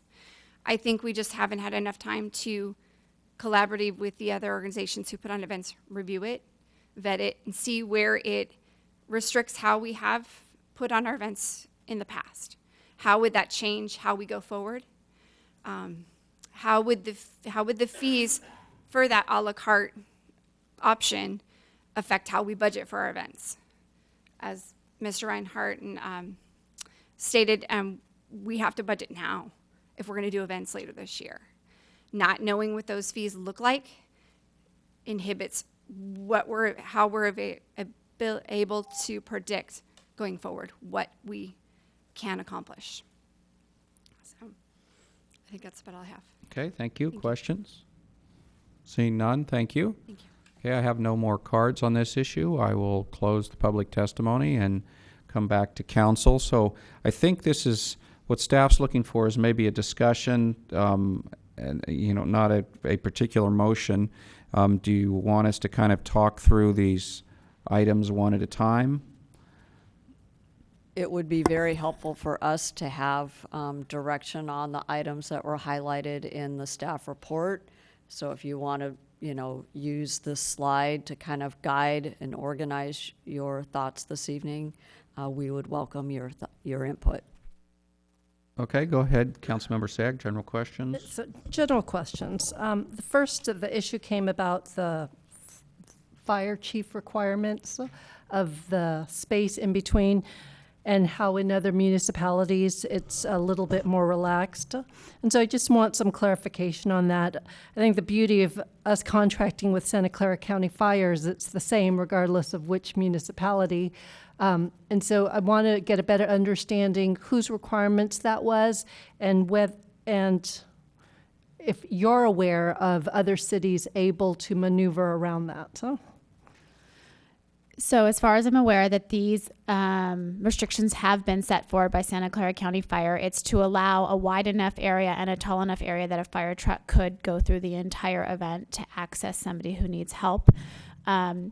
Additionally, what I think differs is that our street may be more narrow than other municipalities.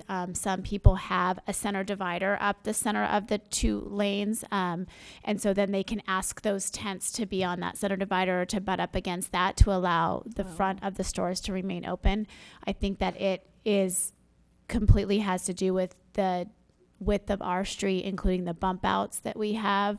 And it's just not something that we can work around. So we have to provide, and I believe it's 25 feet of clear space through. And that's a county requirement. And just to follow up, that doesn't necessarily have to be right in the middle. It could have been to the left, it could have been to the right, but just 25 feet. It could, and because we have those bump outs, there's no way that a truck could go all the way down one side. They would be maneuvering back and forth. And I do understand they come out and measure at each event to make sure that we do have the clearance they're looking for. Okay. And then my second general question with regard to the parking, I know that this has been an issue. The time limits in our parking lots have been an issue that has been constantly talked about. And I know our Transportation and Parking Commission is working on this. And so if I could just get a sense of how close they are in their studies and providing a recommendation so that if it's close, if there's an opportunity to fold it into this larger discussion. Thank you for the question, Matt Morley, Director of Parks and Public Works. They're very close to make a recommendation on time-limited parking, and I can certainly bring that back we'll bring that to the council within the next month or so, pending sort of availability on an agenda item. But they did not look at that parking as it relates to events. They looked at it as it relates to the day-to-day business needs of the downtown and what the impacts or what the parking levels and concentrations are from various time points day to day during the course of a week. And if I could just make a request, given the importance parking is to our retail business, before they make their final recommendation, could we just make sure that there's a concerted effort to reach out to our business community, that this is something they're looking at? Got it, yes. Thanks. So. Okay, any other general questions? Councilmember Jensen. I apologize, but it's not really a general question. I wonder whether, given all of the questions that we have, whether it's productive to go through a point by point. I understand that staff wants it. Discussion of these issues, given the testimony that we've had with the service clubs who are involved with these events, that they want to have more time and want to engage in a discussion, we might be able to get some productive input back from them. And my first question and my first impression in reading the staff report, I have to say is, well, if there is an ongoing study of fees, and that's going to be the gating item on this, then aren't we sort of getting ahead of ourselves by having this discussion without having that fee information? And then here's the question part of it is, and you could just nod at me, Ms. Wren, or say into the microphone, hopefully yes, the fees that we have now are in place through June 2018, so if I'm going to do an event, I can budget per those fees through June, correct? That's correct. I think the biggest concern for us is how we move forward for the closures and hearing how much time that the events need.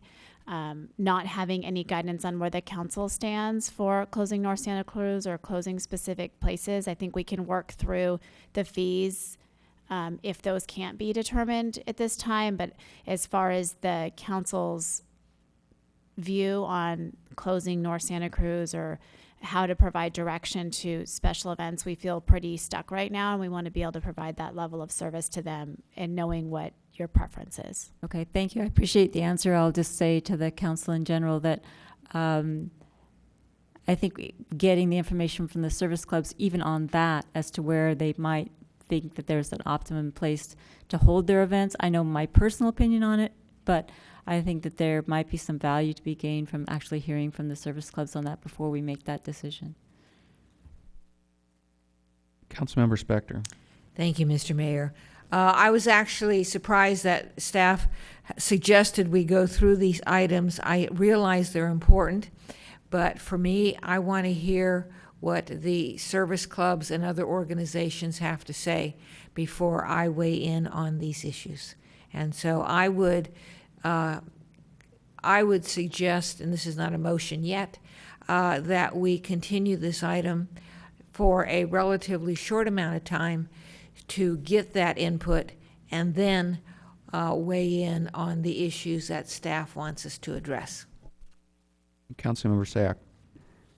Thanks. I would also be in agreement of continuing this to a short time so that there is this opportunity for a couple of reasons. One is I like the idea of the continuing collaboration between the service providers and the opportunity to work with staff. But one thing that Ms. Summers said that really stuck with me today was we as a community took advantage of these homegrown events. And I think the reason why I like cost recovery and bringing it out there is, one, it makes us appreciative of everyone's participation in these events. And yes, we're taking advantage of the service providers' efforts and volunteers, but until I was actually sitting in that seat, I didn't realize that our staff was here at 5 a.m. setting up road closures. I didn't realize the enormous pressure on our police chief when there's a traffic closure and there could be a possibility of a crazy person driving through with a car. I mean, these are things that one doesn't think about, but yet if they happened, that person sitting right there is going to get the call. Sorry, Rob. And so I think those are important things to have in this discussion so that everyone is absolutely aware of what it's costing everyone involved with their own time and their resources. And I think that's getting lost. And so to everyone that's been working on this, I mean, these are what makes our town unique. Let's not make them go away, but let's also understand the true cost of putting these events together. Councilmember Spector. I have a question of staff, and then I have a motion. But my question of staff would be, assuming that my motion is to continue this to allow time for the community to weigh in, to have a meeting and weigh in. What is staff's suggestion as to an appropriate date? So to provide a little clarity around this, this date for this discussion was identified in November when we met to talk about the second reading. And then when we had our community outreach meeting on December 6th, we did talk about the differentiation between item 15, item 16, which is this before you tonight, as well as the street pole banners, and invited the conversation to continue with all of the community groups. So while this report wasn't published until Thursday, there was the invitation to start the conversation. So that's been out there. So I would assume that the wheels have been turning and that this report may have provided a little bit more to think about. So for staff, I think we could turn it around rather quickly, the 6th or the 20th. I don't know what the agendas look like, but I don't know the amount of time that possibly the service clubs would need. I think we could pull together a meeting rather quickly. All right, well then I'm going to look to staff to give me a suggested date. Or February 6th.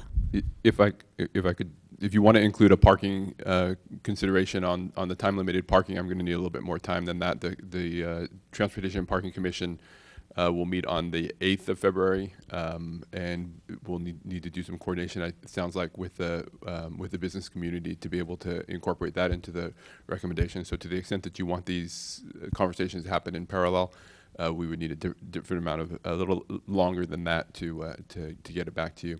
If you want to handle the parking outside of the events element in terms of the downtown sort of day-to-day business parking, then they could certainly separate.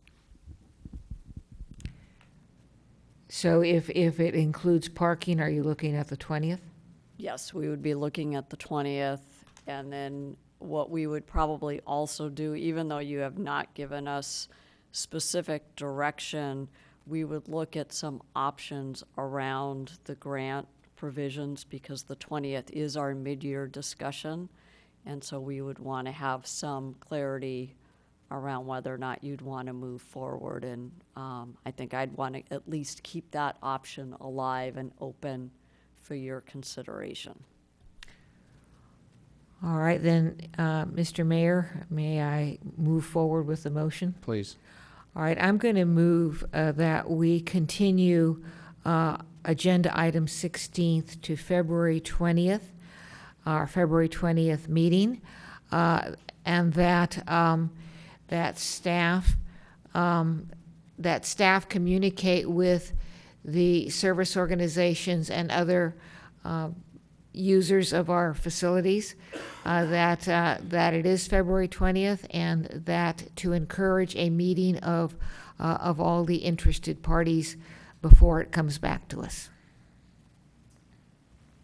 Do I have a second? Councilmember Jensen?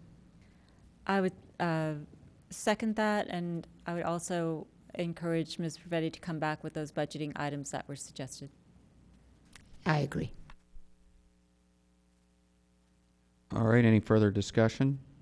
All in favor? Aye. Aye. Any opposed? Seeing none, passes unanimously. Okay, so that brings us up to item 17. I saw Mr. Ploutz. Oh, he's back in here. Good. He didn't disappear.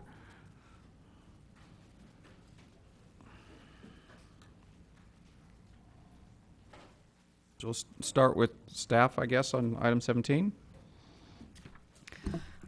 Good evening, Mayor and Council members. Before you this evening is a request for a story pole exception for a planned development application at 16212 Los Gatos Boulevard for the construction of a new 2-story commercial building.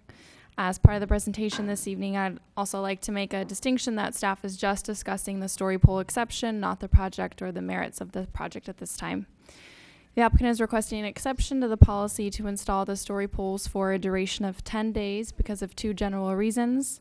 One is a public safety concern with the poles on the site, and the second is the use of the site based on the 2 existing tenants, one being the Artisan Wine Depot, which occupies the existing building on site, and Yoga Source, which leases some of the excess parking on the site for overflow. The applicant has provided a letter in attachment 2 that discusses further the reasons for the request for the exception, along with a story pole plan in attachment 3. The applicant has proposed to install the story poles on January 24th of this month and remove them after 10 days on February 3rd. Based on the criteria in the story pool policy, staff believes that the applicant meets the exception from an impact to the existing tenant's perspective. However, staff recommends that the story poles rather be installed around the upcoming President's Day holiday based on the upcoming school break for the Los Gatos Union School District. In addition to the length of time between the requested dates for the story pole installation relative to the future Planning Commission hearing, which has not been scheduled at this time given technical analysis that still needs to be completed. If the council is inclined to grant the story pole exception, staff recommends that the council limit the approval to this specific site layout and require any modification to return for a new story pole exception. This completes staff's presentation, but we are available for questions. All right, questions for staff?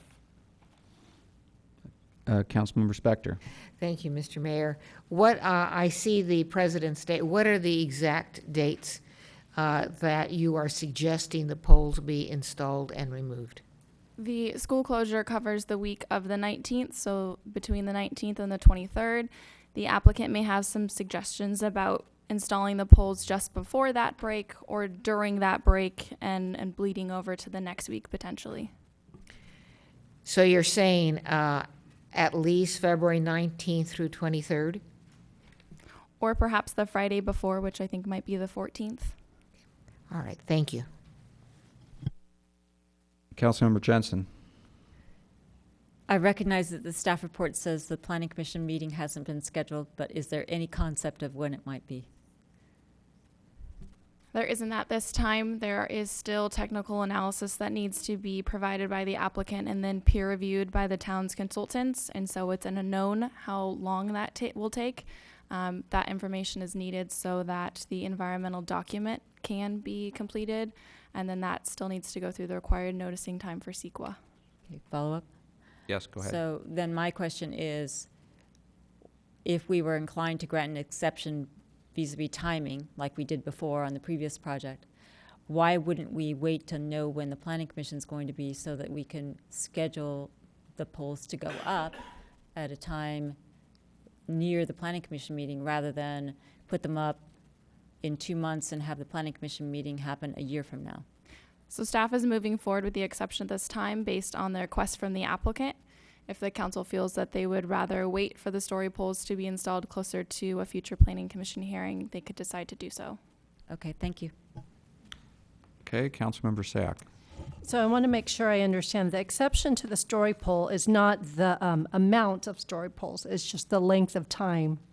Is that correct? That's correct. So when they are up, it will be a true representation of what the development will look like? It will be. Okay. Councilmember Spector. Thank you, Mr. Mayor. Given that the request is for an abbreviated amount of time, and given that you don't know when the Planning Commission is going to hold its hearing, why wouldn't the council simply be considering the amount of time, and then when it's appropriate in the process, the staff could use that amount of time, i.e. 10 days, and choose the dates itself? I'll try and answer this, and the director, Joel, can step in if I'm not. So the staff is before you this evening based on the request of the applicant to get the exception early in the process, have those poles installed early so that they can focus on the duration of the project, which is finishing those technical documents and moving forward with the environmental review. And Joel Paulson, Director of Community Development, to Councilmember Spector's question, if that's the pleasure of the council, following hearing from the applicant and any public testimony, then we can move forward with that direction. All right, Councilmember Sack. Is there a possibility that the technical review will cause some changes in the design that would then change the location of the story poles? The technical review that still needs to be completed wouldn't impact the layout. That's already been reviewed by staff at a technical review process. Okay. Councilmember Spector. Thank you, Mr. Mayor. Is there anything else other than the technical review between, say, now and the time it goes to the Planning Commission that could impact the story pole placement? Not including the technical review, the applicant could receive additional feedback from the community based on his meetings that would necessitate maybe moving a building or shifting the building, decreasing the size of the building. But from staff's perspective, the review that needs to be done on our end wouldn't impact the layout of the building. Thank you. Okay, seeing no further questions, then I will go ahead and I guess we bring the applicant up first. So you're supposed to have 10 minutes. I hope you don't really need 10 minutes. No, I think we've been through this before. I'm hoping to keep it short for you. Thank you, Mayor Rennie, and members of the council for allowing us to request this story pole exception once again. And thank you to staff for helping us put together this package as well in the application. My name is Scott Plautz. I'm the president of STEM Sustainable Development and partner with 16212 Los Gatos Boulevard LLC. Last time we were here, we went through a process for a residential development, and with that residential development, there was a denial through the Planning Commission, and we brought that back to Town Council so that we could ask for your guidance in what we should put on this site. And we do both commercial and residential developments, and through that process, we were given guidance to do a commercial project, and we brought a new conforming commercial project for your review, which will be coming up shortly. Through that process, we went through another round of CDAC, which was the third time that this project, two under my ownership and one under the prior developer's ownership. And then we did a community meeting. We spoke with numerous neighbors throughout that process as well as received a lot of feedback from staff, as well as Public Works. And then after our submittal, we were told that there was a new program by the name of Safe Routes to School that we needed to conform to. So through all of that time, the duration has been more than we had anticipated. And we're trying our best to move through that process and get feedback from members of the council and the community and staff to address all those issues. So we have done that, and with our Safe Routes to School issues, that has had a very large impact on our project, especially for the scope of this project. We're proposing to build less than 11,000 square feet of additional commercial space, and with that, that's a two-story structure. And through that process, there's about a $750,000 impact, and that number is a forecasted number given to us by staff for us to conform to make some changes to the street frontage on Los Gatos Boulevard, as well as the intersection for Safe Routes to School for the kids, since there's such a large impact on the community for that aspect. I have a diagram up here on the board, so you can see through the Los Gatos Boulevard, which is on the left side of the screen here.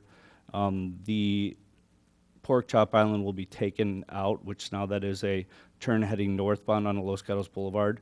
There's no longer a Pork Chop Island in there. We're moving the curb 10 feet out into the street based upon the plan provided by Public Works and the town of Los Gatos. And with that, the building and the setback has all slid along with that movement out into the street. And with that, we are conforming on parking. Everything else is comparable to what we originally proposed.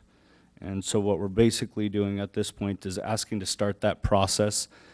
Dates tend to slip, and many things start to become challenges as we start to go through this process. It is a very long process, and once you get on the board and you start moving towards those requirements, it helps us plan and work with the staff and the other people as part of the process within our groups. So per some of the questions that were out there, that's why we're asking to start that process and move through that. We do have a couple last requirements that are still going through the process and then need to be reviewed. But by having this go through, the footprint of the building will not change. These other off-site improvements will not change. We've already agreed to them as conditions of approval. And so it's some of the additional paperwork that we're going through that process. So we're trying to move through the process as quickly as possible. And that's the reason for the request for this today. All right. So, Thank you. Any questions for Mr. Potts? Vice Mayor. Thank you, Mayor Rennie. First and foremost, we might need a motion to go past midnight, but with our story poll policy, a few years ago, we implemented a part of that policy where you have to put out a billboard sign showing, in addition to the story polls, what the building will look like. Is that part of the plan to incorporate that sign out there during this short duration as well? yes, it would be part of this, the normal story poll process, just a shorter duration, and it's to help offset the burden on our tenant who's out there, as well as some of the other tenants for parking, yoga sources, I believe you're familiar with, and as well as the people who use this site for school drop-off and other elements. Thank you. Sure. Councilmember Spector? Thank you, Mr. Mayor. Do you, in my discussions with staff, the issue came up of, at this point, we don't know when the Planning Commission is going to hold its hearing on your proposal.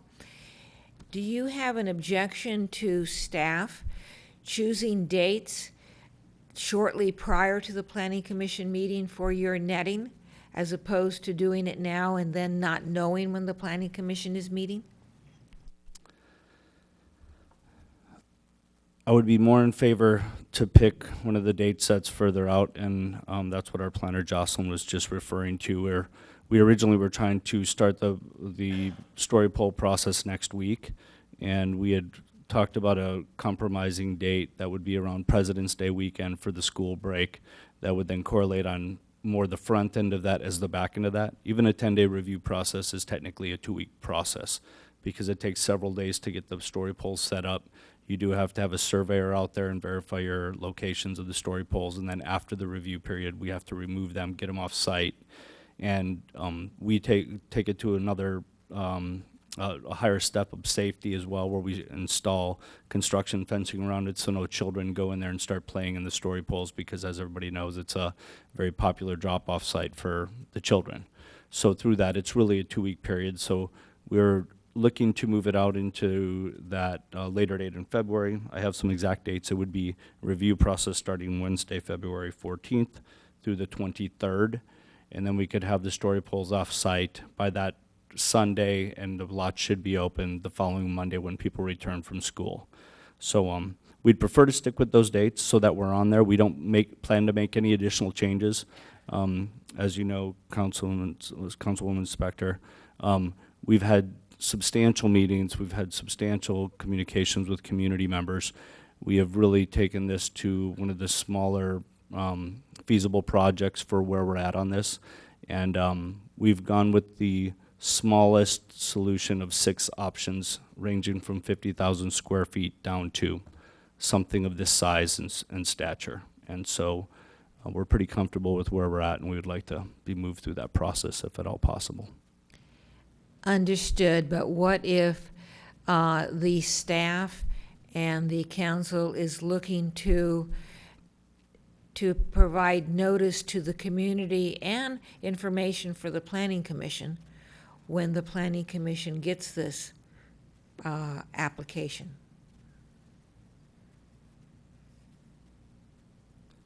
I guess I'll leave that up to your consideration. Thank you. All right. Seeing no more questions, thank you. I'll bring up the next speaker, Joseph Prang. Really great being last. Thank you and good evening. We're the family-run. We are the family-run business and the proprietor in 16212, so we're Artisan Wine Depot. Next week, we're coming up on our 4th year in the facility, and we've worked closely with Scott. I think many of you hopefully remember I was here 2 years ago when we went through this story poll thing. So I want to just mention to you, because we didn't know the effects of it at that time, but our business went down 70% during the time period of the story polls. I don't think you can possibly imagine the confusion that creates among consumers, whether we're open, what the heck's going on, blah, blah, blah. So we are very much in favor of asking for this exception. for the shorter time period because, as I said, it's a massive impact on our business, and it does not just last for the period that the polls are up. It lasts for a good time period afterwards. We get questions the last time for almost 2 months as to just the state of the business and so on and so forth. You mentioned about the time frame and the holiday period. We understand that, and as I think all of you know, you're all in the neighborhood and see the traffic pass there. We're very supportive of the community, and in the morning and the afternoon, we are absolutely swamped every day. So it definitely makes some sense to try to take advantage of that time period. While we had been working with Scott to try to do this as early in the year as possible, hence the January time frame. If you're over the holiday period, that's fine too. The one thing I would ask though is please do not be putting up the polls before that around the Valentine's Day. You know, that we throw out the 14th of February. That's Valentine's. That's one of our biggest time periods of the year. So we would prefer that these things start right before the holiday period for the kids and so on, and then continue afterwards. Don't kill our Valentines, and please support our effort to be down to this 10-day period. There are so many people who go in front of that building at that particular juncture more than once a day that we feel there's plenty of exposure for the story polls to the community during a 10-day period. We think we're justified with that, and we feel the last time showed it. So I appreciate any support you can give us. Thank you. Any questions for the speaker? Seeing none, thank you. Okay, so I have 1 minute left, and I need to buy time from council with a motion. It's obvious that we would not want to do 18, the banner policy. I suggest council may wish to do 19. I see our HR director has waited till midnight to give us the report, and I think we'll get through it quickly, and we'd like to finish this one. Would somebody like to make a motion to give us enough time to do those two items? Councilmember or Vice Mayor Leonardis. I move that we go to 12:30 at the most. Do I have a second? I'll second it. Okay. And I hope we'll do all three. Okay. All in favor of this motion? Aye. Aye. Any opposed? Seeing none, let's continue. Okay, so Mr. Plouts, would you like a rebuttal on this item? You get after the public testimony of people not of the applicant, you get to have a rebuttal. Would you like to have one? Sure. I would ask that to Councilmember Spector's feedback, we would still like to try to set that date, which would be that, now based on Joe's comment, that date's going to be a little challenging, but we could still do the day after Valentine's Day. I believe you said February 14th is your date. So it'd be February 15th to the 24th. And in the event that some other issues come up that we're not prepared yet, that staff have the ability to move that date accordingly and give some flexibility for that. Maybe some verbiage around that would be acceptable. The biggest challenge for us is the calendar seems to tick by rapidly and the dates continue to move, and it's always difficult to get on calendars. And so we prefer to have a date. This is far enough out for us to knock off most of the issues that are going to be addressed before that time frame and be prepared for having a date in front of the Planning Commission at that time. Okay, any questions? See no further questions. Thank you. I'll close public testimony. Come back to council. Do we have any questions or motion? Councilmember Jensen's hand was up first, I think. I'm going to try a motion. And the motion is to grant the time exception for the story poll, but no other exception, just the time period that's requested. I think it's 10 days, which is consistent with what we did on the previous project.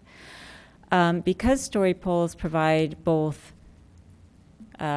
information to the public and notice, I think it's very important that the notice occur at a time that it makes sense in conjunction with the meeting that's going to occur regarding the particular project. So I think it's very important to have the story polls up at a time that makes sense vis-a-vis the Planning Commission whenever that gets scheduled. So my motion would, and also I think that I understand from a traffic perspective and a safety perspective why you would want to put polls up at school break, but you're eliminating a whole bunch of the community by not having polls up while people are on break and they leave town and then they come back and they wonder why the town didn't tell them about what was happening.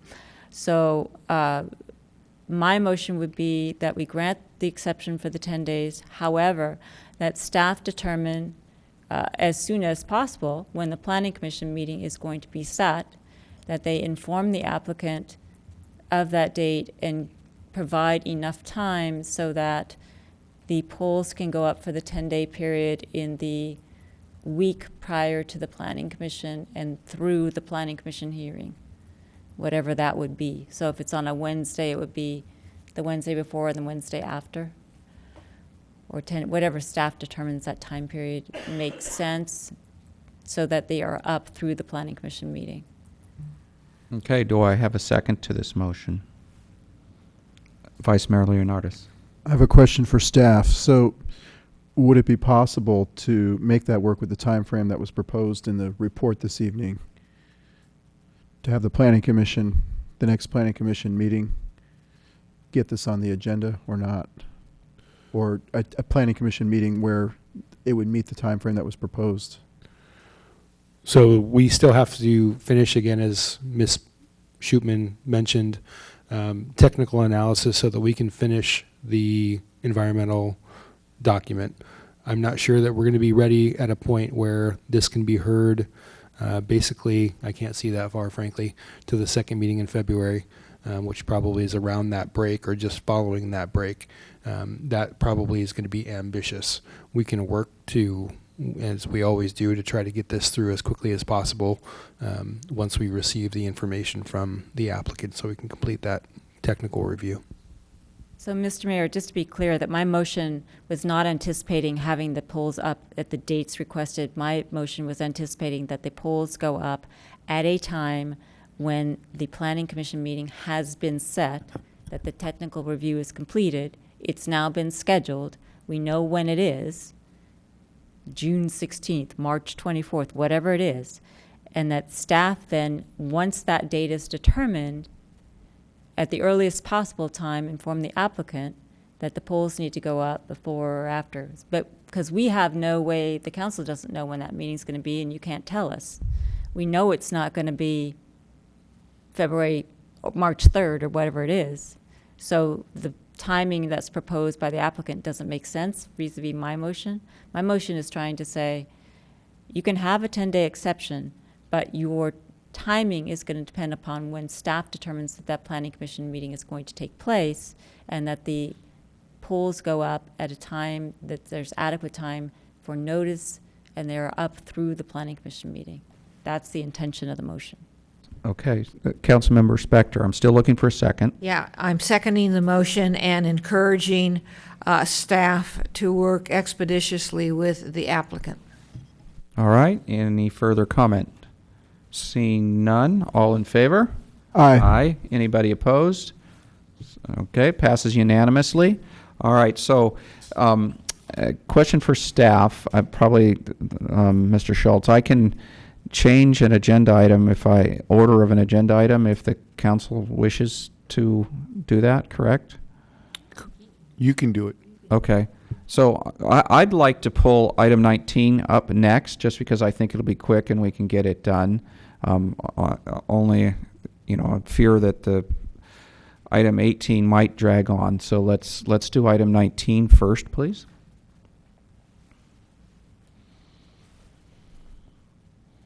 Good evening. Thank you. Lisa Velasco, Human Resources Director. Before you tonight is a recommendation to formally approve amendments to the employment agreements for the town manager and town attorney.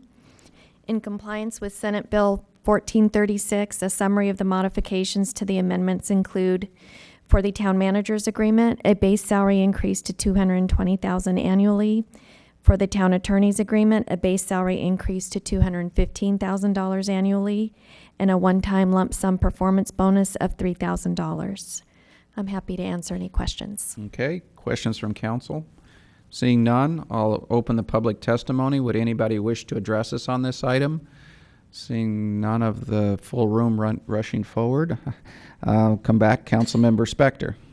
Have you closed the public hearing? I will close the public hearing public testimony is now closed. Okay. Then I'm going to move to approve the amendments to the employment agreement, agreements, attachments 1 and 2 between the town of Los Gatos and the town manager and the town of Los Gatos and the town attorney. Okay, do I have a second? Second. Do I have further discussion? Okay, so seeing none, all in favor? Aye. Aye. Any opposed? Seeing none, passes unanimously. Okay, that was quick and easy. There seems to be a desire to continue on with item 18 then.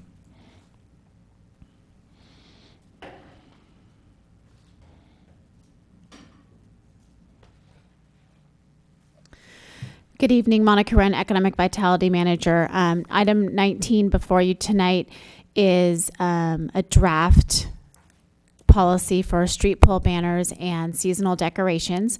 The policy committee did consider this item on 2 separate occasions. We met with community members and got feedback. First, we're asking for you to rescind the old policy, and then second, to adopt the draft policy that will allow special event organizers and other community organizers to take part in our street pole banner program that had historically been only for town events or town-sponsored events. In addition, through working with the chamber this year, we were able to have a successful seasonal decoration over the winter holidays, and we did some benchmarking how other jurisdictions look at that, and the policy committee did incorporate that into the same policy, given that a lot of the parameters are the same. So staff is here to answer any of your questions. Thank you. Okay, questions from council members? Okay, so seeing none, let's open the public testimony. I see Catherine Summers rushing forward.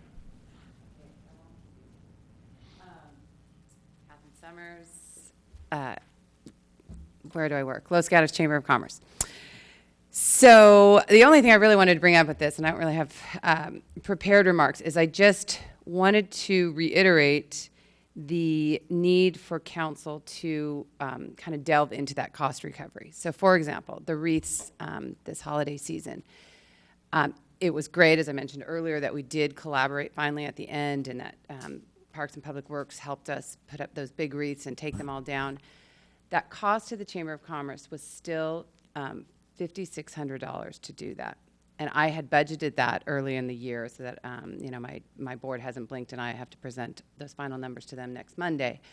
But going forward, there's, it's going to be hard to swallow that cost every year. I do have ideas on how we can recoup some of that cost next year.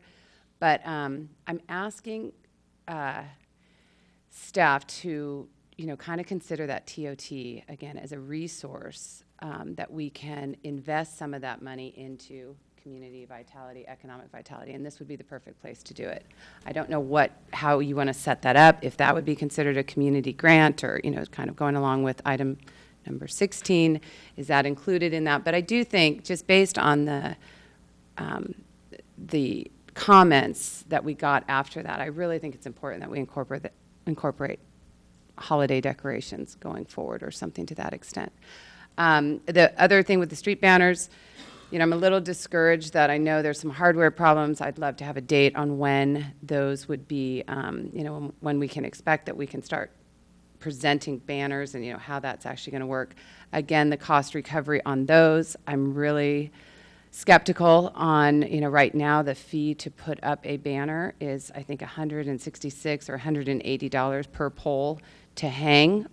I mean, right then and there, if that really is the case, and there's, 50 pole banners in town at $180 each one to hang it, and that's the cost recovery, I mean, there's just no way we could ever do it. And I think it's really important that we get some banners up in this town to kind of liven the vitality.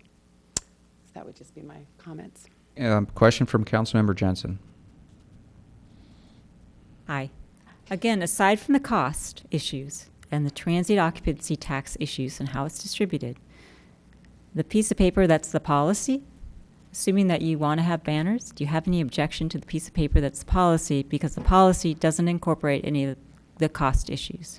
Not at all, no. Okay, thank you. Councilmember Spector. Thank you, Mr. Mayor. This is sort of the flip side of that question. The policy does require the applicant to pay a non-refundable application fee and then, pay for installation. It does require certain fees and charges. They're not identified yet. So given that that is an open issue, is that still okay with you? I think I'd want the guarantee that we're going to, I think I'd want the guarantee that you are going to look at those very, with scrutinizing eyes to make sure that it is feasible for organizations like mine and all the other service organizations to be able to pay for those if it came down to it. So I guess you're right. There might be that amendment in it, that you would approve the policy based on the fact that the fees would, that the fees would be acceptable. Well, what I hear you saying is I want you to approve the policy as long as the fees are something that speaker would like, but we won't be doing that. All we'll be doing tonight is approving the policy. And the policy does provide that fees will be charged. Any problem? No, I think fees need to be charged. What those are, I guess. Okay, thank you. Another question from Councilmember Sayre. I haven't closed the. So would anybody else like to ask questions of this speaker? Okay, seeing none, thank you. Would anybody else wish to address us on this item from the public? Seeing none, I'll close the public testimony. Okay, Councilmember Jensen. Just a quick question for Ms. Wren. The fee structure that we were discussing with respect to special events, I'm assuming would include any fee structure for this item as well? That's correct. Thank you. So I have a question. I noticed in the staff report it talks about staff won't be putting the banners up. You're going to be contracting. Is that part of the policy we're approving, or could that be changed back later? That could be changed back later, and please correct me if I'm wrong. What we were looking at is, again, much like implementing a traffic plan, if we have a consistent way to do that implementation, it's safe, it's done in a way that makes sense for us, we would want to either do that work ourselves or have a vendor do it. We can't commit to doing all of that work ourselves, that workload. So initial discussions were we were going to look at costing that out and then possibly augmenting if we needed to with our own staff. But Director Morley can jump in if I'm wrong, but we don't have the bandwidth right now to accept that whole workload internally. Okay, second question.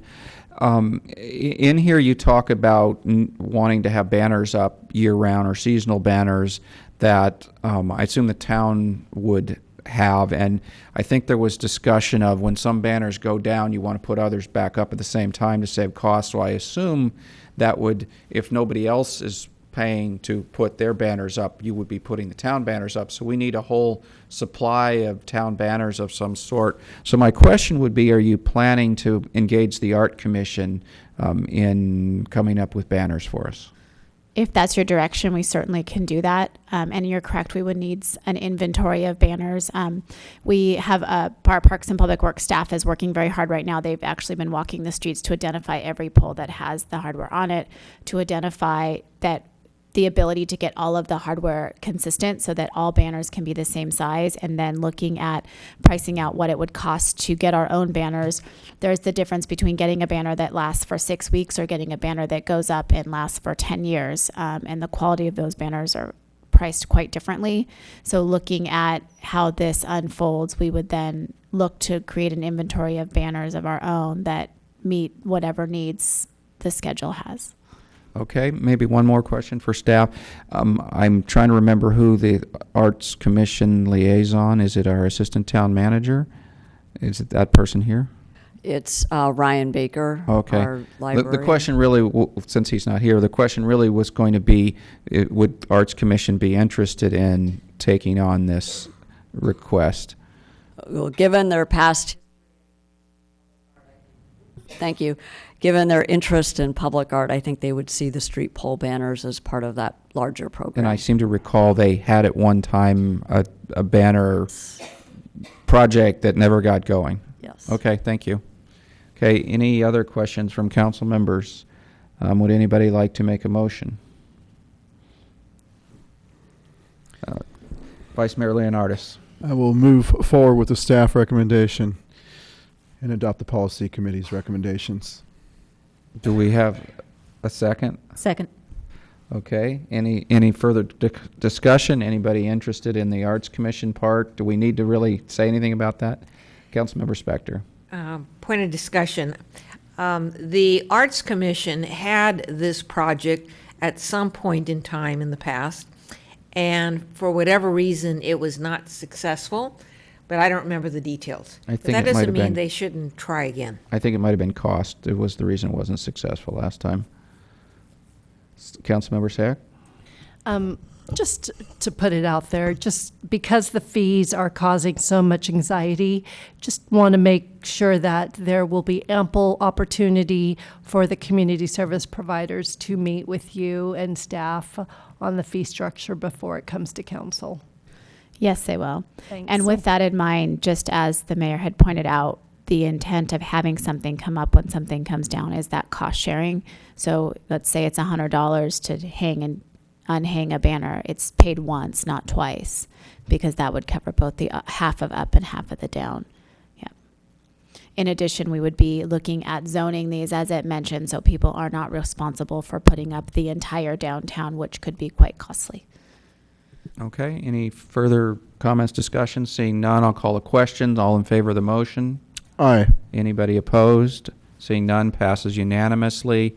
That item is done. Is any council members wish to make any other comments? Seeing none, we will be adjourned.